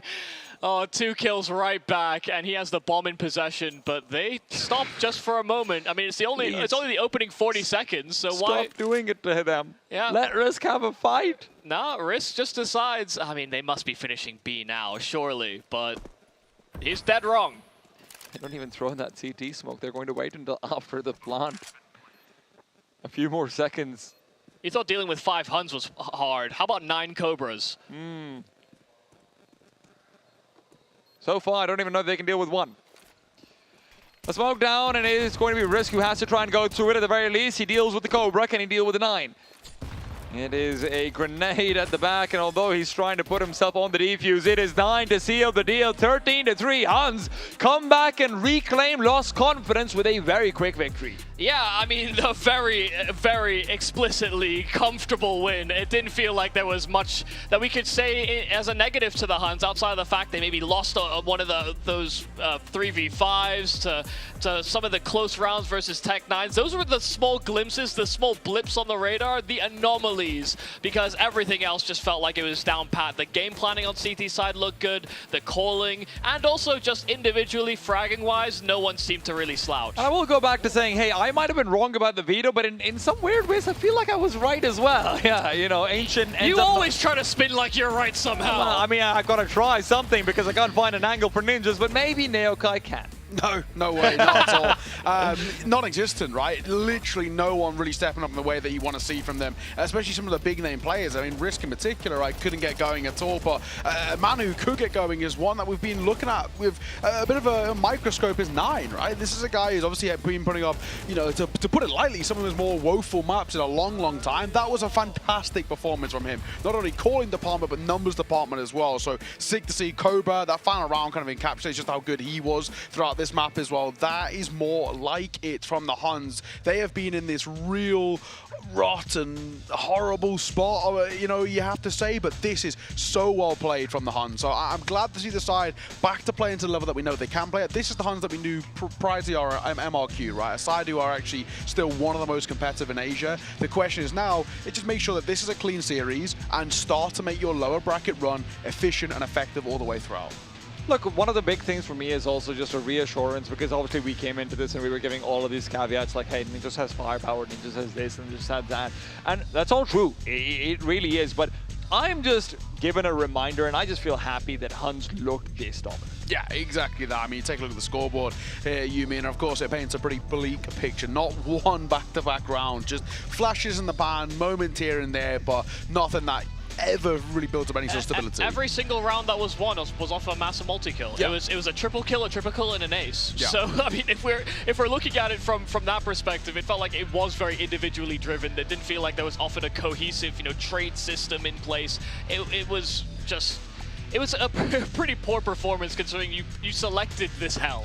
You opted for Ancient and you were like, we can pull the wool over their eyes. No, I just think everybody was flying a little blind. Yeah, and coming back to it as well, I mean, see, there's something that you brought up as well. You know, we both all kind of mentioned in a way of the pick of Ancient here, right? It's a map that they didn't really look great on the closed qualifier. They haven't picked a winner on it in ages. They're like 1 from 10 now, I think it is, right? It's not exactly been a good map for them. And it's not just like, oh, they're losing these close games. Some of these games are like blowouts, like 13-4s, 13-7s. This sort of scoreline, funnily enough, actually. So it felt like, you know, this is a position you've been in before and you've chosen to go back in there. An interesting choice all the same. It's a terrible choice. I mean, let's not mince our words about it. Ancient, you only go into it if you've got a really good game plan. In the first 6 or 7 rounds, their game plan was just, hey, let's collide with Cobra, go through this CT smoke that is being thrown. They didn't have flashes to keep him blind. Once they did, but, you know, the second follow-up wave wasn't ever there. 9 was out calling them just by a lot of the time sending Cobra forward with 2 sets of utility. He wasn't even going with him, right? That's why Cobra has so many deaths compared to everyone else, and that's one of the reasons why 9 is sitting like, I'm a 4 deaths only. I've created this master plan where I can be the safety net.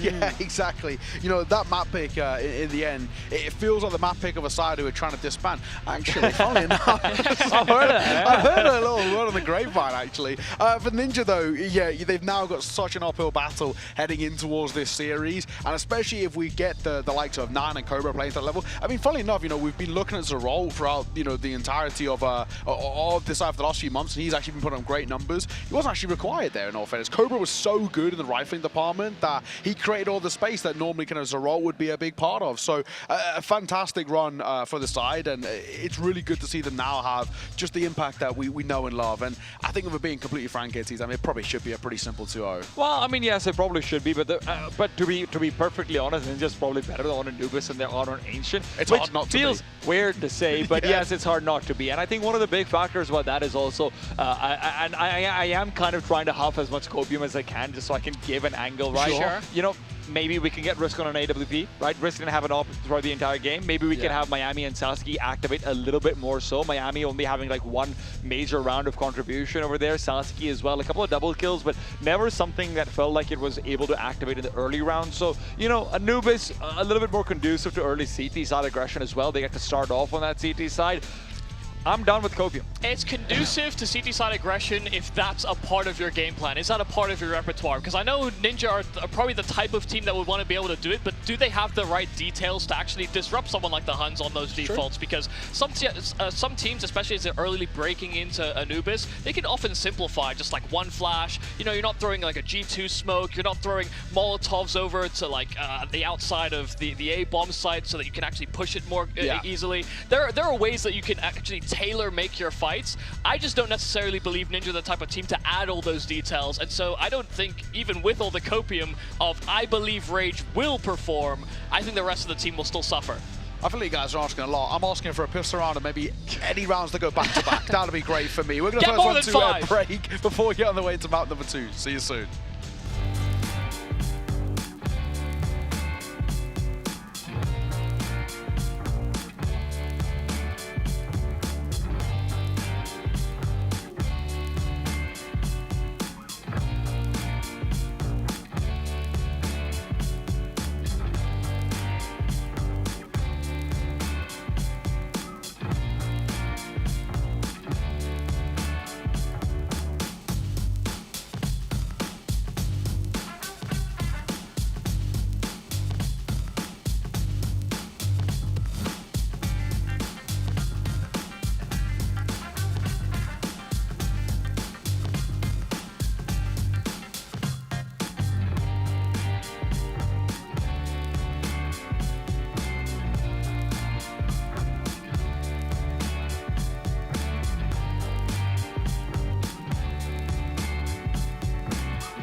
他们正常发挥吧，因为他们肯定硬实力上面要比我们强。我感觉今天发挥都挺好的吧，不管是 KK 啊、QQ God 啊、露露啊，他们打的都挺好的。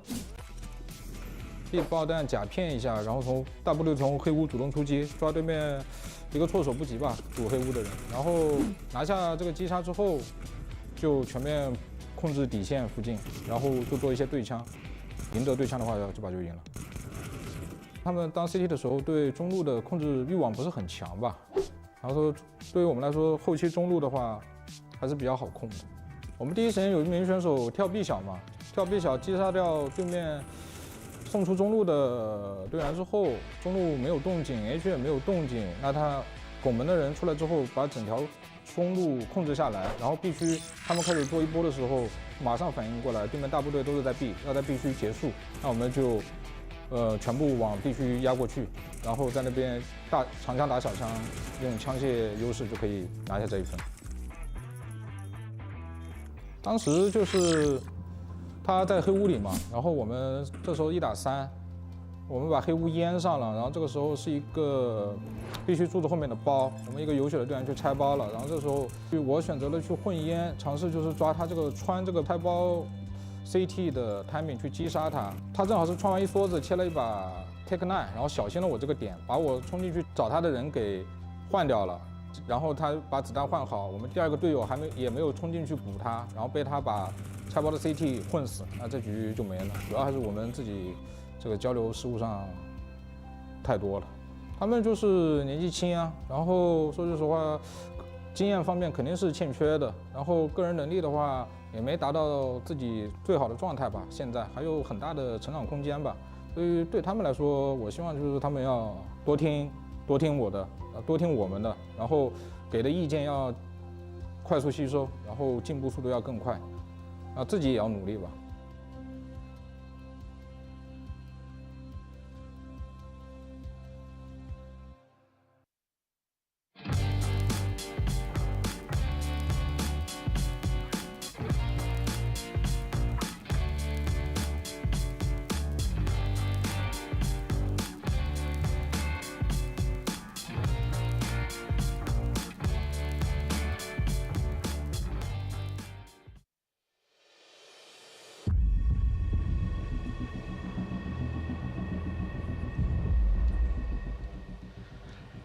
As you can see, players making their way back to the stage as we avert our attention to map number 2. It is Anubis. And now, T-Time, you've already said we are expecting a little bit more on Ninja. That is not that hard, right? Because it was pretty bad. But it is a map on which it actually feels like we can maybe see a little bit more action. Ancient, we didn't like the pick and it ended up proving out right. This one feels like it probably has just a little bit more substance behind it. You'd hope. I'd hope. I don't know. I feel like I have run out of copium. Like, you know, I have just said every single possibility that I could think of, which is, hey, Rish will get an AWP. Miami and Sisiki will be more relevant. Yep. Rage will still be good, right? Like, and then they'll probably lose. I'm looking for any back-to-back rounds, like just 2 rounds in a row would be nice. So all you're hoping for is just improvement at any capacity. You basically said like, oh yeah, don't worry, they'll get better. And there's also, a lot of room to improve. I know there is. You know, it's a lot easier to get to step 10 if you're starting at step, you know, minus 10. I just think the tragic thing is that Ninja described themselves as being able to sort of work in the shadows, kind of do their own thing a little bit. No, but I can't see them at all. Yeah. Right? That's the thing. I never saw them on Ancient. No, my problem is that when they're doing their own thing, the Huns are isolating them with, you know, 2 or 3 players swinging that same position, and they're always playing catch-up. Yeah, and kind of just like real ninjas, they are extinct as they were towards Mount the One. That's what they want you to believe. True, apparently so. I'm still looking for the Village of the Leaf. Yeah, so I mean, it was a tough showing. Anubis up next. They want to push towards that side. It feels very unlikely with where we're at. But on the flip side, finally we get to talk here and have a bit of positivity about this Hun side. They've been in a real rot, one of the worst ones we've seen in a while for this side, and for a side with a lot of talent, a lot of potential. It's glad to see them back playing to the level that we know they can. 9 hitting shots, Cobra looking great. You know, even Yami, you know, he was obviously kind of so woeful in their opening game, and he's come back to finding some form too. So we can talk about real positive then. They finally feel like they've broken that kind of mental state that was plaguing them. They've warmed into the stage as well. I mean, that's going to be something that's incredibly important, especially when you consider their next opponent, if they win away, is going to be Lin Vision. And listen, obviously, I'm not talking about that at all. Right now, I just want them to continue to perform. Well, let's see if they can. We're heading to map number 2. It is Anubis next up on the docket here to see whether Ninja can stay alive here in this tournament. Yeah, that is the big question, because we've gotten rid of them once, but we're going to have to get rid of them again. Second time's the charm. Third time, it was double elimination initially. Oh, yeah, well, Fourth, you know, actually, you know what? Yeah, listen, losing, that's fine, double elim brackets, but, you know, we send them packing, and then we packed them back up and shipped them out. Yeah, these guys keep getting out of their boxes. Still, it is going to be their attempt to start things off on this T side, going into Bartek's USP. Bartek good for 1. Actually, Zeralt is the one who's stealing a lot of his thunder. Maybe it was never Bartek's thunder to start with. Yeah, I mean, Bartek just took all the attention, and Zeralt behind him with the dualies, sweeping up all the extra kills. Bartek knew he had that safety net behind him, but you could see Ninja try to just set up in a pretty quick burst execute on A, and they get absolutely rinsed before they can even see any of the util. Tack. Yep. Finish him off. It's like they went for the A main push again. Why didn't we think of that? Now I'm going to have a chance to be able to buy up that AWP early on. He has stuck to just the dualies, and unless Ninjas are going to be able to use these 2 deagles, well, they're not. Okay. Is it your turn now to give copium? I don't do that. That's your problem, Michael. You don't lie to me enough. I try not to. Doesn't mean I'm not wrong, but you know, it's not lying if it's not willing. Well, nice shot from Riz does come through at the very least. And he doesn't even have to reload. He can just pick up the old Rage. They're about to be flanked. Well, yeah. Yamians are already able to make quick work of it as well. Listen, at the end of the day, anti-eco really doesn't matter. Yep. You're going to be coming into the next round looking at that as the predominant determining factor about how do we expect this team to be Especially doing. once they identified it, they're very confident right now. I mean, especially with the way they blew them out on Ancient, there's no reason that they should feel timid or tepid about the individuals on the other side of on Ninja. They lack the extra level of cohesion. They're very frequently isolated. So if you feel like you have a one-on-one fight, why wouldn't you back yourself right now if you're the Huns? They need to be humbled. They need to be put back, turned down a few pegs, because look, they're just getting aggressive again. And even with a forward play there from Risk, it still comes at the cost of Miami and Spine as well. How did Rage manage to somehow bypass Cobra? It's trades galore. The Huns keep finding another angle to strike in for an advantage. I didn't even realize the CTs were able to swarm the map like that. Feels like no matter where Ninjas turns, there's another man behind them. And now Huns will settle back down. The problem is the man who has gone by unnoticed is Rage. Back into CT spawn and trying to prime a good backstab. Yeah, that's why they're pushing forward here on the Huns. They're trying to get deep B control because they expect that there's a possibility that he could be flanking out from Temple or Spawn. Oh. Cobra is wary of that fact, but Cobra is also being a little bit tricky in his movement. Quick headshot and Rage is down. Did feel like he optimized his pathing pretty well. Yep. But he gives himself a chance. It doesn't mean he can take it. It's just good awareness from the Huns. I mean, once they realized that Rage had that deep space, no reason to not consider it, and they'll even catch out Sasiki as well, trying to transit past the canals into the A bomb site. Well, if there was going to be a quick little weather vane check on where the wind is blowing, it feels like it is still north to Mongolia. I think this is maybe me getting ahead of myself and maybe just looking at it like glass half empty. But this, my concern for the Huns is that I almost want them to be tested and for them to persevere over it for that added belief. If the game is too easy, too simple, too straightforward, I worry that it's just going to be, well, we should beat them, and we did. Yeah. A lot of that comes down to how you tell the story as a leader, but that story is still yet to be told. Ninjas has a chance to still make things interesting, and look, Sasuke's early kill with the Tech 9 is good, but Cobra is just better, able to cover things off with a triple, and while Risk was hoping to be a late round flanker, now he is a late round island. That's all he is. I don't usually do this, and I'm I don't like to be made to look like a fool, but I'm going to say it now. I think Ninja get less rounds on this map than Ancient. Well, at least we're establishing some interesting metrics for them to meet. For context, if people didn't catch the first map, it was 3 rounds. That's how dire things look at the start of this game. And yeah, sure, they've only had, 1 proper gun round. Mm-hmm. But I'm already not liking what I'm seeing. The Huns are very in tune with one another, very fast to react.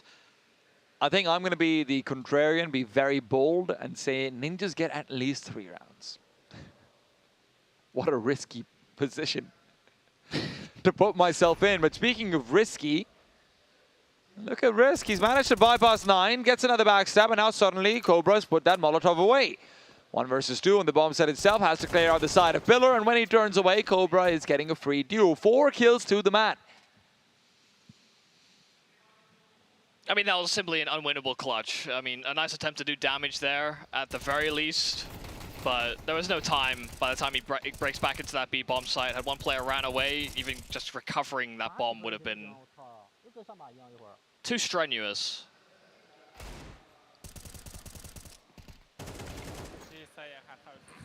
Well, maybe Risk can get his hands on that AWP. Well, he like does now. Wanted. I would like to see what exactly he could do with it. 9 is on the other side. Oh my God, whole he can't lot do of anything nothing. with it. Nade on the bottom of Spine's feet, and the Molotov will be making things even more difficult. Meanwhile, nades are not just on the bottom of Spine's feet. Turns out ninjas are wearing them as shoes. That seems like a safety risk.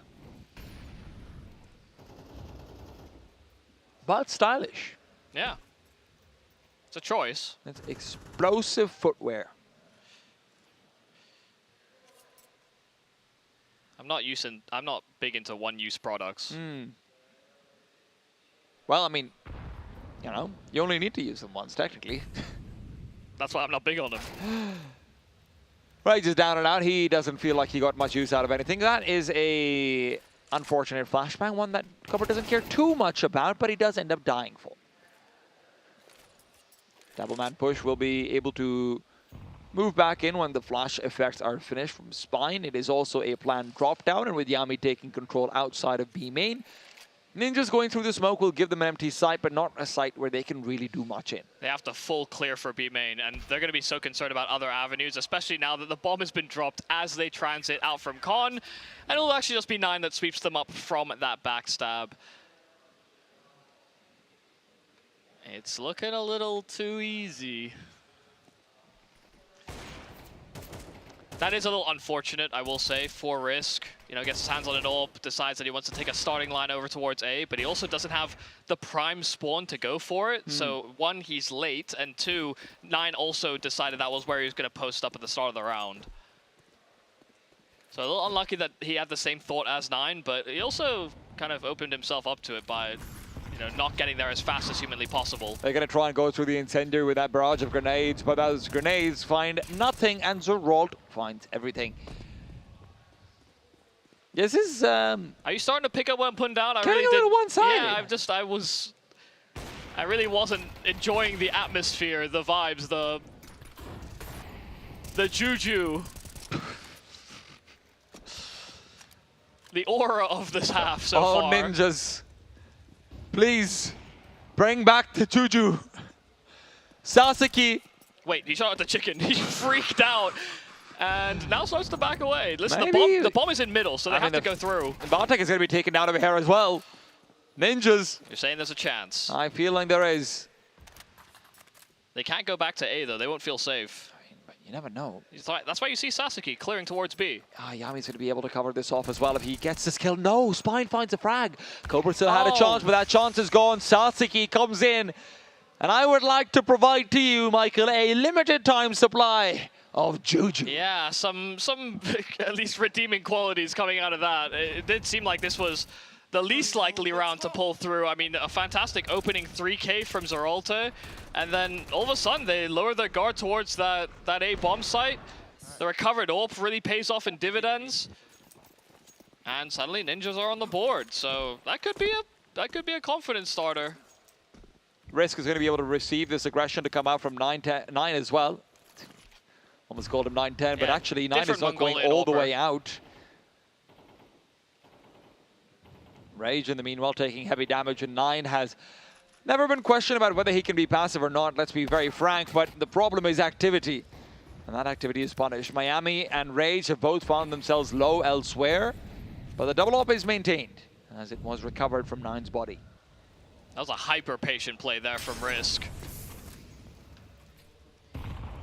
Rage in the meanwhile watching up as rolled, and oh my god, the timing could not be better. Risk had just put his gun away. Now if you're going to ask me why he did that, don't, please. Yeah, because he shouldn't. Sasuke will miss the window where he maybe could have found Zeralt and bring that back to a 3 versus 3. The problem is also the bomb is quite far off, and Zeralt is still undeterred, never really took any damage, and still really hasn't. Yeah, Zeralta's timing in middle so far has been exceptional, and even that angle selection that he opted for gives himself a shadow advantage. It's been really solid from him in those mid holds. Another multi-kill. Please don't save this. You have a buy in the next round anyway, Miami. And he doesn't. I hate to break it to you, but saving actually was the right call.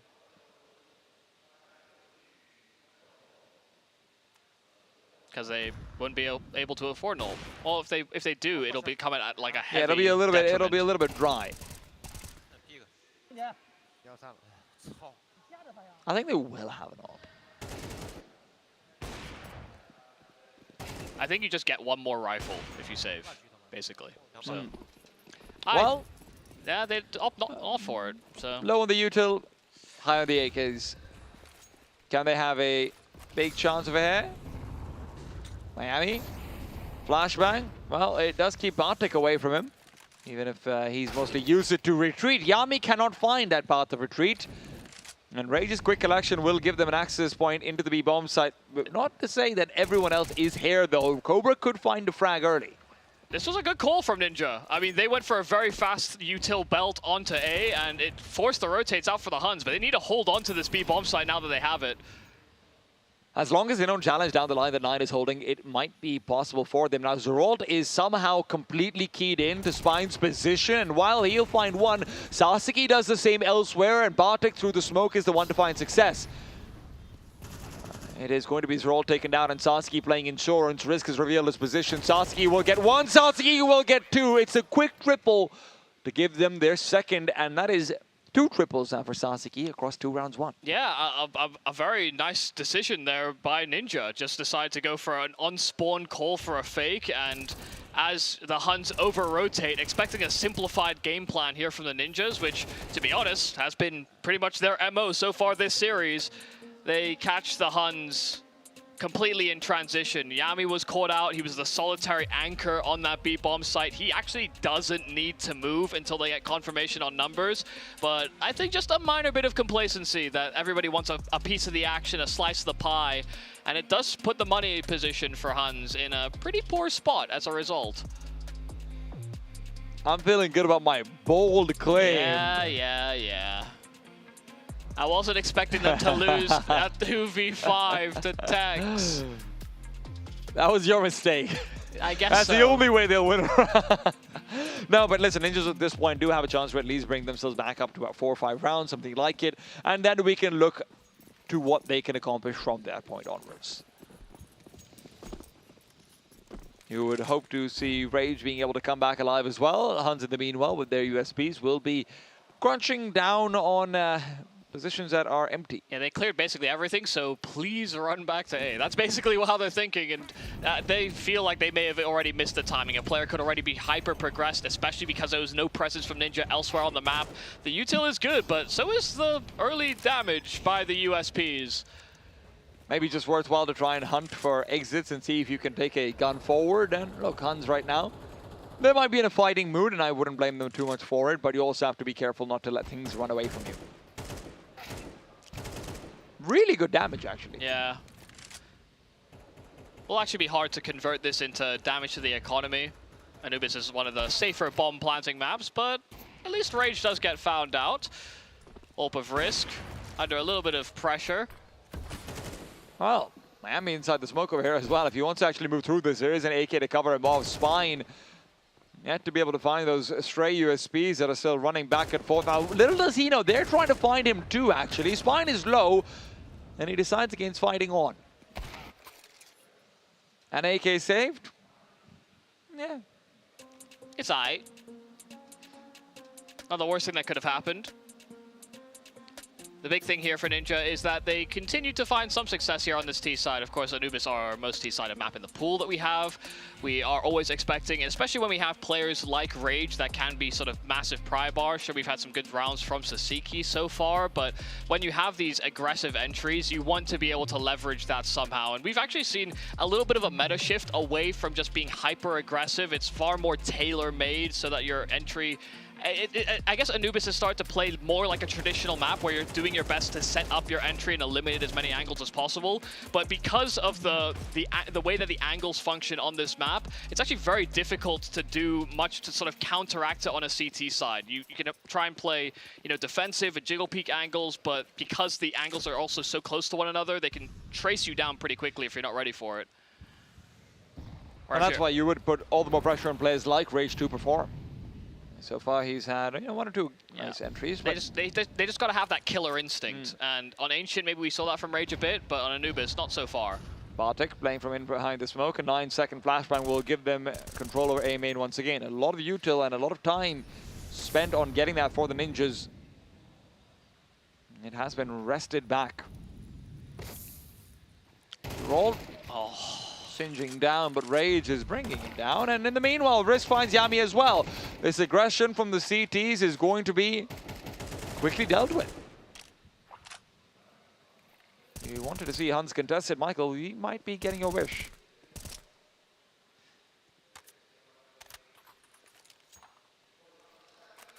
Yeah, kind of a monkey's paw for me, because I didn't want it to happen this way, I guess. But it's nice to see that Ninja are not going down with just a whimper. We talk about the talent, we talk about the ability.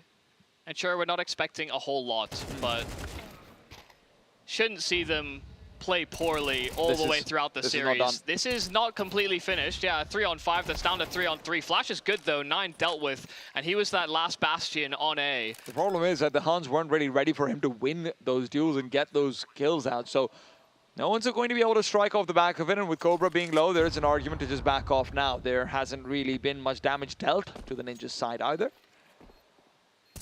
But Cobra's still fighting. He's trying to draw them back in.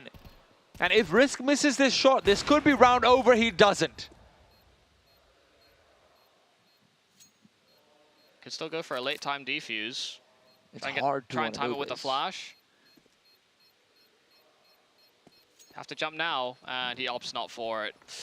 Doesn't expect that Risk will have given up the angle, but they started to fully vacate, so it really felt like a possibility. A late flashbang with that defuse to start things off would have been troublesome. Yeah.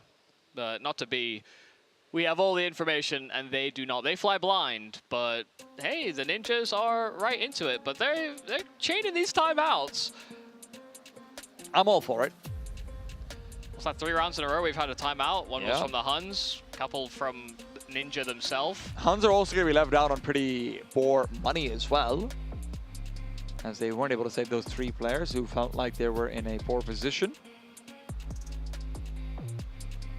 Ninjas in the meanwhile have been unworried about their economy ever since they started winning these last few rounds. It's a little unfortunate for Zeralta in mid. He's been doing a phenomenal job, and he touched the flames.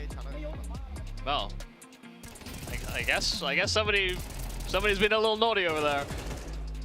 But at the very least, it's nice to see that, you know, Zeralta is still being aggressive inside of middle, but he got singed one time, and then he got singed just as the Molotov was about to disperse.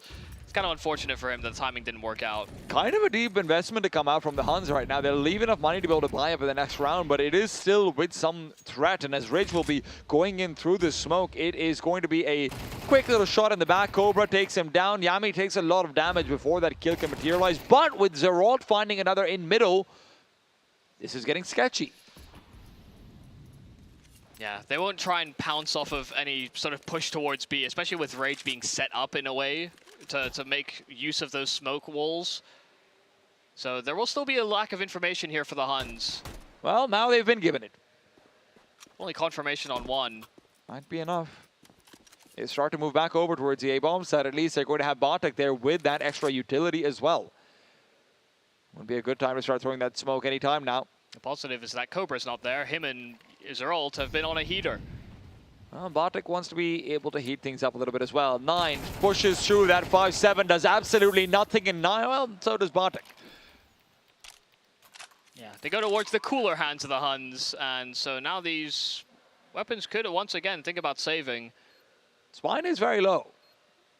And Yami's nearby. If he gets taken down and that AK is picked up, never say never. They don't have a kit, but there actually should be one on the site. Well, that's not great. Yeah, an unconsidered angle, and Yami doesn't even try and stick around to grab that AK. May try and dive for it just after creating a little perimeter for himself, but actually now he's put himself out of range. He really likes that MP9.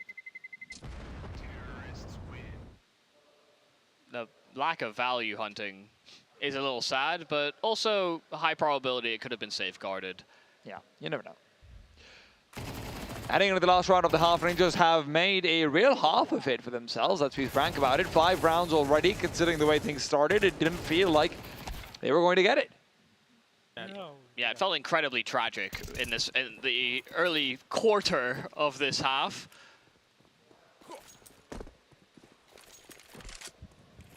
Yeah, they've really put Huns back on their heels. Oh, beautiful grenade. The HE as well. Look at the damage. They're just lucky this isn't an incendiary from like a year ago.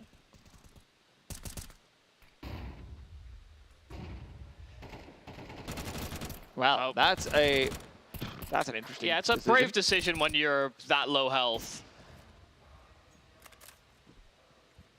The ult attempt there from Risk was at least commendable. Damage is decent in exchange. Yami actually only took 8, even though he took a bullet to the head, and so the nade will track down Sasiki. Yami came up way better from that exchange. Nines also might be able to actually find this bomb.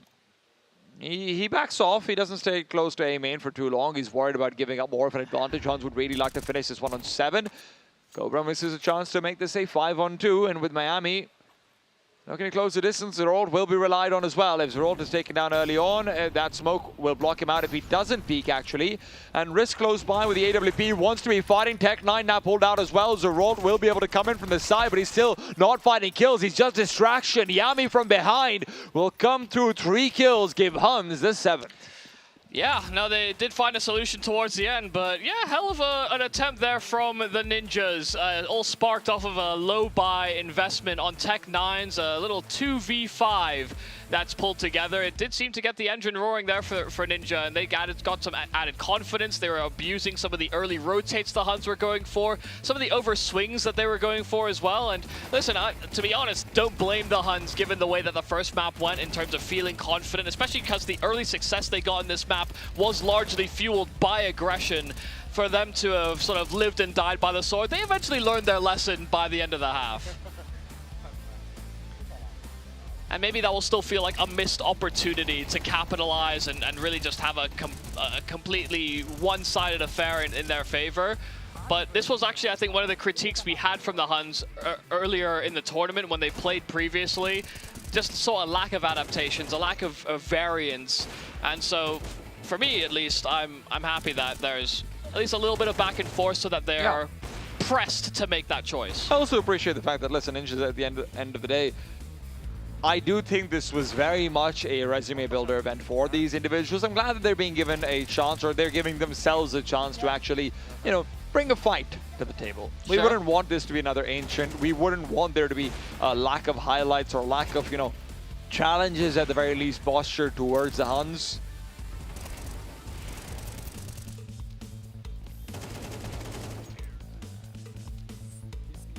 The only question now is, can they do the same on the more difficult side of the map? Yeah, that will be a big question. I was saying before on the desk that I had concerns about whether there would be these details to facilitate aggressive maneuvers. We saw the volleys of util the Huns were throwing from outside that, or from inside rather, the A bomb site towards T steps, sometimes even just abusing the player that wants to play close on the A side default. They're doing their best to find these minor advantages without actually having to dive their actual players into positions where they'd have to fight. And it's not because they didn't do that, they just mixed it up, which is, again, good to see. Pistol round will dictate a lot, of course, for the Ninjas. As it so often does. It always seems to, right? Yeah. Especially because the Huns had a very convincing pistol for themselves. Aggression A main. You saw the Ninja players looking down the line, just kind of going, what? How? They're What also happened? standing there with the dualies, Bartek to distract. Yeah. But you saw the Ninjas players afterwards being like, should we have called that? What happened, guys? Sure, we have won that. We're like 5,000 people against 2. Yeah, but he has 2 pistols, and they go fast. That's true. Not as fast as Zaiwu, but nobody is with those guns. That guy's just, well, the fastest index finger known to mankind. It honestly reminds me so much of like modded controllers from early days of COD. Well, we've got a man watching now on both streams, or maybe it's a cat. Who really knows? The Sphinx is a weird cat. It's, huh? What are you waffling about? I mean, there's a random Sphinx on her. Yeah, it's a pharaoh's face. A Sphinx is like the body of a cat and then the head of a... Anyway. Well, you know what? Listen. Risk right now is not going to be contested. He got worried for a second there with the decoys, and now it's not just decoys making their way over towards the B bomb site. Sasuke is going to fall down right next to Spine, and Huns, who had a really good time in that first pistol round, feel like they might be up for another one now. Zerol does try to push his luck, and Miami is able to get a kill back in their favor, but the smoke still has a world of time left on it.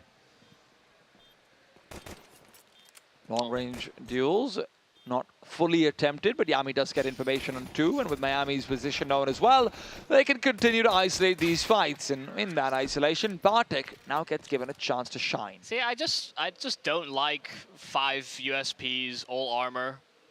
I dislike it quite heavily, because you could see when they get blocked off by util like that and the site is taken so rapidly, they have to effectively waste 15 seconds as they rotate in, unless they want to jump through the smokes, which is not great when you don't have an early enough foothold on the bomb site.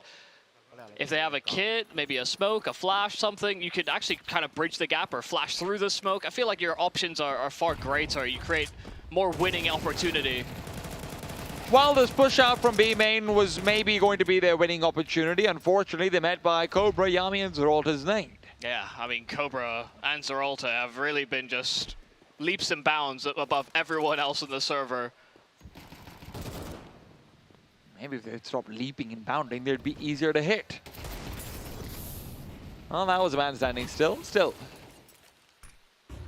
it is going to be a commitment to the B-bomb side, as 9 will be looking for more duels. Huns do not want to go back to A. They would just like to finish. I'd also like to make one thing clear. It's a Sphinx, not Sphinx, because Sphinx is the player. It's Counter-Strike. You know, just to bring that all back. Everything's a Sphinx there. Yeah. The only one jumping in the sarcophagus are the ninjas. And sure, they have done well to bridge the gap, but early advantage now for the Huns. They're on the favorite side, and they've been able to negate a lot of the casualties from that secondary round. Expecting 9 to do quite well as well here. Yeah, they're setting up for a flash, and, well, they get decimated by him and Cobra.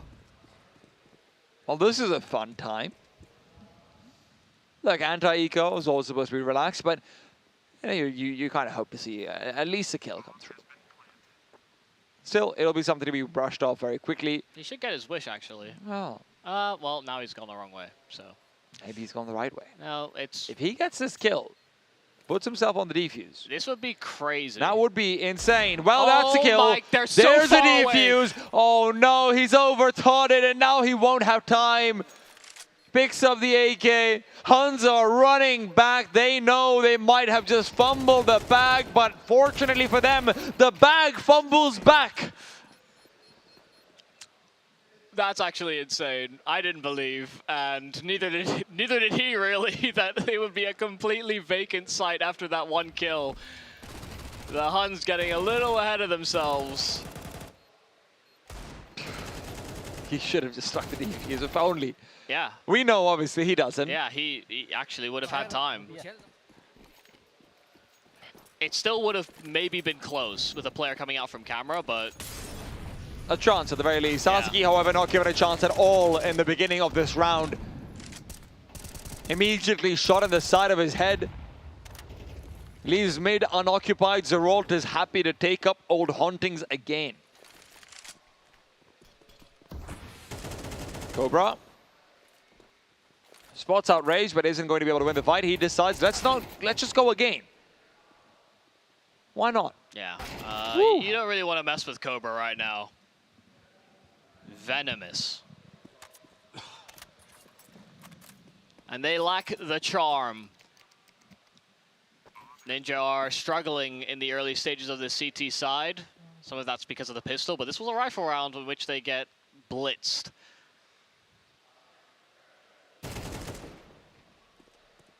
And hell yeah. Liking that we're getting some decent form out of 9 throughout this series as well. Yeah. Maintaining a stable level. Good to see. Was exceptional, in fact, in that first map. Spine feels like his time is running out. And It really is. So a small road bump, perhaps. Coming out of that half 7-5, they will have felt a little disappointed, but winning the pistol on both sides, giving themselves these advantages, and also just dispatching of this gun round so easily. It does sometimes feel, and that's why I thought this game would potentially be incredibly one-sided, more so than it already is that the rounds they're winning look effortless. Exhibit A? And Exhibit B. Yeah. 12-5 should be the projected scoreline over here, unless Risk and Spine have got themselves the round of their lives. And they don't. They actually don't. Yeah, even if you were coming back into this event understanding that you didn't have longevity as a roster, there was, you know, you self-admittedly thought you weren't going to play with the same 5 again. Even if you came in with those caveats, you don't want to be... This is incredibly disappointing. Yeah, you don't want to be destroyed like this. Absolutely not. Map after map, Huns have ripped the Ninjas to shreds. And it may be a sign of return to form. We have the expectations that Huns would win this game, but we had concerns that, you know, we weren't sure how low they could go. But this is not a game of limbo. And if it is, Ninjas is winning. It's all that flexibility, I guess. Wow, again. they just keep going lower. And look, it is disappointing, right? It is disappointing to see talents like this going out with barely a whimper. You'd like to see them at least being able to put up a fight of some sorts. Yeah, but the reactions look solid. Absolutely. And the individuals are on point. What more can you ask for? Zerald has spotted out a man who is pulling a rifle barrel out from behind his bum. That's all great. Sasuke doesn't think he's been spotted, but little does he know, we know. Sasuke down, Spine down, Risk down, and the only thing that's up is Huns, as they will reclaim lost honor, lost pride from that earlier matchup. Lost confidence as well. Make this look easy. Yeah, Miami has the world to fight to keep them even alive in this. A 1-on-4. And he will be spotted and dispatched off. Of course, it's Cobra to go in for that lethal bite. The Huns bite back here in the Asian Champions League. A 12-3 and a 13-3 to 13-5. They dominate from start to finish. A couple of bumps on the road, but it seemed to be clear enough sailings for 9 and his squad. I mean, this was just exactly what you wanted out of the Huns. And as much as Ninjas might have come into this with all of the caveats of, hey, we wanted to, maybe we wanted this man, maybe we don't want to be a team, maybe this, maybe that. At the end of the day, they were given a chance and a lifeline into a tournament that could have been life-changing, at least for the individuals, and I did not see anything life-changing from them. Yeah, we needed to see something special, some explosive play. And we got some glimpses from Rage, we got some glimpses from Sasuke. There were definitely moments, but they were simply flashes on the plan, blips on the radar, total anomalies when it came to this matchup. It is good to see that the Huns have a win that they can look back on, reflect, and see that they can be this dominant against teams at this tournament. Blink and you'll miss it were the flashes out from the Ninjas, but Huns felt like you could never close your eyes, and I hope you were watching now, because this was a very confident look from them. Yeah, I mean, even when they saw, we saw, more from the Ninjas, but it was, it's a loose term, right? I mean, that is what you want to see from the Huns. They just needed an easy one out the gates. I will say, I'm so sad about the Ninjas of Fuse. Really should, that round that just went, that would have been quite funny. Just a bit of a wake-up call. I think the Huns at that point were coasting a little bit. So I think it scared the bejesus out of them at least. Exactly. So that could have been quite funny. But regardless, a very good game for the Huns. They needed a win like this. I think, especially in the spot that they've been in, the mental state they've been in the video, they even spoke about it. It's been completely ruined at the moment, right? They need a win like that to really bring yourself back and be like, all right, this is actually who we are. This is the way we like to play. This is kind of how well we can dominate sides. Of course, sure, We'll come to that in a little bit, but their next match is going to be very, very difficult. But all that matters, the Huns, it feels like they're back to the level that they were prior to the MRQ. I feel like the Huns have been given 2 massive bumps in confidence today. Okay, number 1 is obviously what they've done to Ninjas, but number 2 is the more subtle one. It's the one that might be missed by other people. It's what JJ How did to Linvision, right? Yeah. Because listen, that's what happened to the Huns, that's what happened to Linvision. Maybe it's just a reminder that our estimations of ourselves might be fine. It's JJ How was really good. Yeah, absolutely. I think it feels a little easier. It's like in any sports, for example, you play a tournament. If you lose to the eventual winners, no matter how early on in the tournament, you feel a little bit better. It's like, well, they're going to win Maybe anyway, I was right? the second best. Yeah. Exactly. So take a look at the scoreboard at the end. Cobra, another fantastic performance out from him. And to roll back to the level that we know he can play as well. Map 1, a little quiet, but it wasn't really required. Only so many kills to go around in a 13-3, you know what I mean? So Cobra, this is the level we want to see out for him. You know, this is a guy who has, I mean, a lot of expectations, I think, Yubi, to actually really be able to perform, bolster up the firepower, and it's sick to see how comfortable he looked today. You have to be a little worried if you're the Huns, because if Cobra continues to have these kind of upward trajectory moments, then you're thinking, guys, just don't take him from us at the very least, young, because right? it's a young player that it does seem like he just keeps on finding a new level, which is really nice to see, because I think there were definitely moments early into his journey with the Huns where it did seem like he was making quite a few pivotal mistakes. Like he would always hunt extra for that following kill, and now he is still kind of doing that, but it's well facilitated. Yeah, exactly. And it really feels like, you know, when you look at more experienced players on this side, you know, your Nines and your Bartaks, I guess, in a way as well. These guys have really helped them out a lot. I mean, NCL, the coach too, right? A legend of the domestic scene, and somebody who's been around for a long time. It seems like he's come to a player that we want him to be. So a really good spot. And T-Time, they're going to need him as well. If they want to make this lower bracket run, we need these level of performances out from Cobra actually quite consistently all the way throughout. I was also glad to see Zerold having such a good read on the game, right? Obviously, it feels like everyone is going to be good when you're having such one-sided victories, but the way in which Zerold was getting those kills, in terms of he was never really caught up by utility, didn't feel like he was ever really flashed off and whatnot as well. It's just being keyed into the game in a way that translates pretty well, regardless of the opponent. Absolutely. This is how our bracket now looks. GG How move all the way to the Group A finals. In that losers final, though, Linvision will be taking on the Huns. So still very spicy there. And still, of course, a chance for Linvision to get revenge as well later down the line. Tomorrow, we'll be focusing our attention over towards the Group B. We've got Tyloo, FlyQuest, Rare Atom, Nomads as well. We already touched them. Unfortunately, Nomads, they have a pretty tough run of things. A very, very difficult group, no matter who won or who lost. That upper bracket game, though, Mike, Tyloo, FlyQuest, yeah, it could be kind of spicy. All I'm saying is that the only way that Group B gets more stacked is if GJ How or Linvision were somehow in place of the Nomads, right? Yeah. So, it is a very unfortunate route. I actually really think that Tyloo FlyQuest game will be extremely interesting, mainly because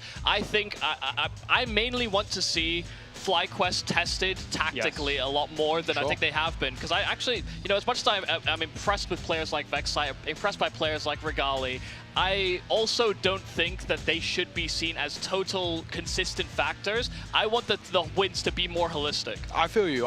And of course, these are our games tomorrow, as we'll talk about. T, that Rare Atom Nomads game, do you think it's just an immediate write-off? No, I don't think it's an immediate write-off. I mean, the series probably should be, but I do think Nomads could still take a map away. I think yesterday, or rather the day before yesterday, Nomads might have picked away from some of their strengths as well as far as the map beat was concerned, maybe trying to get a bit too tricky in there. I do think that if you're able to maybe come back into it, stabilize, find, you know, your ancient picks or whatever, maybe there's a chance of a there, right? Like, obviously, it's a lot of maybes. They should not win. Rare Atom should be able to go forward, but you never know. I will say Rare Atom are probably one of the worst teams to play as an underdog because they are going to haze you. They will run Somewhere at you. and somebody.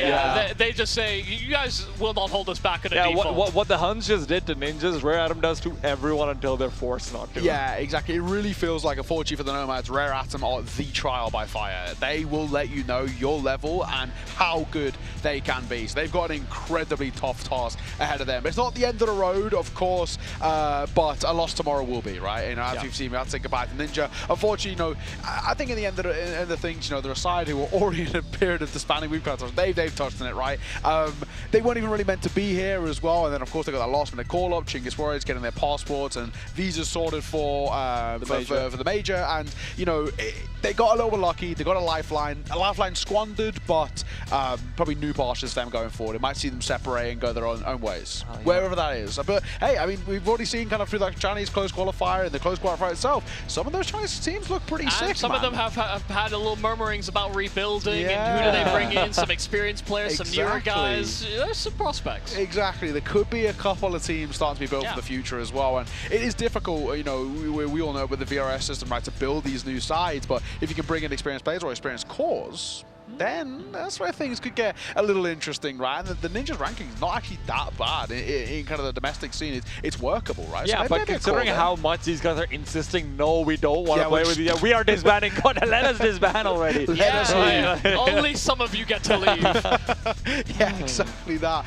But either way, we've got a really, really spicy day tomorrow in towards the group of death, right? And we're looking forward to seeing basically who, honestly, realistically, whoever kind of wins that Rare Atom Tyloo the Tyloo FlyQuest game, I think is the big indicator of basically I want to say the second best, but actually maybe even now the best. With Lim Vision looking a little bit fallible, they actually could be the favorites. Yeah, I mean, we never really know. I think personally for me, more than just the overarching narratives, I think the interesting thing between Tyloo and FlyQuest is FlyQuest isn't just going to get to shoot, right? Like, and that's what I want to see. It's that Tyloo will have a really contestable core. That's why Michael's saying that we'll actually get to see more of what FlyQuest is made of. I think we have a pretty good idea of Tyloo, actually, personally, because their international forays have gone reasonably successfully. It's FlyQuest whose new team has not really shown us what they can do yet. You know, all I want is for Rare Atom to look like they want it the most out of anybody here. Yeah. They didn't make it through to the major. This is supposed to be a moment where they can climb up the rankings while everybody else is focused on all the bigger and better things that they could be doing. This is a moment where I want Rare Atom to step up and actually show that the veteran leadership, they have more in the gas tank. Yeah, but it could be the flip side as well for Rare Atom, right? It could be the real kind of solidifying factor of actually they're just not at that level with the rest, right? You know, there is still that debate of maybe who's the second best in China, and it was for a little while between kind of themselves and Tyloo, and I think it feels like now with recent results is maybe starts to be like, okay, you know, sadly the unction may be over. It might be time to say. To be honest, I just don't want something in between. I don't want this to be a Rare Atom that can fight themselves into believing that, oh my god, this Core 5 can still do something. Either you figure out that you need to make changes, or you level up. I don't want this in-between BS that Chinese teams can sometimes get stuck into, like, oh, but should we really upgrade? We don't really know if these players from underneath are better or not. I want a conclusive result, either be good or be bad. Yeah, take a risk, but don't take risk. Take a risk and risk, maybe. You know, hey, we'll have to see either way. We're going to be throwing it over towards the desk in just a moment. One thing I'm very, the stage, must say, one thing I'm very excited for is G. I can see my king again, where we're going to throw over towards Veracity and Baseline J over the stage. They've got an interview. We'll be back tomorrow.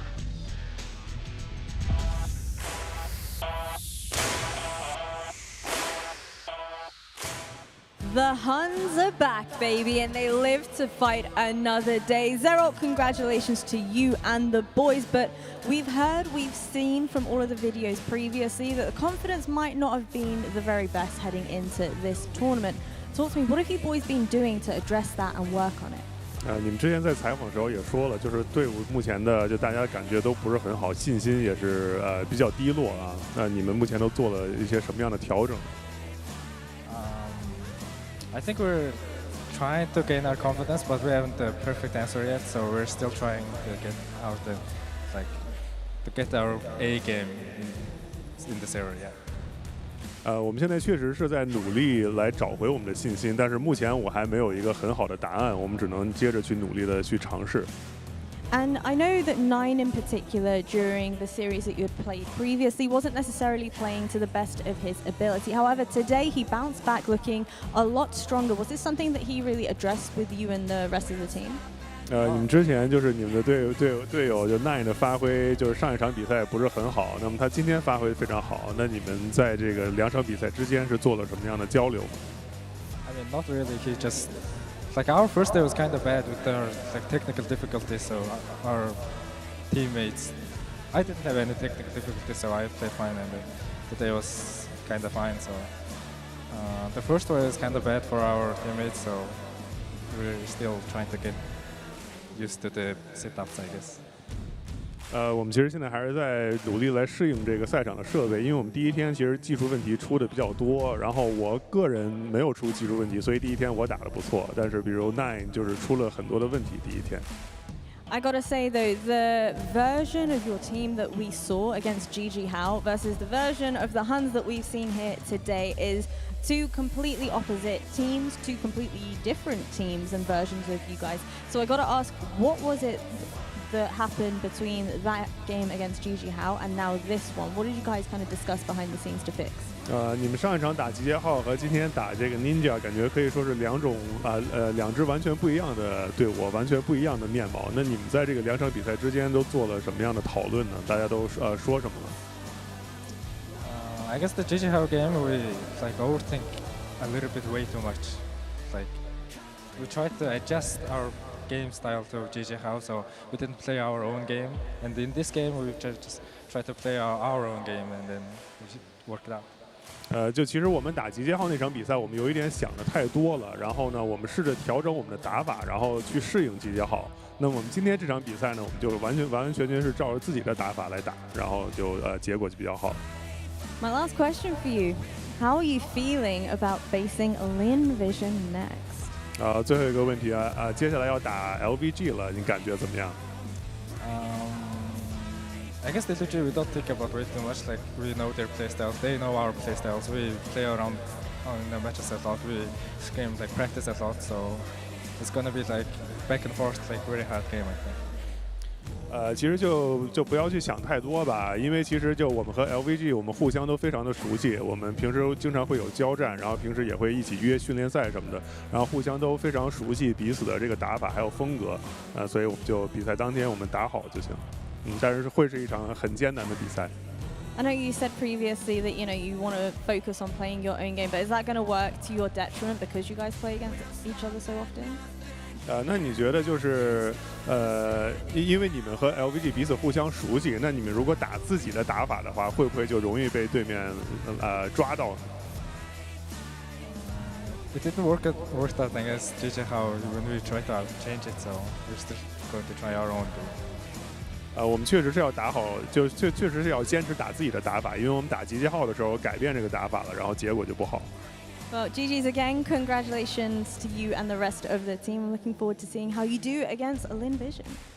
All right, let's thank Zarate for joining us in this interview, and that's it for us today. And thank you guys for joining us, and we'll see you guys tomorrow. 我们感谢 Zarate 来接受我们的采访。我们今天的比赛也全部结束了，我们明天再见。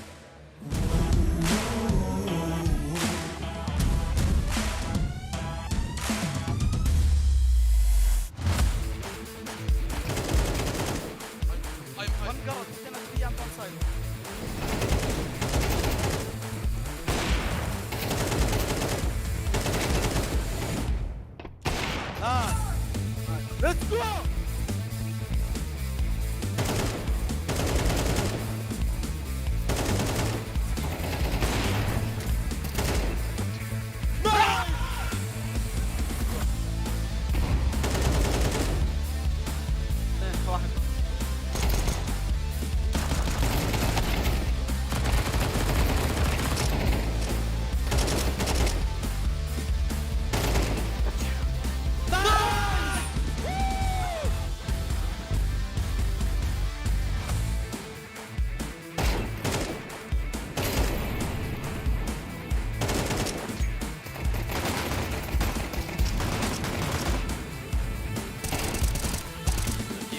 Yeah. 操！压着他呀！